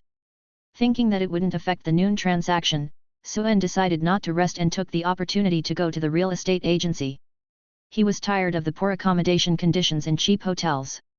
He wanted to find a suitable place to live, preferably spacious enough, with a shooting range where he could practice marksmanship, alchemy, and making puppets. Suen didn't expect that the meeting place the real estate agent arranged for him was also Ginkgo Street. Areas with a high concentration of entertainment venues usually wouldn't be too remote. Ginkgo Street, which was not far from Green Street, belonged to the middle-class district of the outer city. Here, there were relatively complete social resources, and many people with stable jobs in the outer city lived in this area. There used to be a banker from the inner city who planned to choose this place as the address for the bank and even wanted to build a vault underground. But later, because they dug too deep and probably hit the earth's veins, a thick dark spiritual power surged out. It was unbearable for ordinary people, and the bank plan was abandoned, so this house became vacant. I heard that you are about to advance to a professional, looking for a place with a strong dark spiritual power. I think there is no better place than this property of mine. The underground vault is spacious enough, and the sound insulation effect is excellent. You can even use it as a shooting range. Even if you practice marksmanship in the middle of the night, I don't think anyone will complain about disturbing the peace. And, you can rent this 2-story house with a basement for only 2,000 liang. I dare say there is no cheaper option in Old Lingdun. The landlord's name was Galongtai, a middle-aged man who looked shrewd with a big belly. He followed Suen all the way, introducing the house at 88 Ginkgo Street. It was a greyish small western-style building, located in a slightly secluded corner of the back street, inconspicuous. The house had simple furniture, and the basic decoration was almost complete. Gas and water pipes were installed, and it was ready to move in with just a twist. Suen didn't expect to be pleasantly surprised during this house viewing. The previous few times, various conditions didn't meet his expectations. But this property in front of him met all his expectations in every aspect. Not eye-catching, quiet enough, especially the sturdy and spacious basement, which made him most satisfied. The house itself was an ancient building, sturdy enough, and the thick cement walls of the basement prevented the sound of gunfire from spreading. Here, Suen could already imagine having his own workshop in the future, making runic puppets, modifying machinery and using it as a shooting range. Moreover, the reason why this house was so cheap was because of the thick dark spiritual power permeating from below. For ordinary people, this was a deadly radiation that could cause distortions. The dark spiritual power in Old Lingdun City was much weaker than outside the city, and the practice of breathing techniques for professionals would also be much slower, probably only 1/5 to 1/10 of that outside the city. But it wasn't absolute, and there were also some localized high distortion areas in the city where the dark spiritual power was much denser. Like this small building. However, ordinary professionals didn't like this kind of place because in a high distortion environment, humans could unknowingly undergo distortions. Environmental factors were one of the most difficult distortion factors to control. The denser the dark spiritual power, the more violent and difficult to control it became. However, Suen had no such concerns. He possessed the all-seeing eye, which allowed him to clearly see the changes in his own data surface. If he detected any abnormal spearheads, he could leave in time. Moreover, he was in need of such high concentrations of dark spiritual power. Suen had now taken up the position of a first-order puppeteer, his rank limit had been lifted, and his body needed to absorb more dark spiritual power to lay the foundation for advancing to the second-order profession in the future. Although most of the members of the Cross Society had never thought they could advance to the second order in their lifetime, Suen, as a transmigrator, was not just satisfied with the bottom-level scenery. Therefore, this small building was very suitable. He signed the contract, paid the rent, and spent several thousand lesuo. Suen received the keys to the house. The landlord, Golangtai, seemed very pleased as well. This troublesome property of his had finally been rented out. Suen was always efficient in handling matters. It took him less than an hour to view the house and sign the contract. Landlord Golangtai said he would arrange for someone to clean the house in the next 2 days and agreed to hand over the house in 3 days. Suen had no objections. He needed to prepare for the inner-city trial group in the next 2 days. He left the small building. It was not yet 9 o'clock, and the morning crowd was already bustling on Ginkgo Street. Suen planned to find something for breakfast and thought of the Bellman Bakery at number 14 Ginkgo Street where he had previously paid a deposit. Because many middle-class people lived on this street, the bakery offered not only hard black bread that could be used as a baseball bat, but also a variety of other styles to choose from. Suen randomly picked a few, stuffed them into an oil paper bag, and prepared to pay.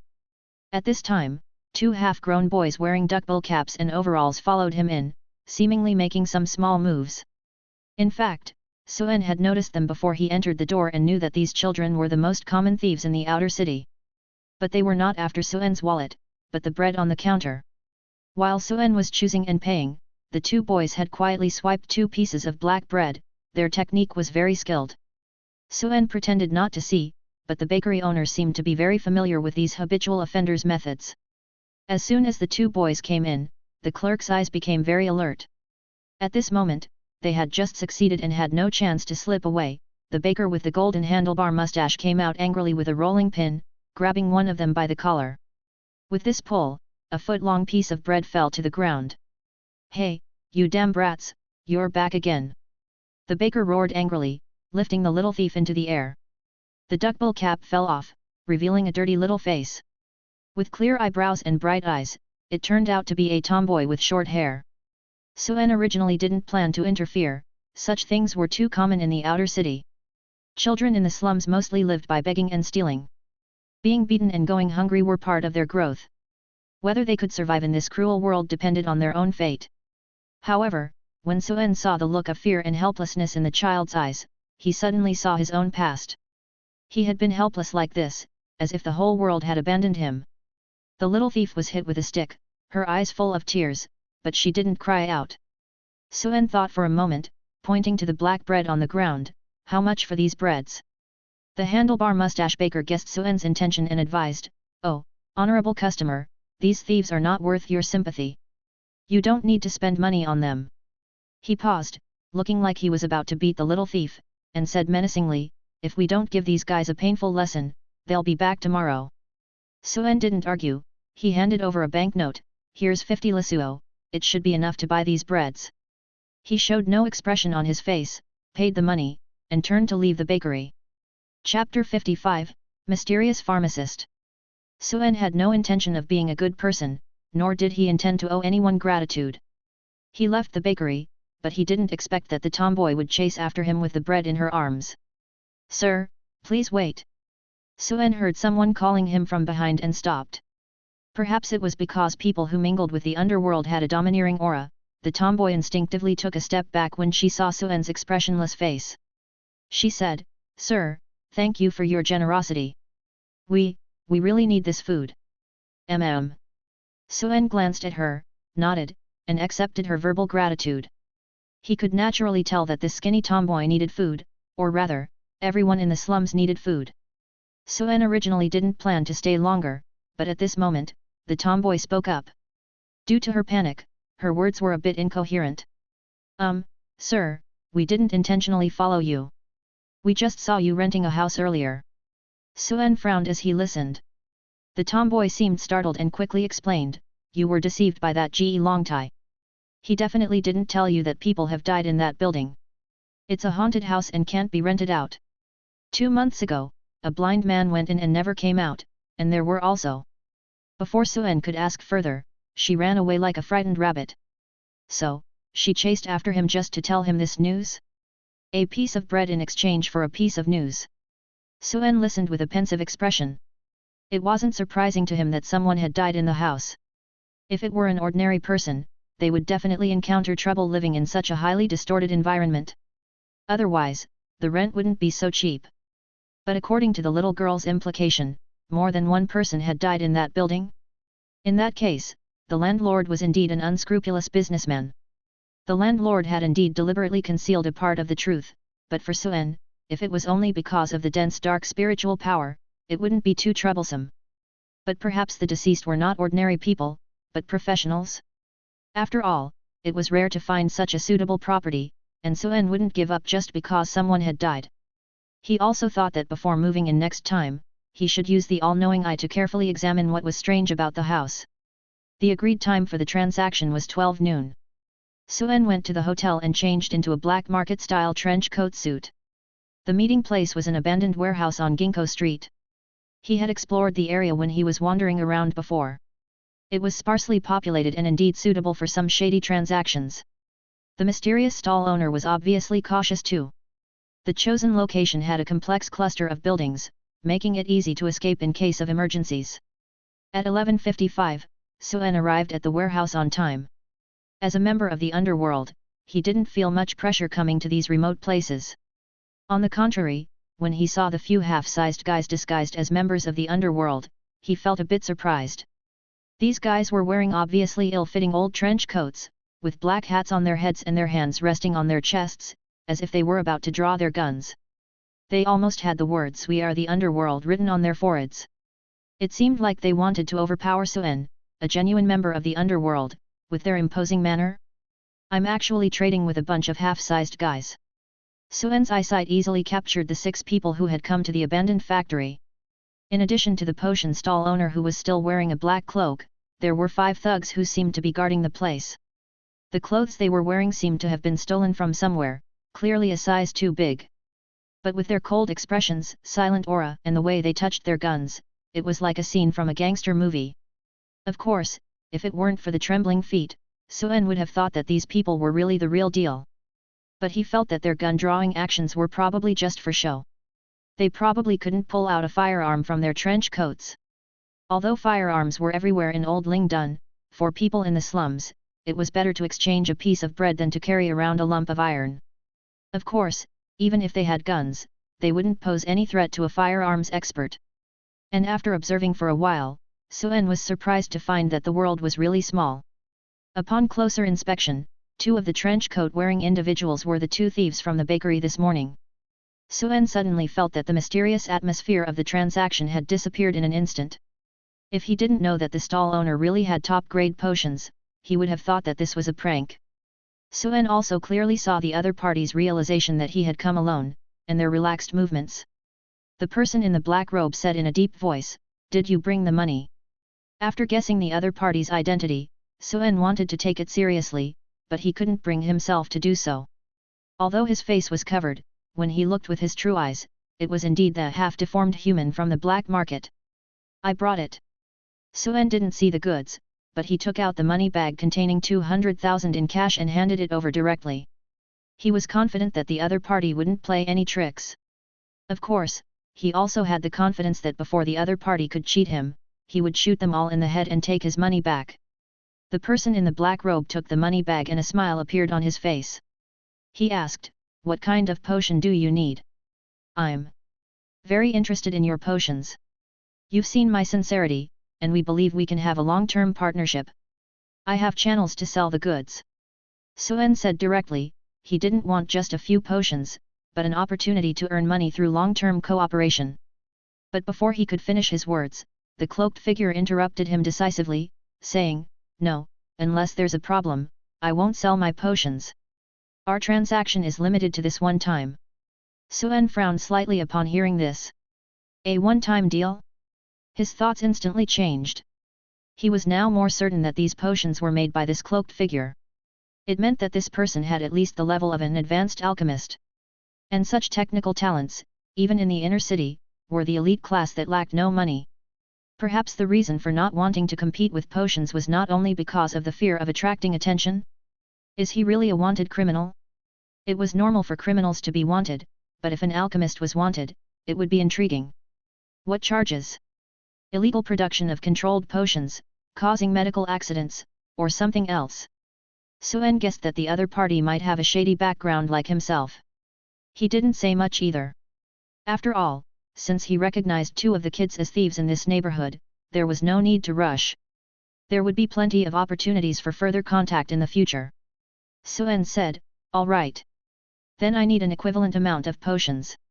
Suddenly, he remembered that he would be going to the underground dungeon in 3 days and added, "I plan to hunt and kill aberrant monsters in the city dungeon. Do you have any recommended potion combinations?" It was better to buy potions directly from an alchemist than to prepare blindly on his own. The dungeon. But upon hearing this, the cloaked figure's tone suddenly became serious, and he casually said, "The aberrant monsters in the sewers have undergone uncontrollable and violent mutations due to environmental influences. The city sewers have become very dangerous now. I suggest you not go. If you really want to go, you should at least have a team of second-tier professionals to ensure basic safety." Hey! Suen thought the other party would introduce him to potions, but he didn't expect to hear this. He keenly caught many key words. The fact that the monsters in the sewers had mutated had not spread among the general public. Even the high-level members of the Cross Society only knew that there were more new monsters in the sewers, but they had no idea about the cause of this abnormal situation. This guy actually knew about the mutations in the sewer monsters and even knew that the mutations were caused by environmental factors. Of course, it's just my speculation. Obviously, as soon as the cloaked figure spoke, he seemed to realize that he had said something he shouldn't have, and his tone became slightly panicked. He quickly remedied, "If you really want to go, I suggest you bring at least intermediate-level antidote potions. I have 2 types of advanced potions here, one for neurotoxins and one for septic toxins. The sewers are full of various toxins, and these 2 potions are enough to deal with most poisoning situations. Of course, you also need essential healing potions, paralysis relief potions, adrenaline and blood booster potions are also essential for battles. If you have extra budget, I suggest you buy some aberrant monster repellent. This powder is expensive, costing 100,000 lis, but it might save your life when you encounter danger." Oh! Listening to the string of professional terms, Suen once again confirmed that this guy was very knowledgeable in alchemy. Moreover, he seemed to be very familiar with the situation of underground monsters. However, Suen also sensed that this guy had a good heart from his words. If he were a shrewd businessperson, upon hearing that Suen was going hunting, he would definitely recommend his own potions. But he first warned Suen about the danger in the dungeon. Suen directly asked, "How much do all these potions cost?" The cloaked figure thought for a moment and said, "These potions are very expensive on the market, but I'll only charge you 250,000 lis. However, you have to promise me one condition, that you won't tell anyone about our transaction.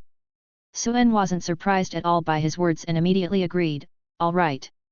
You should know that the inferior potions commonly used by hunters cost only 3 to 500 lis each. This batch of potions would cost over 200,000 lis, which was definitely a luxury that ordinary people wouldn't even dare to think about.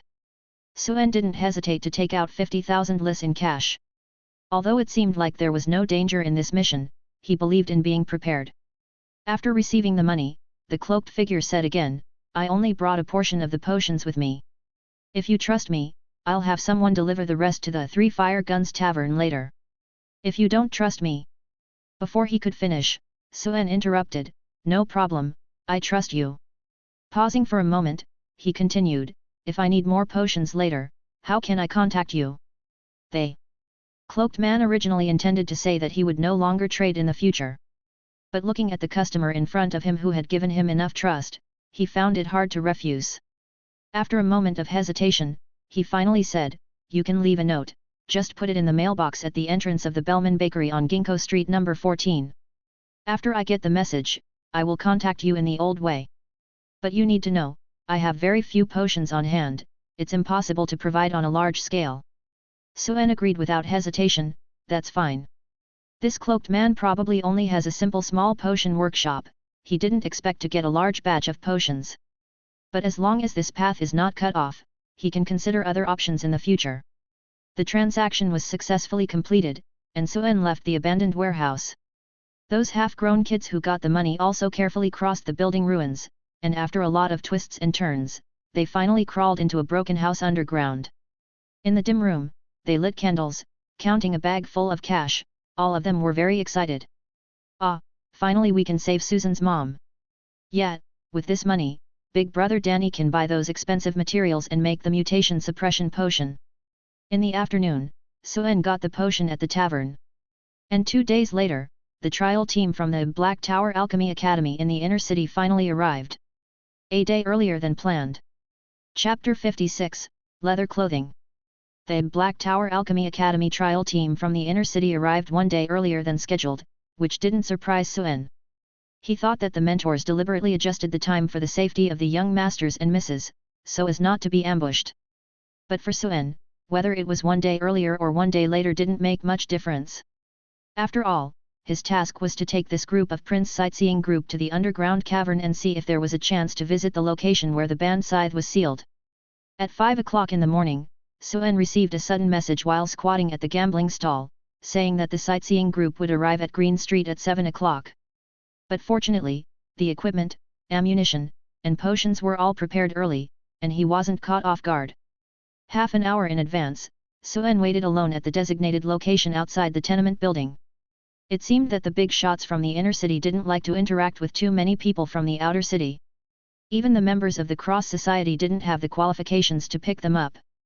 Qiantiao specifically reminded him to dress in a gangster style that wasn't too revealing, for fear of frightening those inner city nobles who had never seen a real gangster. So today, Suen didn't continue his dark punk style, but changed into a standard hunter outfit, high boots with puncture resistance, tactical vest, knee and shoulder guards with metal parts, and a worn leather cloak.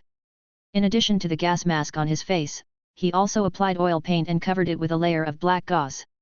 After putting on the Alchemy night vision device, probably no one could recognize him. Hanging from his waist were 2 pistols with increased ammunition capacity, which he had recently modified into firearms according to his shooting habits. There were also mechanical gloves, daggers, magazines, and a first aid kit.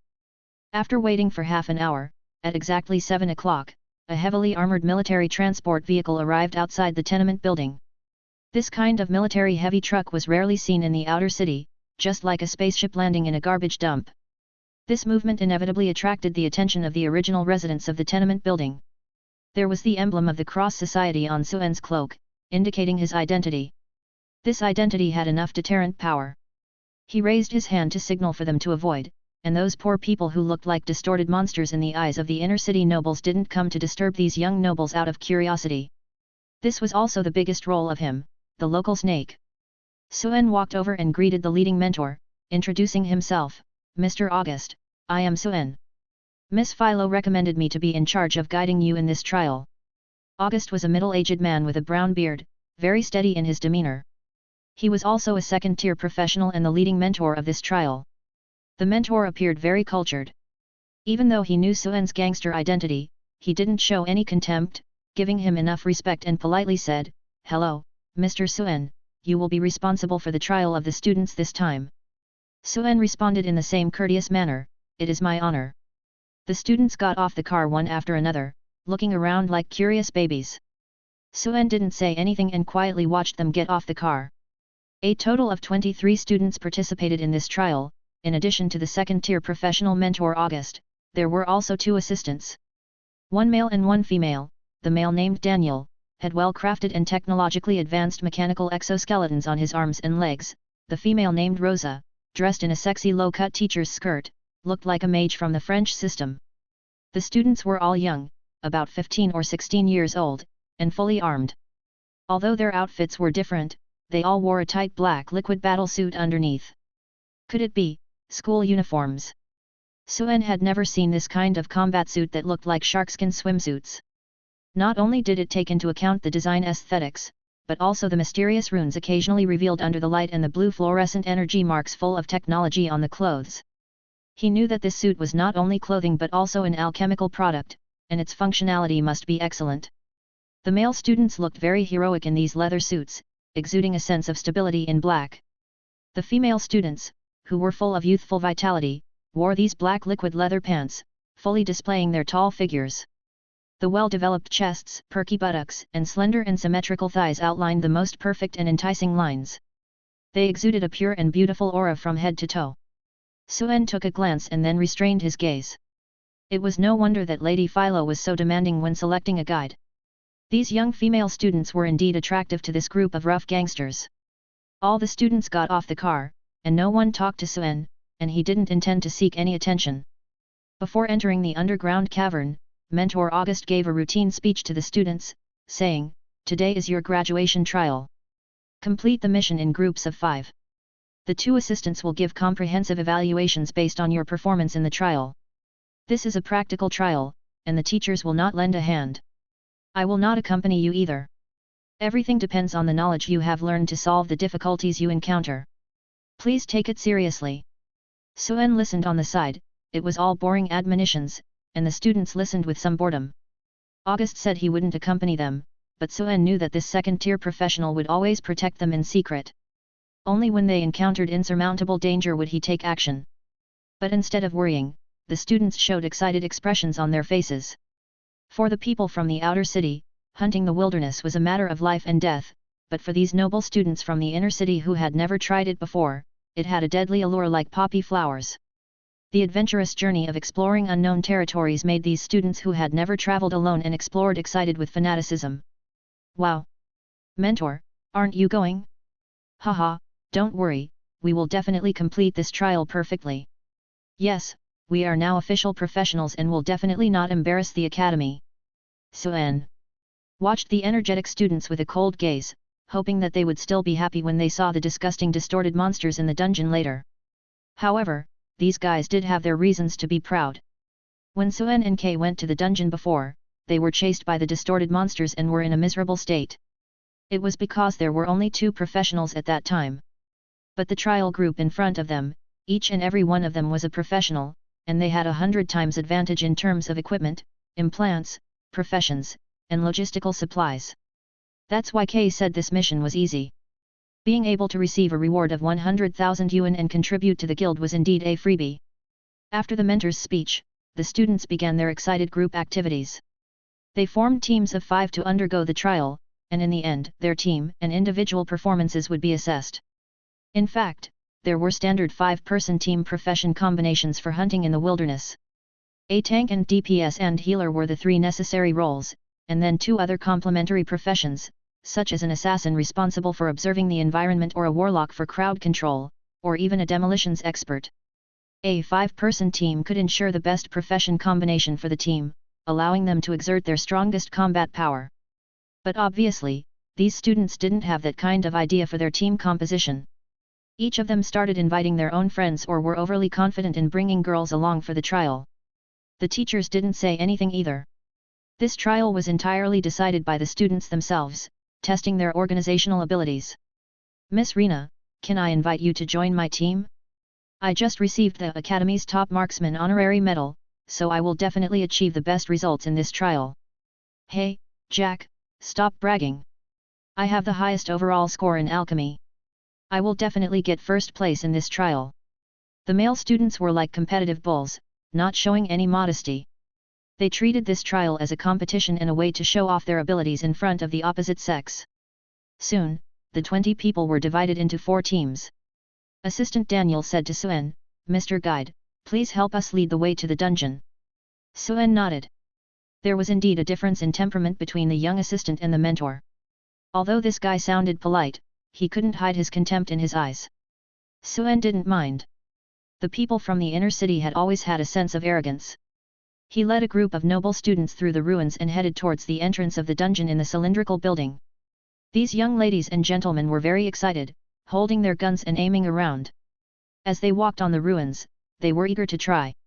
Because the entrance to the dungeon was close to the sewer, the foul smell in the air became stronger and stronger, causing many pampered students to start complaining. "Oh, the air in the outer city is really terrible. I can smell the stench even through the gas mask. Wow, do you think those monsters hiding in the ruined buildings are distorted monsters? Are we going to shoot them?" As soon as they spoke, Suen knew why Sister Qiantiao said that the noble students from the inner city were difficult to serve. These guys had never been to the outer city and lacked a lot of basic knowledge. At this time, the female assistant Rosa explained, "Those are not distorted monsters, they are just malnourished wanderers."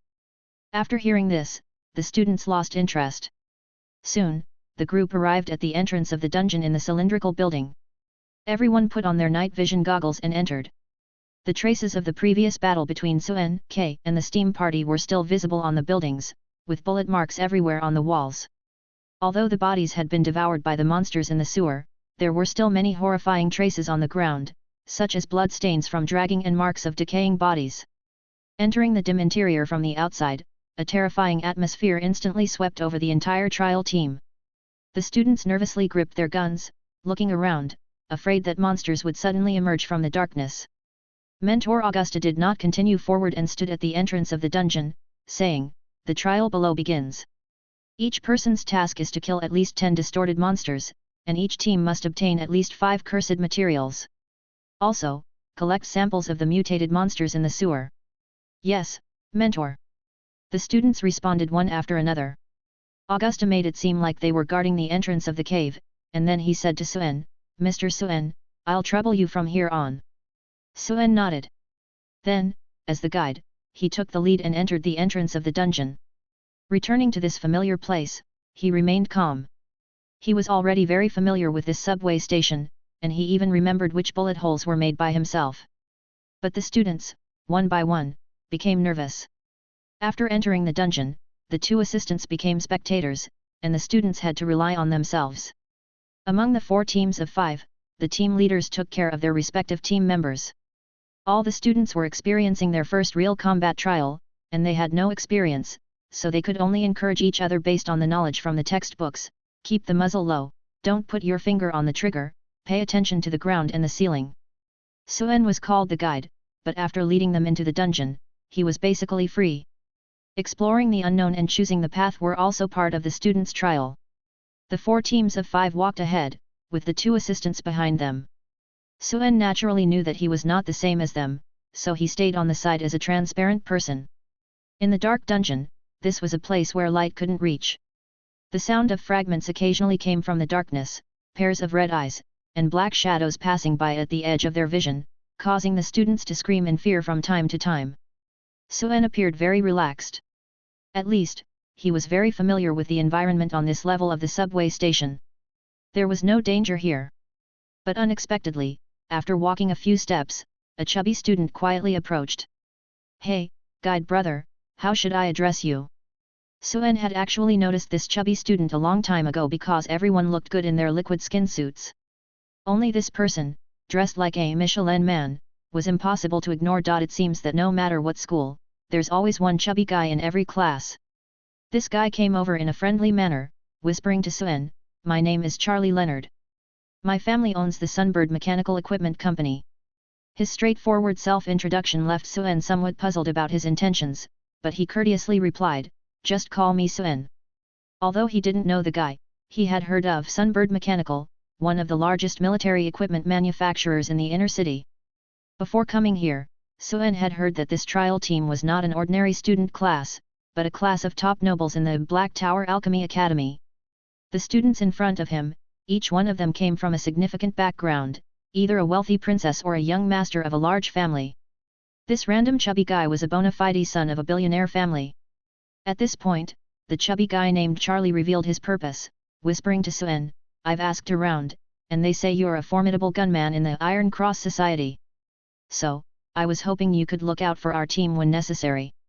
After all, you've probably noticed that my team is full of non-combatants." As he spoke, he stealthily slipped a package into Suen's hand. Chapter 57, The Joy of Rich People. Is this bribery so blatant? Suen suddenly felt that this fat guy was quite spiritual. In a group of arrogant lions, a fox suddenly appeared, which was quite interesting. Moreover, this guy even considerately said, "Brother, don't worry about anything else. This is a reasonable rule. Just accept it with peace of mind.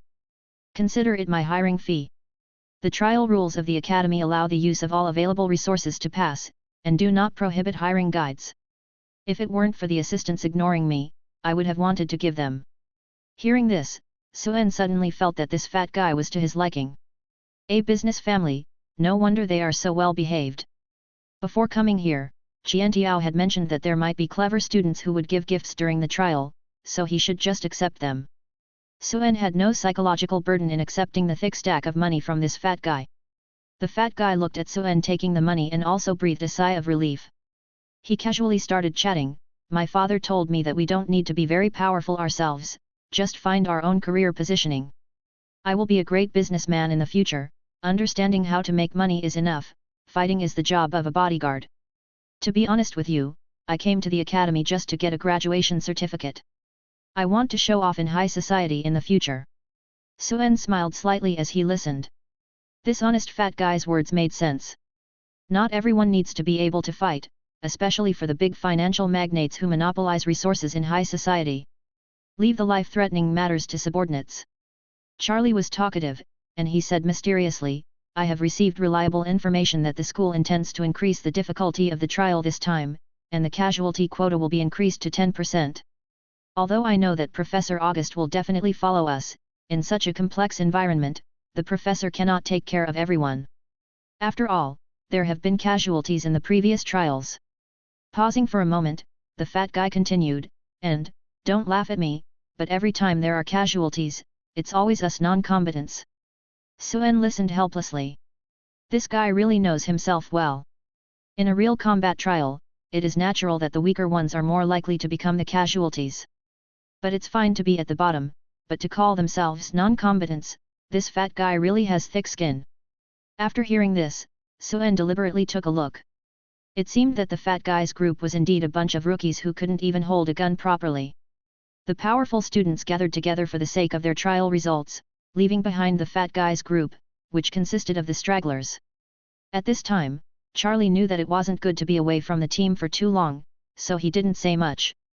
He just whispered to Suen, "If we encounter danger, please take care of my team."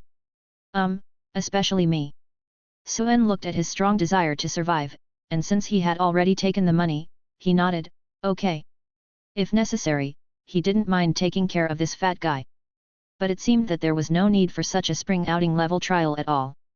Although Fat Charlie deliberately avoided the gaze of the others when he came to find Suen, some people still noticed his secretive behavior. Word quickly spread.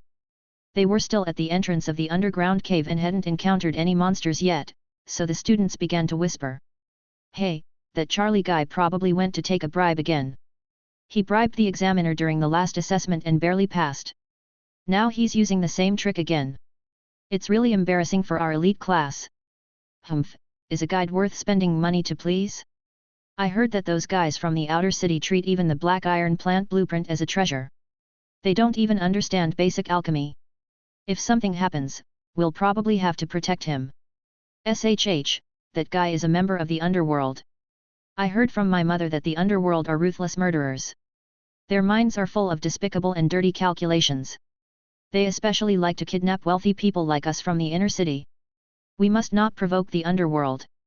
My father also said that those guys are like rats hiding in the dark. They will stop at nothing to achieve their goals. Suen could feel some faint gazes on him. Although he couldn't hear clearly what those guys were whispering, he was sure they weren't complimenting his looks. Thinking about it, in the eyes of those pampered young masters and ladies, he, an underworld member from the outer city, was probably a ferocious monster. As the trial team gradually went deeper, small groups of monsters began to appear around them. Perhaps because Suen and Kay had killed too many last time, only a few wall-climbing monsters appeared this time. They hung on the ceiling like geckos, crawling around. At this time, the students gradually adapted to the dark environment and became bolder. They had shot down a few stray rats, the sound echoing deep into the cavern. Then, sporadically, small waves of monsters began to attack. After the initial panic, the students gradually found their confidence. Under the overwhelming firepower, the monsters would instantly drop dead. Suen found it somewhat boring. Pure firepower suppression, without a hint of technique or tactics. But he finally experienced the pleasure of the wealthy in this world. The equipment of these rich second generations was too luxurious. They fired alchemical bullets as if they were free, a single volley costing tens of thousands in ammunition. Bad aim? No problem, just use a high explosive grenade. Hitting the target was like a spray effect, causing an area explosion. Too many monsters? No problem, just use a machine gun. If one shot doesn't hit, just fire 100 more, one of them is bound to hit. It was like a group of godly equipped players clearing a low-level dungeon.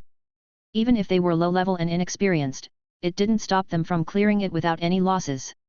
Of course, such a scene would never occur in a serious hunter team. With this kind of fighting style, the value of the cursed materials they harvested wouldn't even amount to 1%, or even 1,000th of the ammunition they consumed. Suen watched with mixed feelings.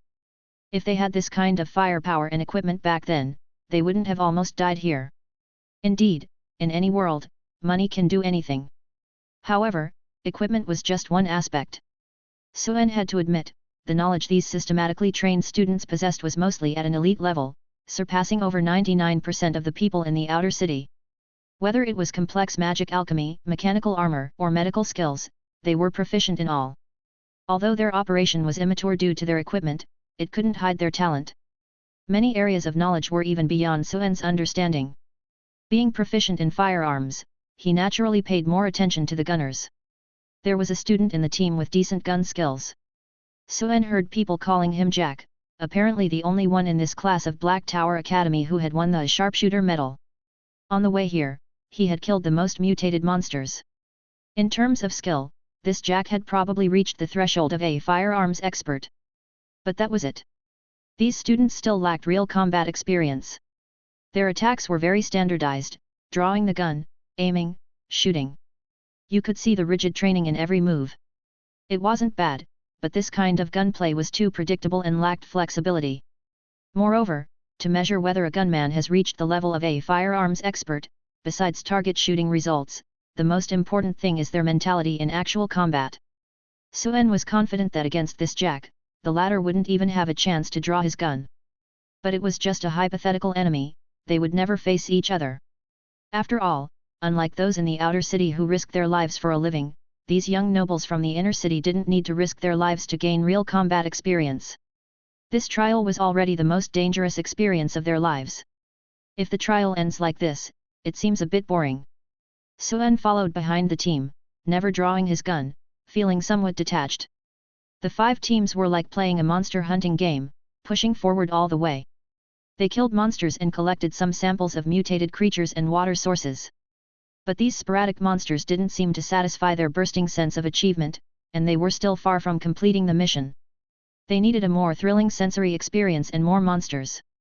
At this moment, the team leader Sharpshooter Jack seemed to remember something and asked Suen, who was at the back of the team, "Hey, guide, which way should we go now? Where are the most monsters in this cavern?"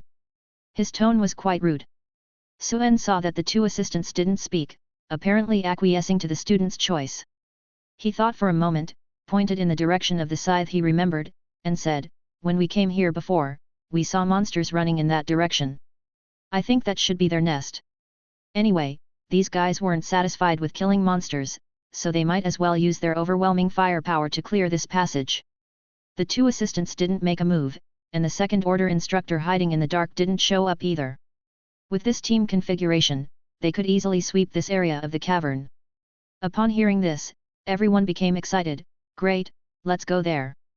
This time we must destroy the monster's nest, maybe we'll even encounter a weird one, ha ha ha. The students were still immersed in the excitement of the adventure, unaware of the mysterious smiles exchanged between the two assistants following the team. Chapter 58, Zombie-type Aberration. In a complex underground dungeon, Suen was playing a monster hunting game with the trial team of the Black Tower Alchemy Academy. Meanwhile, unbeknownst to them, in the street above their heads, a large disguised tanker truck stopped in a hidden alley. Several men in black held a certain device and scanned the sewer entrance, seemingly searching for something. After a while, the device lit up with a red light, and the leader of the men in black spoke. Have you determined their location? Yes, the target is about 200 meters underground, currently exploring deeper to the west. Release the distorted monster. Yes, boss. As they spoke, they opened the valve of the tanker truck and inserted a pipe into the sewer entrance on the street. With a squirming sound, a black viscous liquid, resembling oil, slowly poured into the sewer. The students' shooting game continued. Suen leisurely followed along, although he hadn't gone this deep last time, the surroundings were familiar to him. In addition to the ancient subway tunnels left behind in this dungeon, there were also many pits dug out by monsters, leading in various directions, and it was unknown where they ultimately led to. Even the monsters in the sewer had their own territories. Suen knew that they were about to reach the lair of those crawling monsters, a huge space resembling a subway hub. Haha! Captain Jack just killed 8 monsters again, all headshots. He truly deserves to be the #1 sharpshooter in our academy. Our team has already collected 7 cursed materials, exceeding the trial task requirements. Hey, Galen, your goals are too low. Captain Jack doesn't want these ordinary materials. We need higher quality silver materials. Hopefully, we'll encounter more elite monsters, preferably of the Eerie level. Maybe we'll even get some gold materials. Then our trial results will definitely be displayed on the Academy's honor wall. Miss Rena, I'm telling you, our team will definitely take first place in this trial. The results of this trial will be our best coming-of-age gift. The 4 teams of 5 steadily advanced, feeling no sense of danger. During their free time, the young students would chat and joke with each other. As the guide, Suen followed behind the team, appearing idle. He took the opportunity to carefully observe each student in the team. Although they all wore gas masks and night vision goggles, he could roughly discern their personalities through their attire, skin color, and physique.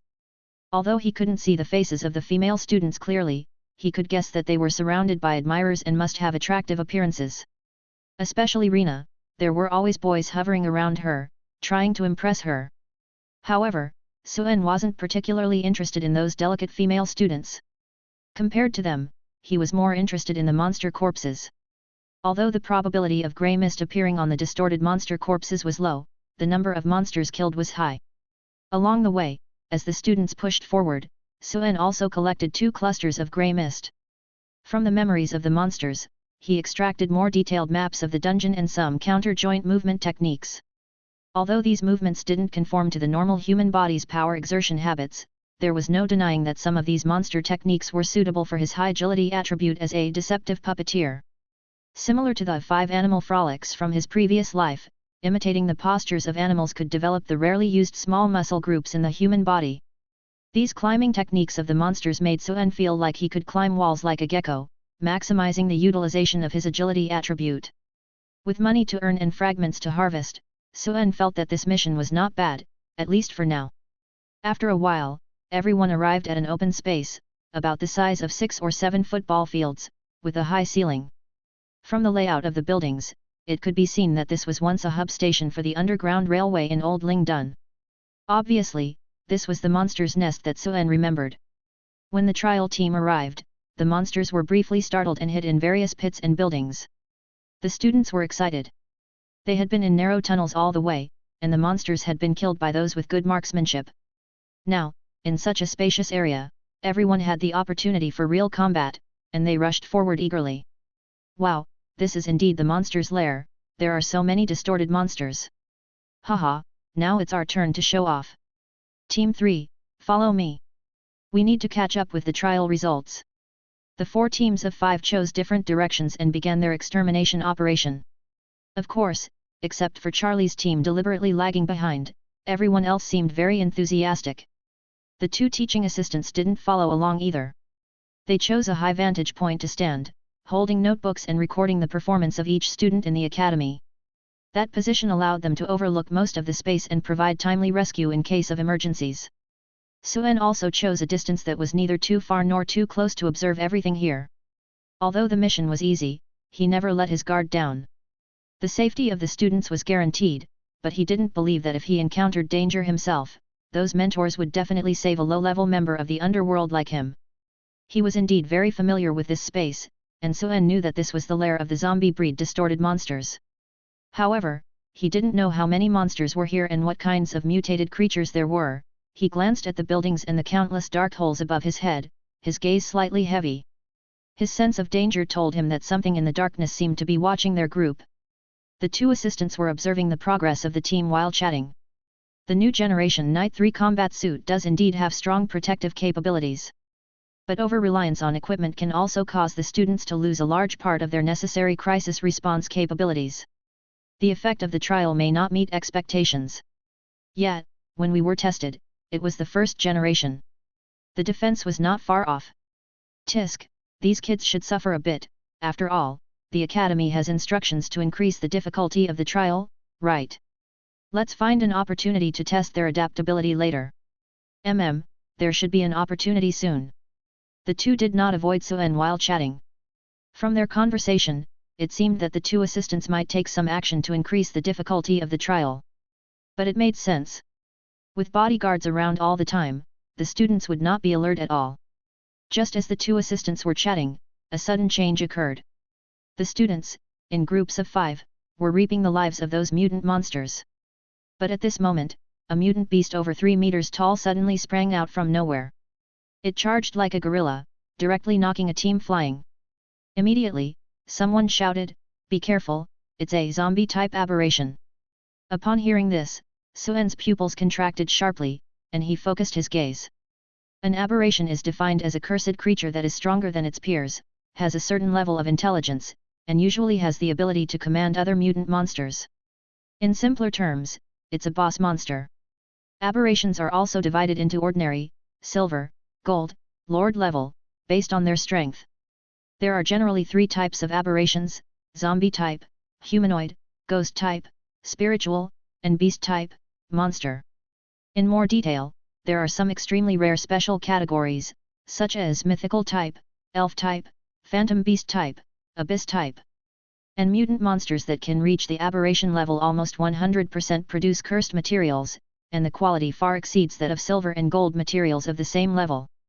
This is the monster that the hunters are reluctant to face, but look forward to hunting. This zombie-type aberration is so strong. But, the defense of those combat suits is too exaggerated. Suen watched the sudden situation in front of him. After a slight surprise, he didn't show much difference. It would be strange if there weren't 1 or 2 bosses in such a large group of mutant monsters. The 2 assistants obviously knew this, but they didn't warn in advance, letting those impulsive students suffer a loss. However, what surprised Suen more than the ferocity of the monster was the liquid combat suit on the students. Just now, the zombie-type aberration directly hit several students, knocking them all flying. Judging from the impact and the speed of the body flying backwards, Suen determined that the monster's impact was extremely strong, not inferior to a heavy truck hitting at full speed. If it were an ordinary person, they would probably die on the spot from this hit. But just like that, the students who were knocked flying, although embarrassed, stood up unscathed. Suen's keen eyes allowed him to clearly see what had just happened, and he quickly analyzed some properties of the combat suit. The blue light mark on the clothes should be the energy supply system, and the alchemical runes on it are at least second-level solidity runes and resilience runes. It's a strange material, it's like a non-Newtonian fluid, absorbing most of the impact energy with its fluctuations. At this time, Suen saw that the rune blue light on the student who was hit the hardest had become dim.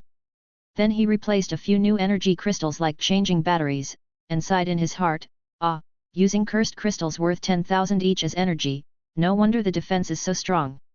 It's another money-burning piece of black technology. Such armor, not to mention whether it can be bought outside, for ordinary hunters, even if they have it, they can't afford such extravagant consumption." Chapter 59, The Power of Money.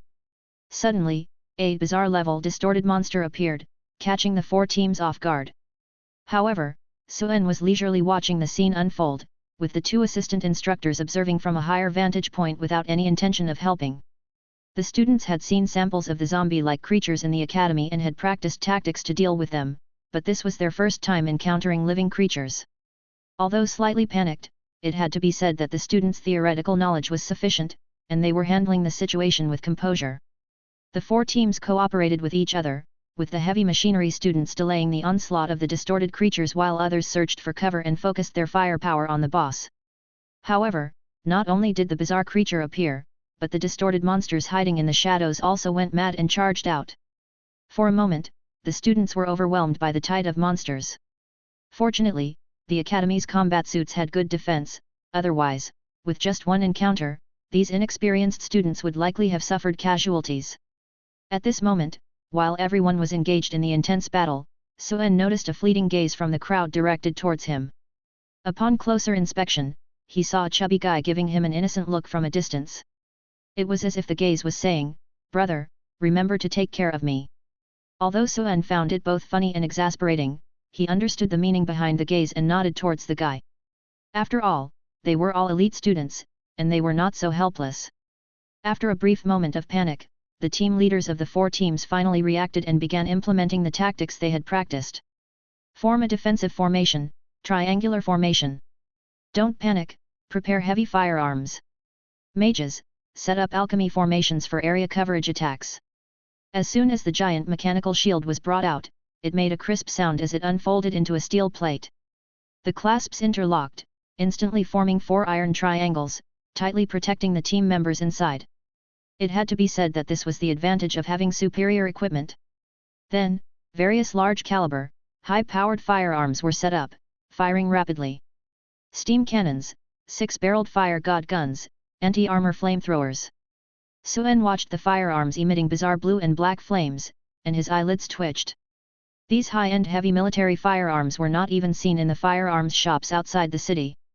Yet, almost every student had one in their hands.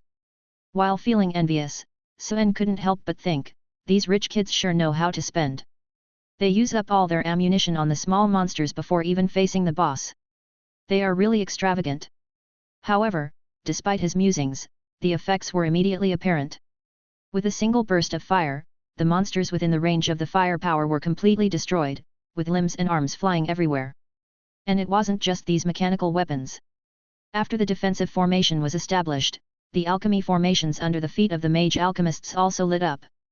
One by one, the mage students formed their hand seals, their expressions serious as they began to condense elements.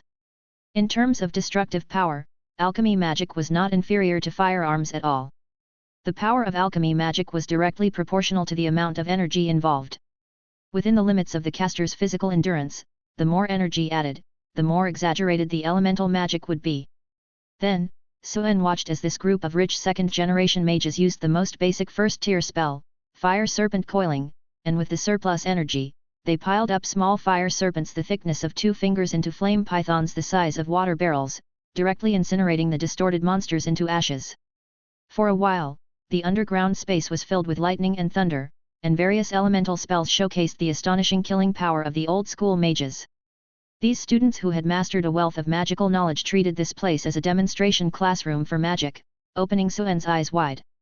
However, at the same time, Suen couldn't help but mutter to himself incessantly, tens of thousands, and they're all gone in an instant. Alchemy practitioners truly were a money-burning profession, especially the mages. Suen felt a bit distressed.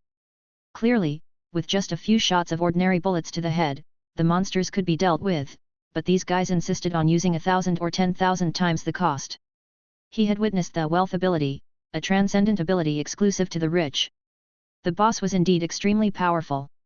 As a bizarre-level creature, it possessed considerable intelligence. Not only did it know how to find cover to avoid attacks, but it also used tools to throw heavy objects from a distance. Moreover, its body's resilience was extraordinary. Even high explosive alchemical shells that could blast open concrete could only leave fist-sized holes on its body.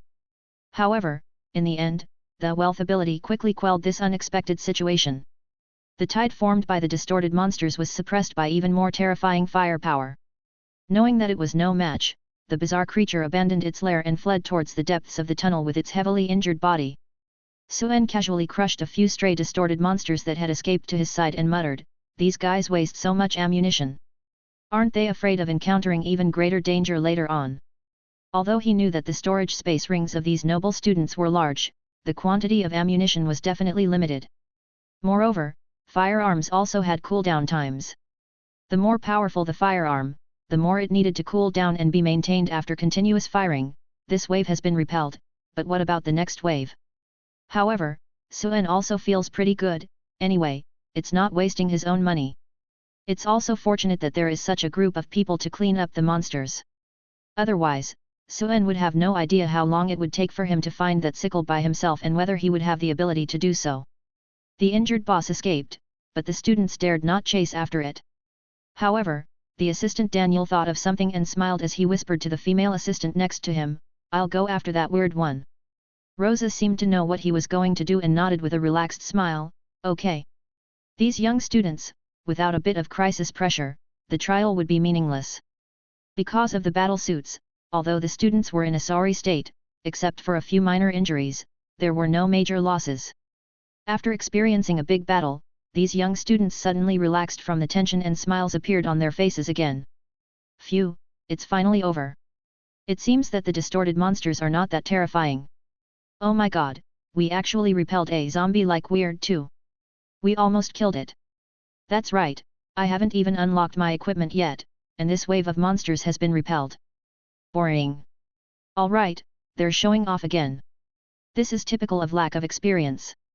Experienced hunters would definitely choose to clean up the battlefield and leave quickly at this moment. But these students probably thought that the previous round of fire had already cleared all the monsters in this lair, so there shouldn't be any danger. They sat down one by one, chatting and resting. But they didn't think about whether this commotion would attract monsters from deeper in the cave. At this time, Suen, who was watching from a distance, gradually became serious, muttering to himself, "It seems like they've been attracted." He looked up at the dark hole that looked like a beehive above his head, and suddenly heard the sound of friction, as if some monster was about to come out. Suen took a closer look and his supervision allowed him to see that something strange was wriggling out of the hole, like a chubby white worm. Like an enlarged slug, these 2 to 3 meter long worms secreted sticky bodily fluids and slowly slid down from the hole in the ceiling. Aberrant acidic worm. Explanation: a large carnivorous worm that contains a large amount of acid in its body. This type of distorted monster is timid by nature, moves slowly, and has no attacking ability. Unless it is under a lethal threat, it generally does not leave its nest. However, its mature form is highly aggressive. It's another kind of distorted monster that I've never heard of. Suen looked at the identified information and immediately became suspicious. No attacking ability, then how did they come out? And what is the mature form of this thing? He vaguely felt that something was wrong. He originally thought that the distorted monsters were attracted passively, but he didn't expect them to be worms. At this time, the sticky fluid dripped from the ceiling, and the students only realized what was happening. "Hey, something fell on my head. Ah! It's so disgusting, what is this? Be careful, this slime is highly corrosive." The students were still complaining and hadn't realized the danger. They once again missed the best opportunity to dodge in time. And at this moment, with a thud, a fat worm fell from the sky and landed heavily on the ground. With a splat, it turned into a puddle of green acid emitting corrosive smoke. After the first one, it was like opening a floodgate. The white worms in the sky fell like rain, making crackling sounds. Hundreds and thousands of worms instantly turned this space into a pool of acid. Suen was relatively far away, but he could still feel the burning sensation in his respiratory tract through his gas mask. He could imagine that the students in the acid would definitely be in a bad state. Oh, their gas masks are more advanced, maybe they can't smell it. But it's definitely nauseating. Damn it, this acid is corroding my battlesuit. We need to get out of here clean. Oh my god, the corrosiveness is too strong, I can already feel my skin burning. There is no eternal substance in the world. Even the best battlesuit materials will wear out, let alone being soaked in such a highly corrosive environment, the runes on them are also quickly corroded. The students didn't even have time to retrieve their mechanical shields and ran out of the acid area in a sorry state. At this time, Assistant Rosa also had a serious expression and spoke up for the first time. A sudden situation has occurred now that Assistant Daniel is no longer here. I can't guarantee the safety of each and every one of you. Everyone, stay alert. Suen listened and guessed what the purpose of the male assistant leaving just now was. With one less bodyguard, the students were nervous, but Suen didn't feel anything. Because he knew that there was still a second-tier professional mentor hiding in the dark. Thinking of this, his gaze unconsciously looked towards a certain hole in the tunnel. A hint of confusion flashed in Suen's eyes. Could this also be part of the trial? Did the academy instructors drive these bugs out? In the darkness, two figures seemed to have noticed that Suen was aware of their presence. Hey, that guide is quite alert. He seems to have noticed us. That's normal. Professionals struggling to survive at the bottom all have the alertness of a beast. Those who have crawled and rolled out of a pile of corpses won't have poor combat abilities. Our students lack these kinds of experiences. The two people hiding in the dark turned out to be Daniel and the instructor, August. As they were chatting, Daniel suddenly bent over and spat out a mouthful of turbid blood. August instinctively supported him, expressing concern. Hey! Daniel, are you injured? Daniel leaned on his arm, a trace of cold light flashed across his face. I got punched when I was chasing that weird creature just now. August was about to say something, but before he could speak, he suddenly sensed something and his gaze sharply turned towards the void several meters away. Hey! Something's not right, a professional is approaching, it's a stealth. But before he could react, the next second, he felt a tremendous force on his arm, and a sense of impending death instantly enveloped him. You! Daniel, what are you doing? Chapter 60, Something is wrong. The mutated acidic worm is also a mutated monster that has never appeared before. If Suen hadn't seen its habits with the all-knowing eye, he wouldn't have been puzzled. But now he knows, and doubts arise. Why did these non-aggressive worms fall from their nests? They generally don't leave their nests unless they face a life-threatening threat. This explanation is particularly eye-catching. What exactly threatened their lives? Did the academy instructors want to increase the difficulty of the trial? A sense of unease flashed through Suen's mind, but he didn't have time to think about it. The group of students had already run out of the acid pool and rushed towards the hidden tunnel entrance where he was hiding. Oh, it's so disgusting. This slimy mucus almost made me vomit my breakfast. Damn it! What kind of bug is this? I've never heard of it before. Can someone help me wash off the mucus on my clothes? I feel like I can't breathe. The students abandoned their mechanical shields and heavy equipment and ran over, covered in green slime, looking very miserable. However, it was clear that these worms were just appetizers. Suen's gaze was focused on the depths of the passage, as if searching for something. He hadn't forgotten that there was a note behind the worm's description that said the mature form is highly aggressive. Since this was the larvae's nest, the mature monsters must be nearby. The female assistant instructor, Rosa, also realized this and stopped the students who wanted to take off their combat suits on the spot. She said, "Everyone, be careful. The next wave of monsters may be coming. Everyone, unlock your alchemical implants and prepare for battle." At her command, the students who hadn't unlocked their implants before also activated their alchemical formations one by one. Various magnificent alchemical implants were like a high-end exhibition, dazzling Suen's titanium alloy eyes. Diamond dragon's skin, magma demon's flame core, thunder serpent's eye, rampaging demon muscle of the velociraptor, and a familiar type of implant, the cross society cotter's 1,000-kill feather wings. The complexity of the alchemical formations on the ground indicated the level of the alchemical implants. There was not a single black iron implant. Suen had only seen silver implants in the complete guide to alchemical implants, and there were even several students with suspected gold implants. As soon as the alchemical implants were unlocked, the entire team's momentum changed instantly.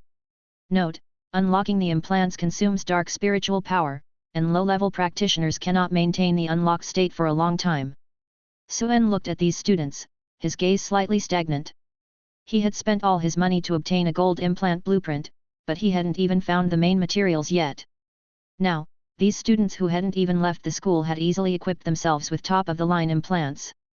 However, after witnessing the luxurious equipment of these little nouveau riche, he wasn't too surprised. Of course, there were always exceptions among this group of arrogant little lions. Assistant Instructor Rose's words made everyone aware of the crisis, and the atmosphere instantly became tense.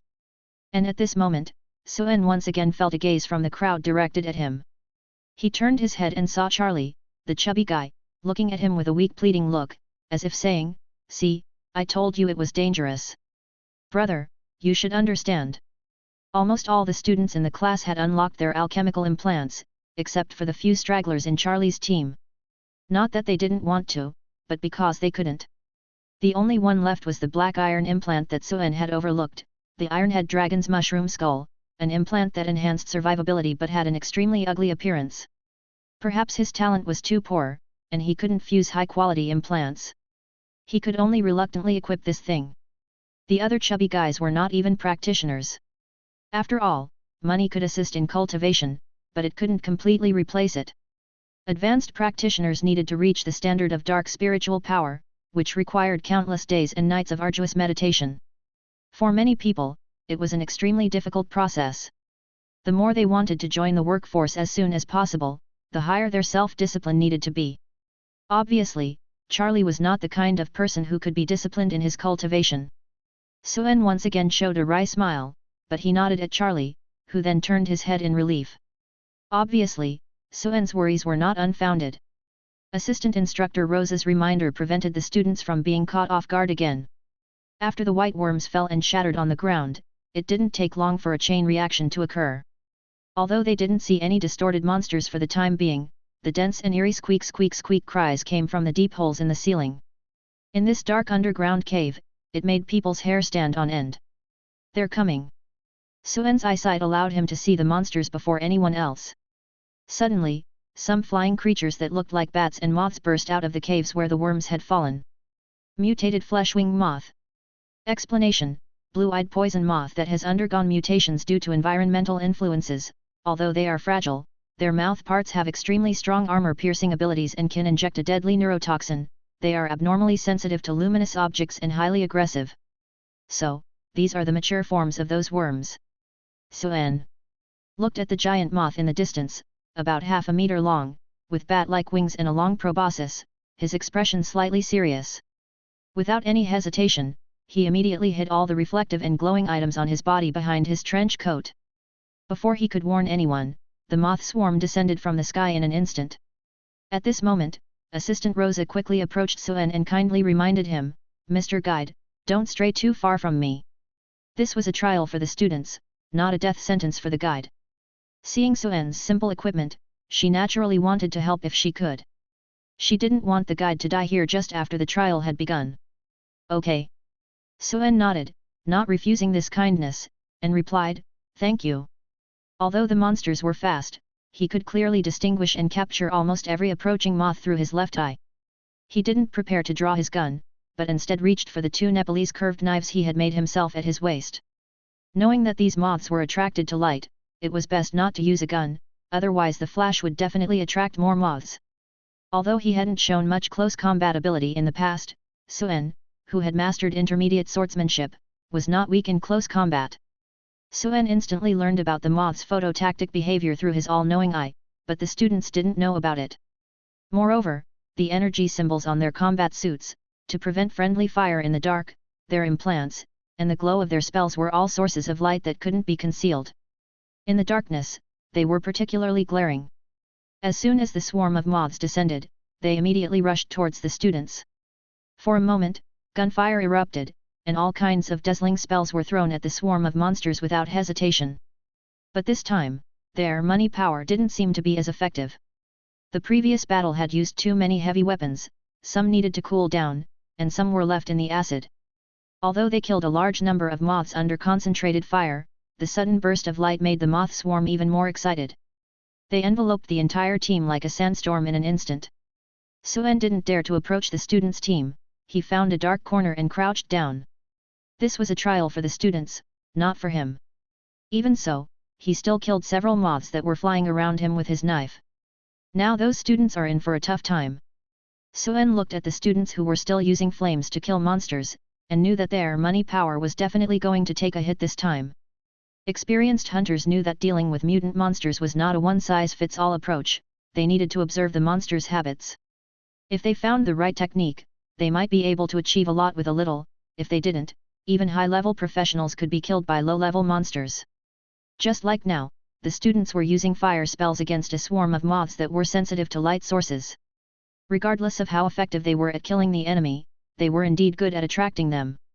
These moths, upon seeing a light source, would fearlessly rush over in a frenzy. Moreover, flying monsters were much more agile than the previous land monsters. The all-around three-dimensional attack also made the students' defense line virtually useless. Moreover, because the monsters had the ability to dodge obstacles as agilely as bats, the damage that firearms could cause was very limited. Without superb marksmanship, they couldn't even hope to hit them. "Captain Jack, what do we do? Damn it, these moths are interfering with my sight, I can't aim at all. Shooting their wings is useless, if we can't hit their heads, we can't kill them. What kind of monsters are these? The more we burn them with the flamethrower, the more they come. If we don't think of a solution, we're screwed." As the moth attack came, the students instantly felt that their firearms were becoming less and less effective.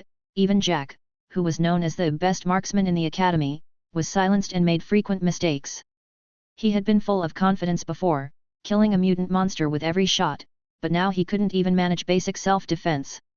Suen watched from a distance, clicking his tongue. This was the difference between target practice and real combat. The reason Jack had performed so well before was because his teammates had created a stable shooting environment for him. But now that the moths had gotten close and started to harass him, his lack of adaptability in real combat was immediately exposed. Half a moment later, the situation was getting worse and worse. These guys should have learned combat observation, they've suffered so much, but they still haven't noticed that these moths are attracted to light sources. Suen occasionally frowned as he watched.